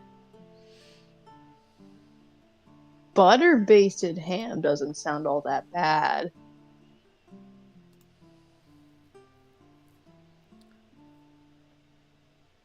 So Well, Curtis, Cat, I'm gonna get off. Go feed some kitties. all right. All right, Byron. Keep me abreast as to all this goodness here, and let Rosemary Yeah. know. Once again, let her know that she's totally welcome in the community here, in the chats, and in our future RPG sessions as well. I kind of got her a little interested in that. I hope she's welcome to join with you. I think she will when the time comes. Awesome. So, y'all have a good night, and we'll be listening. All right. Take care, Byron. Thanks. Yeah. Good night, Nora. Good night, Yeah. James.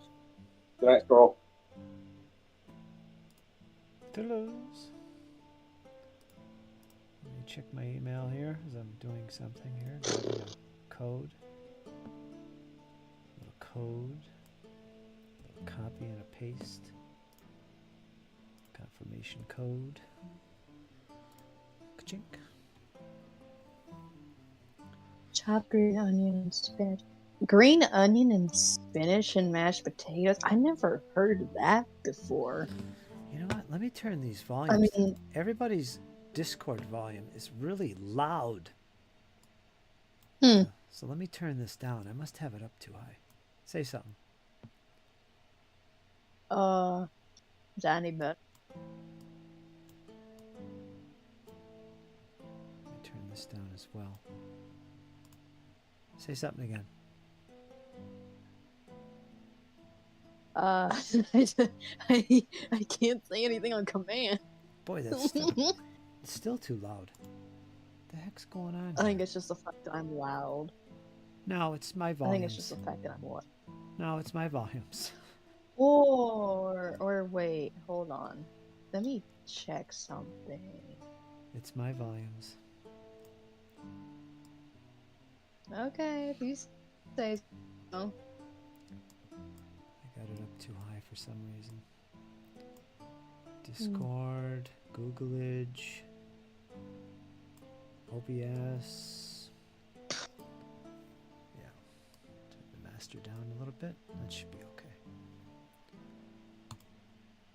So, did you hear Rosemary? I Did you miss that? just. Yeah, no, I missed that. I just got on.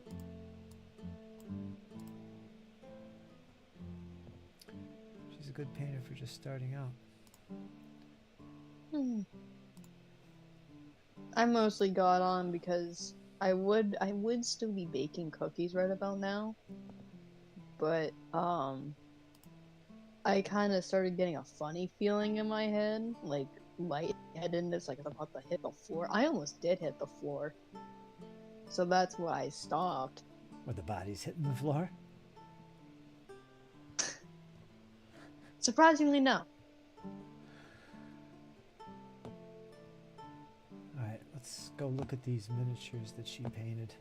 I had to make an Instagram account because I'm not on there.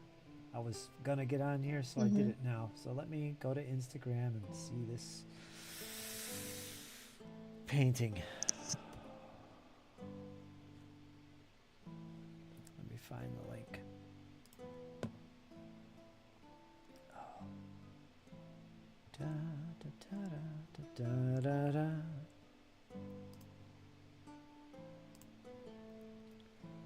Alright. Oh, okay. Okay. Let's actually look at it together here on the screen.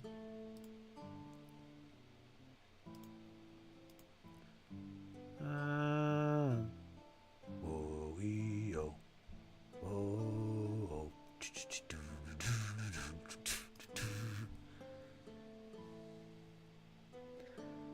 Let's take a look at this.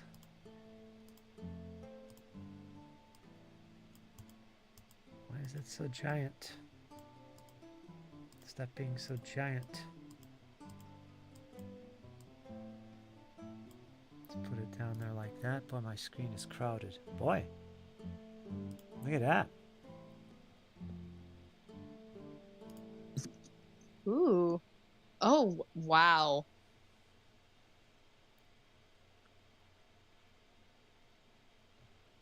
Not bad. Not bad. That looks nice. Yeah. Got the orange Man, going just on. starting out? Well, there's a lot of texture on these models. You can see all the texture on it. They're very easy to dry brush. This is actually an excellent model for a beginner to start off learning how to paint. Dragons are perfect beginner models because a lot of it is dry brushing, and which is a relatively easy technique to do. It's difficult to master, but yeah, she did a fantastic job on that. Especially the textured part. That's really nice. The gradient of the colors changing and getting lighter like this. I like that. Yeah, that's nice. Let's look at the Flames of War tank she does, because this is her forte. Holy schmokeroonies. I assume she painted the infantry? I don't know. I would assume. She does the tanks. Got some tigers there. Nice camo scheme. Oh, I love tigers. Tiki tigers. Current project, Tiki tigers.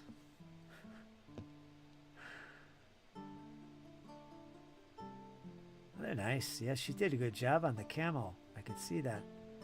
She's got a shade going on there.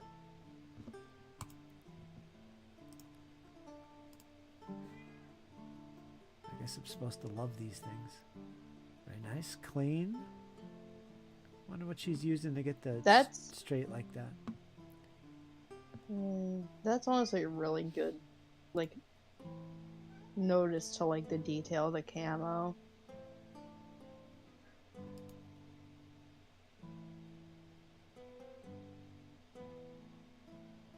This looks like an airbrush. Yeah, she's got airbrush paints. Yeah. I think that's an airbrush thing over here. Little airbrush action. That's how she's doing it. Nice. Very nice. Boy, she can paint flames of war. Look at that. I like the one in the middle here. Look at that. Panthers. Yeah. These are panthers. My favorite Panzer is the panther. Any version of panther. Big diesel engine. Yeah. There she is. Proud of her work. That's Byron's girlfriend. Ooh, look at that.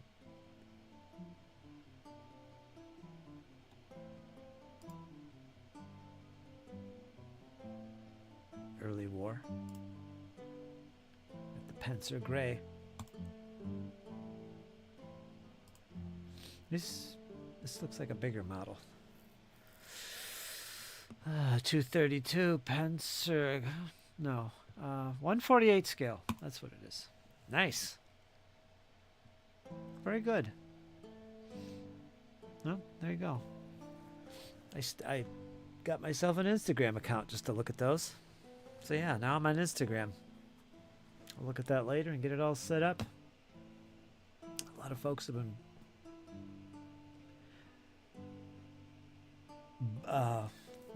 been pestering me about getting on here. So there you go.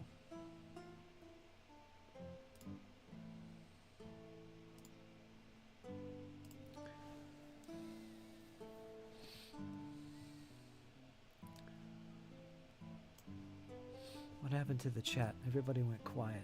Is anybody there? Is my chat screwed up? Let me go look. I see tanks. Yeah, my chat was screwed up. I didn't get all this. Let's see what I missed. Good night, Byron. I'm gonna go make some dinner, says Nordic. Big medieval wargamer Midgard battle just dropped. From Nick? Yeah. He loves that game. I ain't going to make dinner, says Nordic. I'll catch you in a bit. Sure thing. There's a link from James. Now I'm eating chocolate dipped licorice. Ooh, yum. Licorice. Licorice James. I don't like rosemary anymore. James. I'm gonna say it now. I'm probably gonna be thrown up on a stick for this, but I don't like licorice. That's okay. Well, I mean, the only licorice I don't really stand is black licorice. I cannot stand black licorice. All right, that's it. I can't take this anymore. Kat, you really offended me. I'm mad. Oh, well. How could you not like black licorice? Are you kidding me? I can't even pronounce it. Licorice, black licorice. Stop it. No, it's not my fault. I have the thing is I have a weird sense of taste because ever since I got COVID, my sense and taste my tastes have just been messed up.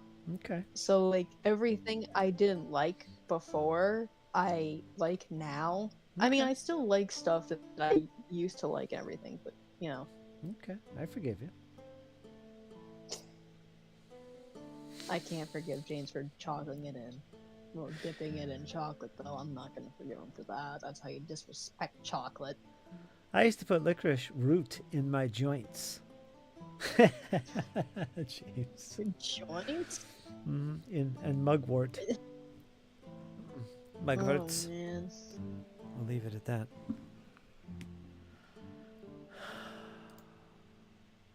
Yeah, so that was Rosemary's work. She's that's pretty good for.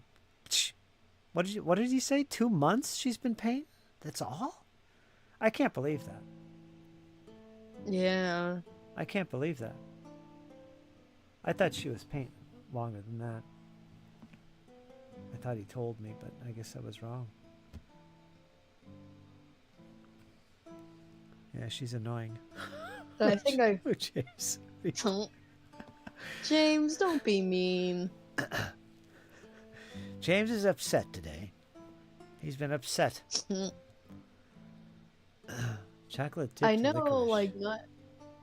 I know it wasn't yesterday. It was either yesterday or the day before. It was me, James, and Nordic all in a call, and James, all of a sudden he disappeared, and Nordic and I were like, "Oh, where did he go?" Turns out he was mad because he messed something up with his models, I think. And Do you remember that? Do you maybe remember? he's Do you still remember mad when you from were in the that. chat? I think it was you and Nordic. You were in the chat, and we've been having trouble on the Yeah. server where it bounces you into a different channel. Did that happen to you at all? Yeah. Did that happen to you at all? Multiple times. Multiple times. Yeah, that was me. We figured it was you. Yeah, I was just teasing you. I think it'd be funny. Let's drag Nordic and put him in some other channel and do the same with Cat. See if they know what's going on here. It's just me. Yeah, Nordic Nordic sent me a message. He's like, I think Fritz is bouncing us around. I'm like, probably. It was. I was bouncing you just for fun.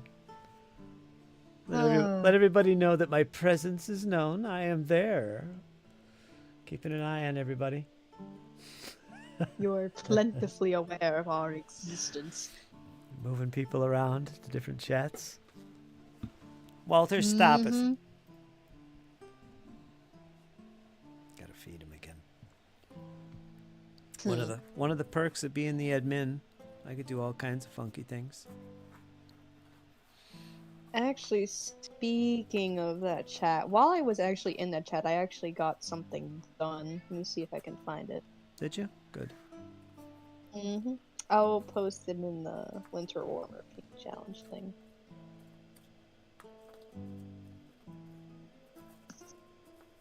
Good. I like to hear that. Progress.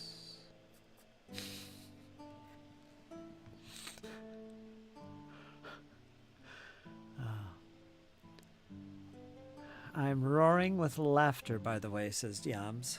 Hold on, I gotta feed the cat again.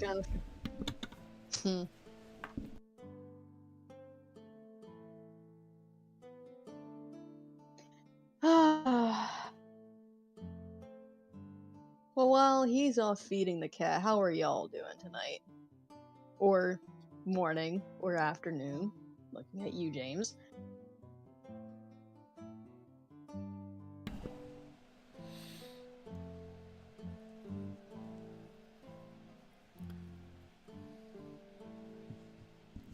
Test, test, test.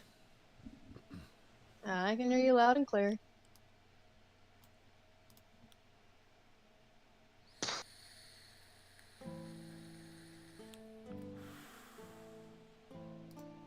Well, that's good to hear, James.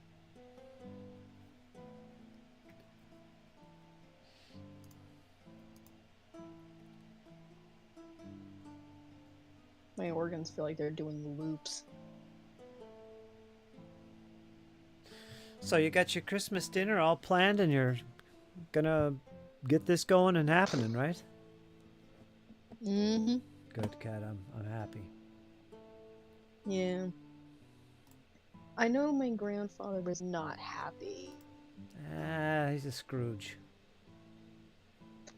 He kind of looks like Scrooge. Nice job on the book cover. I just spotted it. Oh, thank you. Nice straight lines. Oh, very good, very good, very good. I actually sent that to my friend in Washington because that's actually for him.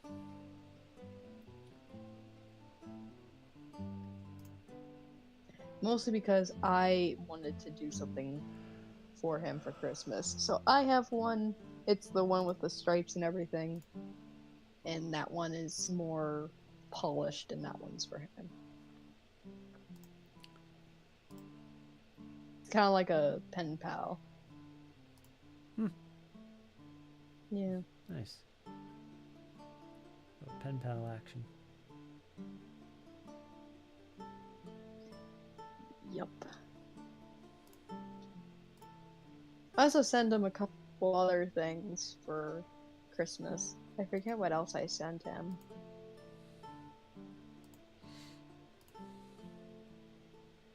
Oh yeah, I had gotten him a fidget cube because he has attention deficit disorder.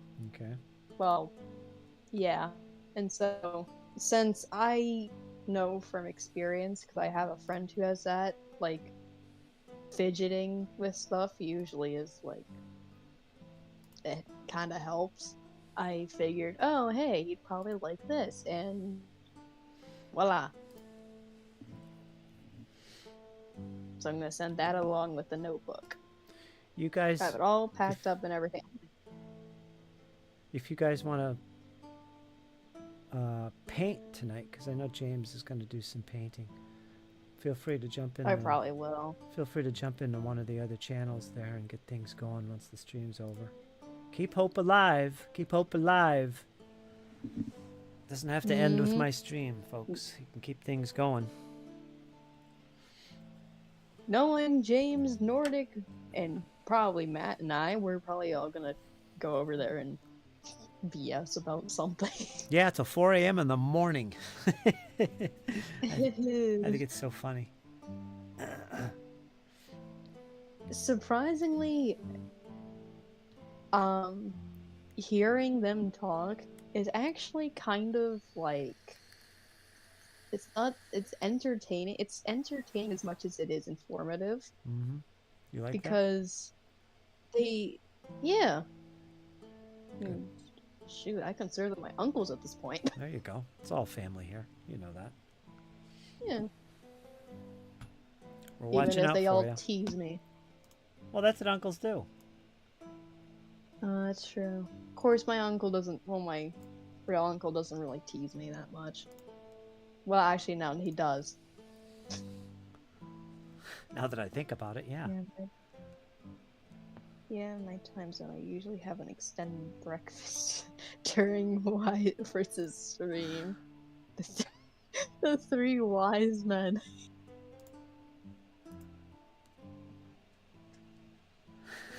Oh, that's right. We came up with nicknames for each other. Very good. James, Matt, and Nordic have agreed to call me Catapult. We call James Dingo Barry. What is it? Dingoberry. That's a good one. Dingoberry. Yeah. That's a good one. Terrible. Yeah. Terrible. I forget we agreed on Nordic and Matt's name.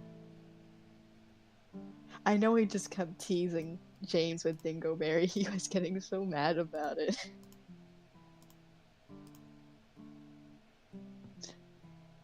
Ah. Dingo was Speaking his of name. Matt, I'm wondering how he's doing. Who? I said, speaking of Matt, I'm wondering how he's doing. Yeah.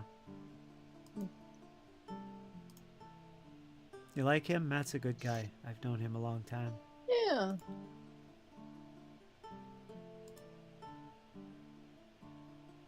He's also a good cook, good chef. I might ask him for advice on cooking then. Oh yeah, he's prime to ask. Oh, he's about to hit the road soon. Oh, then we might actually see him tonight then. Do do do do do do do do do.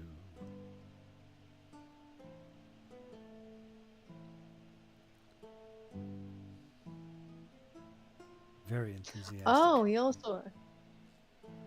Yeah, very enthusiastic.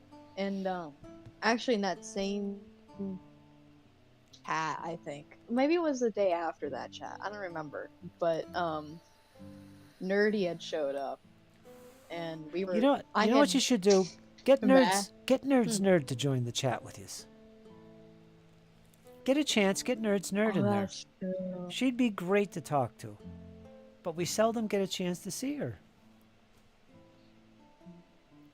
Give her an invite when you get a chance. I probably will. Don't pester her or anything, but shoot her an invite because you don't get a chance to talk to her much. She's a wealth of knowledge when it No. comes to painting, especially speed paints. And plus, she likes old cars, so. Yeah, there's that too. You two could go on and on and on. Oh, we probably could. Mm. But, like, as I was saying, I think it was like, maybe a couple days ago. I can't remember for the life of me. But, it was me, James, Nordic, Matt, Nerdy all in a call. And, the three amigos were at their shenanigans again, teasing me for liking Huey and everything. And, I was like, you know what, Nerdy, let me ask you something. Do you like Huey? And he's like, oh, like, I don't know who that is. And then he looked up some of his songs. He's like, oh yeah, never mind. Are you talking about Nerdy I like Ogre? Huey. I was like, yeah, Oh, that's right. He was in that chat. I remember that. yeah, yeah. And then James was like, oh no, now I. He felt ganged up on. Yeah. It was great.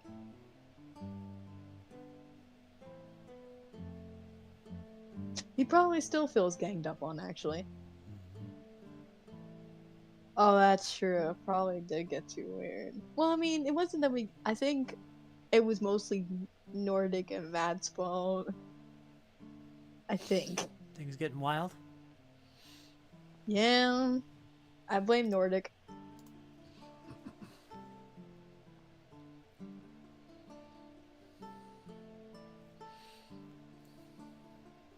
Nordic always up to his shenanigans. You guys are the most talkative people I know. I can't imagine being in that chat sitting there just. You are, seriously. Because I know Matt, he is a talker, man. He could sit there for hours and talk your ear off. And so could everybody else in there, including you, Kat. You're all talkers. So it must be a Yeah. fun time in that chat. Oh, it is, believe me. It's a real fun chat. We might do that. We might do that again tonight. That's probably. Good. And I'll move you around. So if you find yourself in another chat, Oh. that's me being bored, just staring at them. What are they talking about? I wonder. I'm gonna move them around.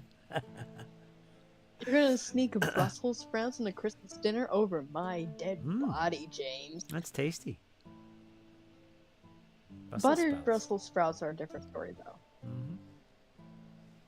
I can't stand regular Brussels sprouts. Yeah. Caramelize them. Cover them with sugar. That's a good idea. Well, brown sugar. Dip them in honey. Slurp them right down.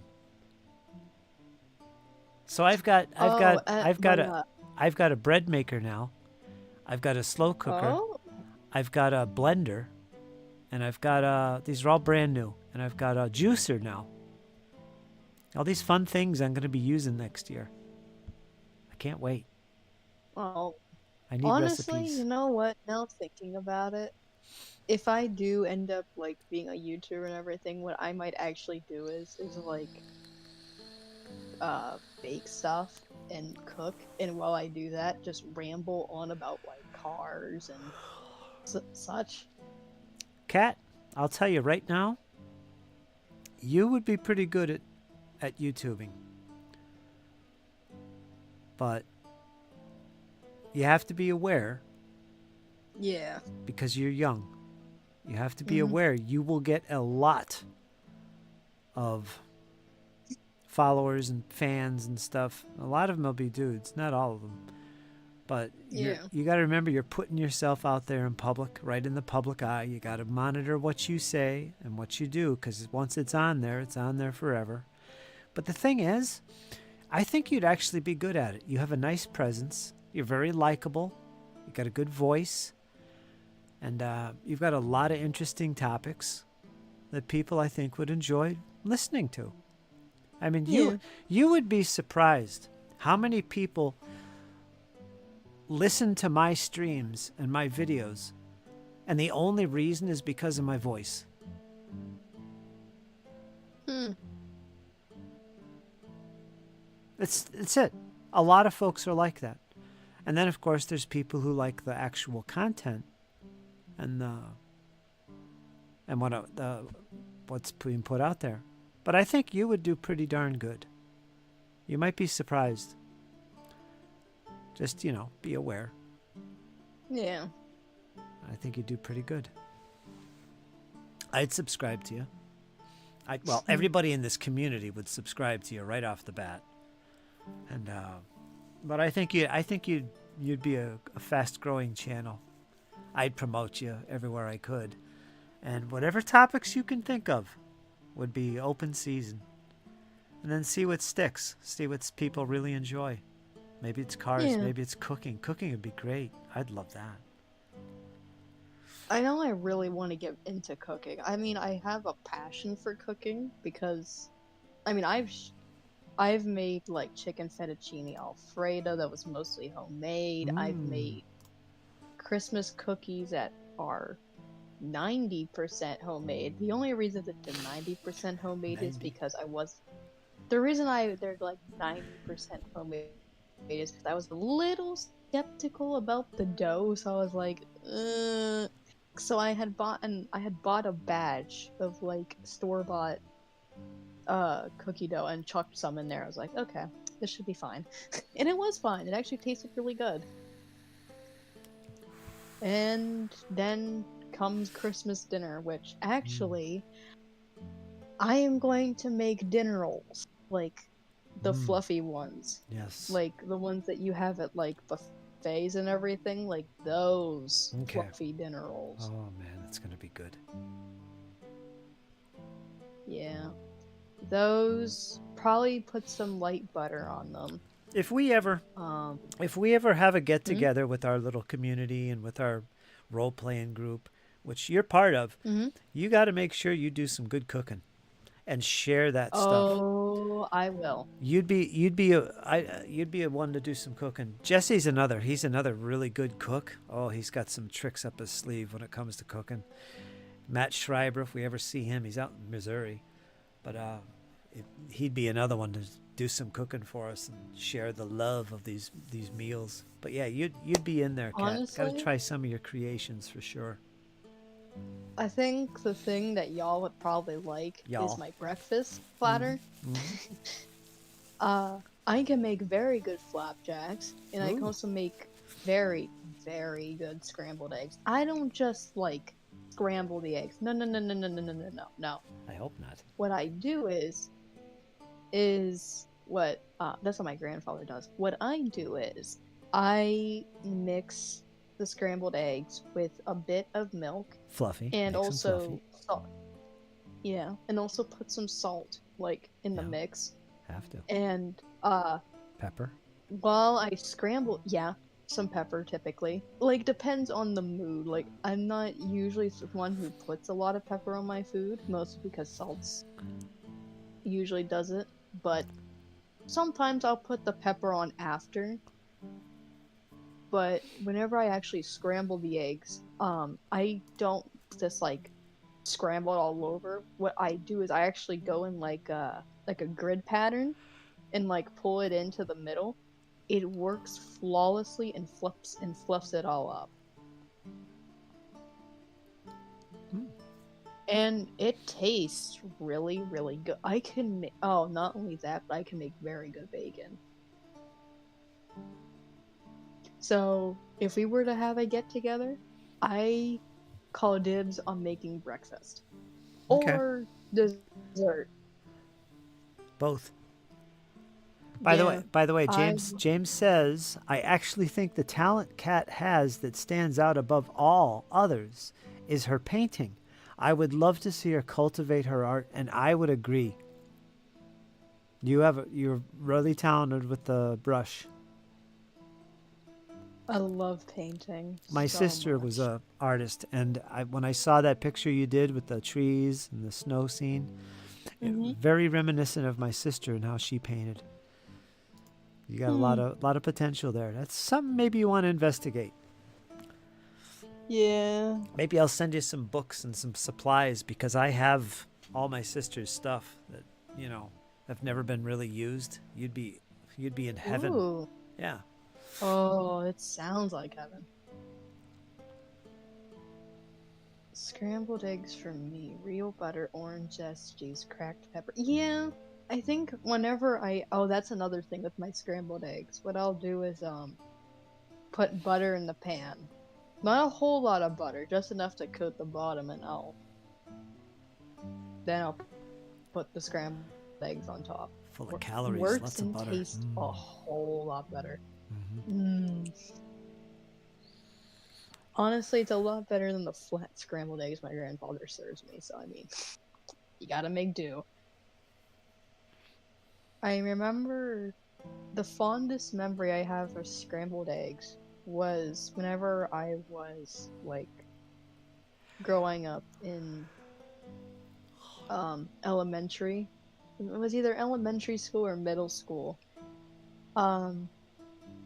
What my grandfather would do is he'd actually make scrambled eggs, and then what I would do is I would get toast and I'd make scrambled egg scrambled egg sandwiches, and I'd always eat that for breakfast. And I still do that from time to time to reminisce, and it still tastes just like I remember.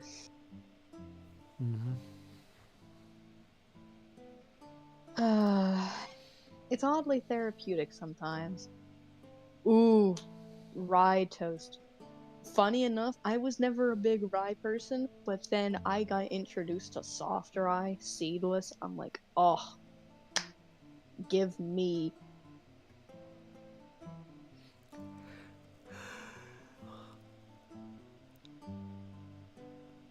Add juice Actually, to the that's egg. what That's interesting, James. Putting juice in the egg. That is interesting. I'm gonna try that. It sounds interesting enough to try, but at the same time, I'm almost too scared to try it. A painting channel would actually work well with Kat. I used to tell my sister the that's same thing. true. She was into art, and I was trying to get her to, you know, you could go on YouTube, make your own little how-tos, and just sit in there painting. There's all kinds of people on there painting, ASMR channels even, like the sounds of painting. It's crazy. You could easily do that.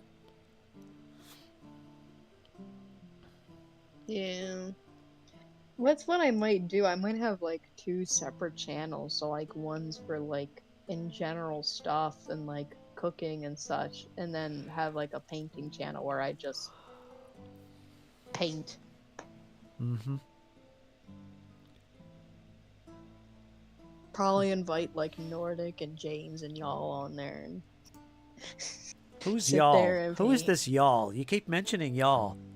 Do I know this y'all? Oh my word. I'm teasing you. Yeah, I know. Oh no, believe me, I know not to do that. I may be young, but I may not be. But I am not stupid. Naive. You're not naive. Nope. I was naive. That was. You better not be. Don't be naive. No. Well, I'm so happy for you. I'm so happy that you're with the Christmas and all, getting things going there. I'm really happy. I don't really get a chance to celebrate these holidays anymore, so I'm happy to see you having this holiday while you still have family in your life Yeah. the way you do. That's great. Take advantage of that and enjoy it and create some memories you'll cherish for the rest of your life and share with your offspring and in the future. That's great. And I actually found out about my guitar. My grandparents actually want to get it either tomorrow or Christmas morning. So it'd actually be a legitimate Christmas gift. It's just a gift that I would be expecting, and I'm like super happy. But either way, you're going to get it, right? Yeah. It's just the fact that I'm getting it Christmas either tomorrow or Christmas like day. It's Tomorrow just would be like, good. yeah. I mean, we're going out tomorrow anyways, because I gotta deliver my package, pick up a package from Kyle. Was it sitting in the I don't know mailbox? what it is though. No. It's sitting at the post office, Mhm. but I don't know. But yeah, I gotta deliver a package, pick up a package, and then we'll probably go get the guitar. Yeah, I'm that hoping it's still there. genuine Christmas. Yeah. Next year, get yourself a tree. Oh, my grandmother said my grandmother, like, after tonight, like, she came up to me and she said, "Listen, after this year, I'm not gonna miss it again. We're getting a tree and decorations next year." I said, "Please do." Yeah. And please follow up on that promise. She said, "I will." Well, you'll make sure. Believe me, I will.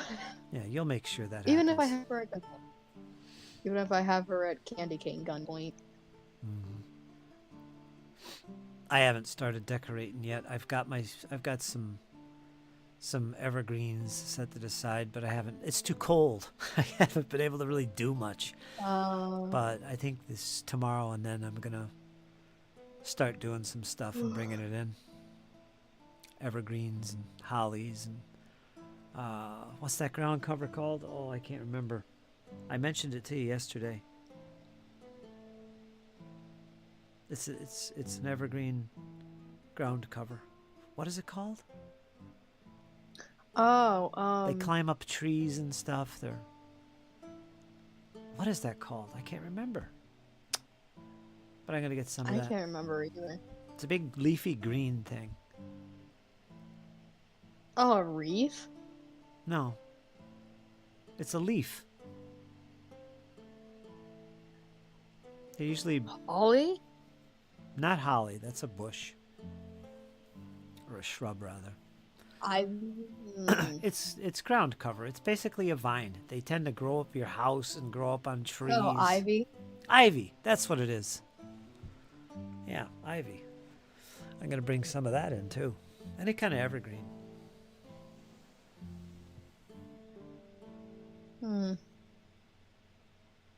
I got some other things. And probably not this year. I'm not gonna have my bonfire this year, but next year I will. And I'm gonna video all that nonsense. It's a good time. It's good fun. Yule. It's supposed to last 12 days. But technically, Yule is celebrated for the first 3 days after the first full moon of the year, which is in January. That's why it can be different. Like this year, it starts on the 13th. So that's when I'm celebrating Yule. That's the more traditional time period to celebrate it. The more authentic time to celebrate it. Modern, they usually celebrate it on the 21st. You know, the same time as the solstice. But Yule actually has nothing to do with the solstice.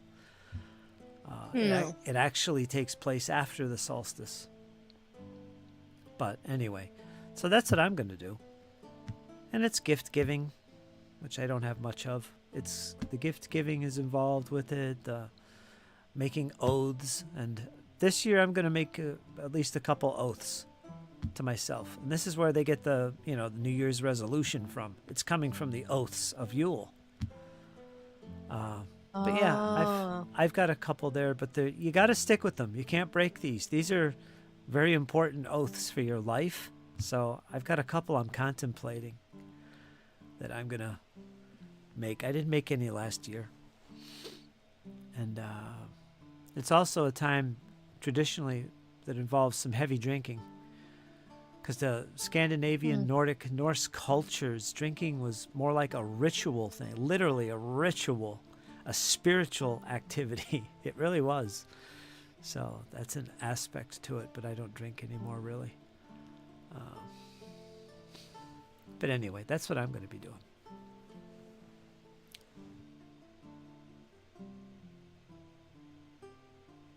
Like he's made a guy now. get paid because I want to buy some more 15 mil, says Yams. Breakfast. I'm itching to get paid because whenever I get paid, I'm planning on getting a Yeah. mic and everything. Yeah, yeah.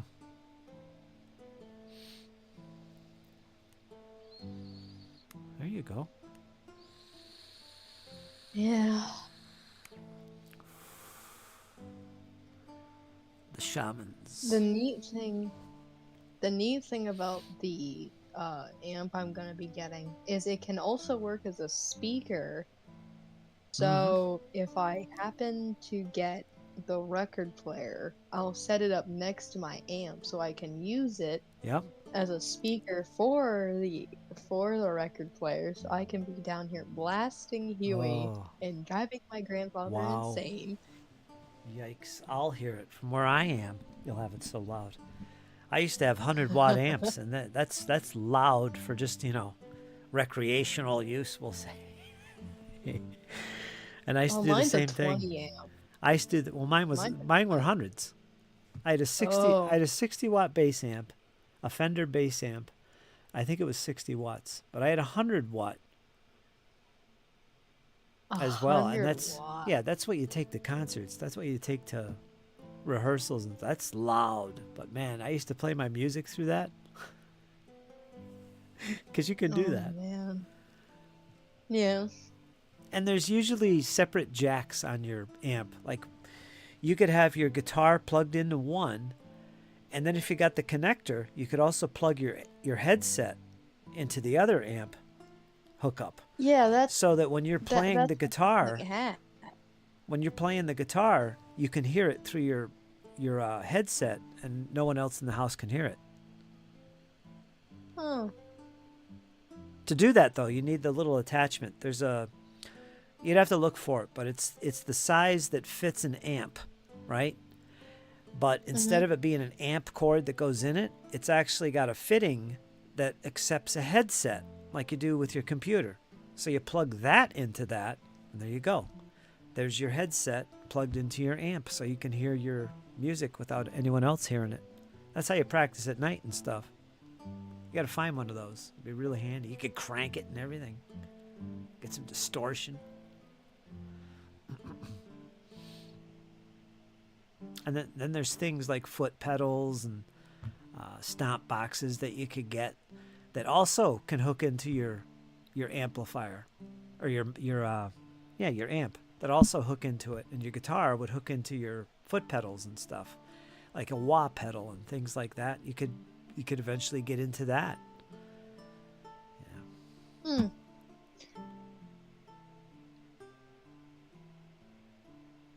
Catapult. I guess that's your nickname. Catapult. Yeah. Yeah, it's a Black Star. It's a Black Star amp. And actually the guy was nice enough to throw the amp cord. I think he's throwing an amp cord and a cord for headphones in for free. Oh, there you go. Nice. Yeah. Yeah, if you got the right headset, you could just plug that directly into your amp. Yeah. You don't need the little connector for normal headset. Yeah. That's what I did. That's why I mentioned it. The thing that makes me really excited is the fact that the guy's gonna I'm gonna get guitar lessons. I mean, don't get me wrong, learning on my own's good, and I've learned quite a few chords. I just need to be better at scales and everything, but honestly, I think it's better that I'd work on actually get at least somebody who's semi-professional at that stuff to teach me.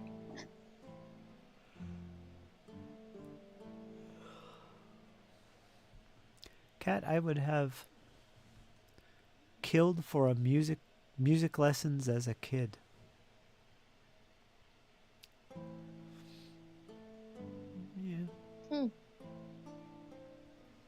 Not essential, but it's nice if you do. Yeah. You could take online lessons. I could teach you how to play saxophone. No, I take that back. I play guitar. What the hell's the matter with me? Of course, I don't know if I could teach lessons. I've never tried to teach lessons with guitar. Saxophone, yeah. Wah, wah, wah, I like- wah. That's another instrument I've always wanted to learn, saxophone. You will. Give it time.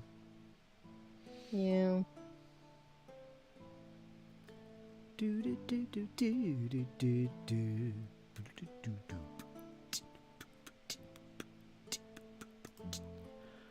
I can teach you all about synthesizers and production. Synths. Oh boy. Yeah, that's his thing too. He's a synthesizer man.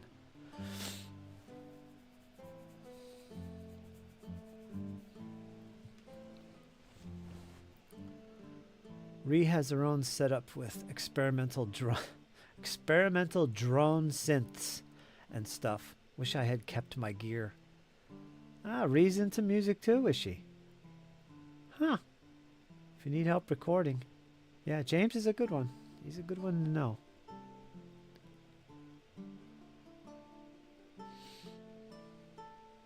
We'll figure something out. We could do a lot of cool stuff. Once you get good with your guitar there, we could do all kinds of stuff. Man, Kat, if you got into music, just imagine. You could do all the instrumental stuff, and you could do the voice stuff. And if you didn't do it yourself, somebody like James could mix it all together, and you could produce a whole song where it's you doing all the instruments.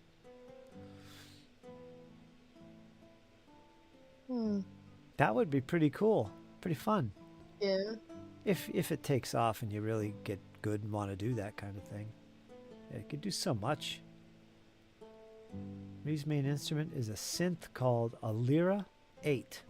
It's crazy drone feedback machine with capacitive metal keys. I never heard of that. Wow, I didn't know that. She's a DJ? Is she a DJ, James? I think she still has some shimmer reverb and echo pedals. Yeah. James knows all about that stuff. Of course he does.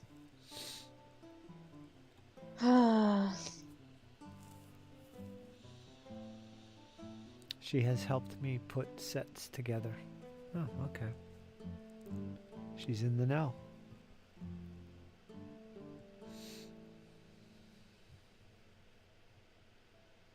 Time is it? 9:24. Yeah, I'm gonna call the chat. You guys can gather yourselves, make preparation, and have a good chat tonight. Maybe get some painting. And folks, if you're interested, come on over to the server. Link is in the description below. It should be. If not, message me or somehow get in touch with me and get on the server. James Alcove. There's really fantastic people over here. We share everything about the hobby and life in general. There's some great channels to go into, to chat, as well as to share pictures of your hobby, your work, and all that other good stuff. Great people. And Kat is one of those great people. She comes in here and she's our mascot. At least I call her my mascot here at the Forge and Brush. Sometimes co-host of my paint-alongs. And all-around fantastic kid, dude, chick, whatever you want to call her. Ding. She is tops. Creature. Creature is another one I didn't think of, but we're going to add that to the repertoire of Kat. Creature. You can basically make a film soundtrack just noodling around on it, says James. He sent a link there to what she uses. Her synth. Ooh. But yeah, folks, I'm going to call it here. And this chat will be continued elsewhere in another channel, I suspect. So, folks, I hope you enjoyed. Thanks, Squirrel. Thanks, James. Byron. Rosemary. Appreciate you coming in and sharing some of your thoughts about painting and the hobby, and we hope to hear from you again soon. I'm so excited to get her in on some of my games. It's going to be great. But anyway, folks, we're going to talk to you next time. So, Kat, do you have anything else to add to this stream? A little ending note from your perspective. Go ahead and tell the audience the secret to life. Oh, the secret to life. Okay. Well, to me, don't rush things. Like, whenever, like, it can apply to relationships, it can apply to, like, for a job or a hobby or anything of the sort. Don't rush it. Just simply enjoy it and cherish the time it takes. And usually, if you find yourself taking time to slow down and enjoy what you're doing, you might actually find that time goes by a lot quicker than you think it would. So, slow down, enjoy what you're doing, and just simply don't rush it. There you go. Fantastic advice from the Catacles. Otherwise known as... What's your nickname? Catapult. Catapult. Mm-hmm. Catnip. I'm going to call you Catnip. I like that. All right, folks. We're going to see you tomorrow. I'll be back on for another chat session. So remember, folks, hang in there. You know why. It's only going to get better. We'll talk to you soon.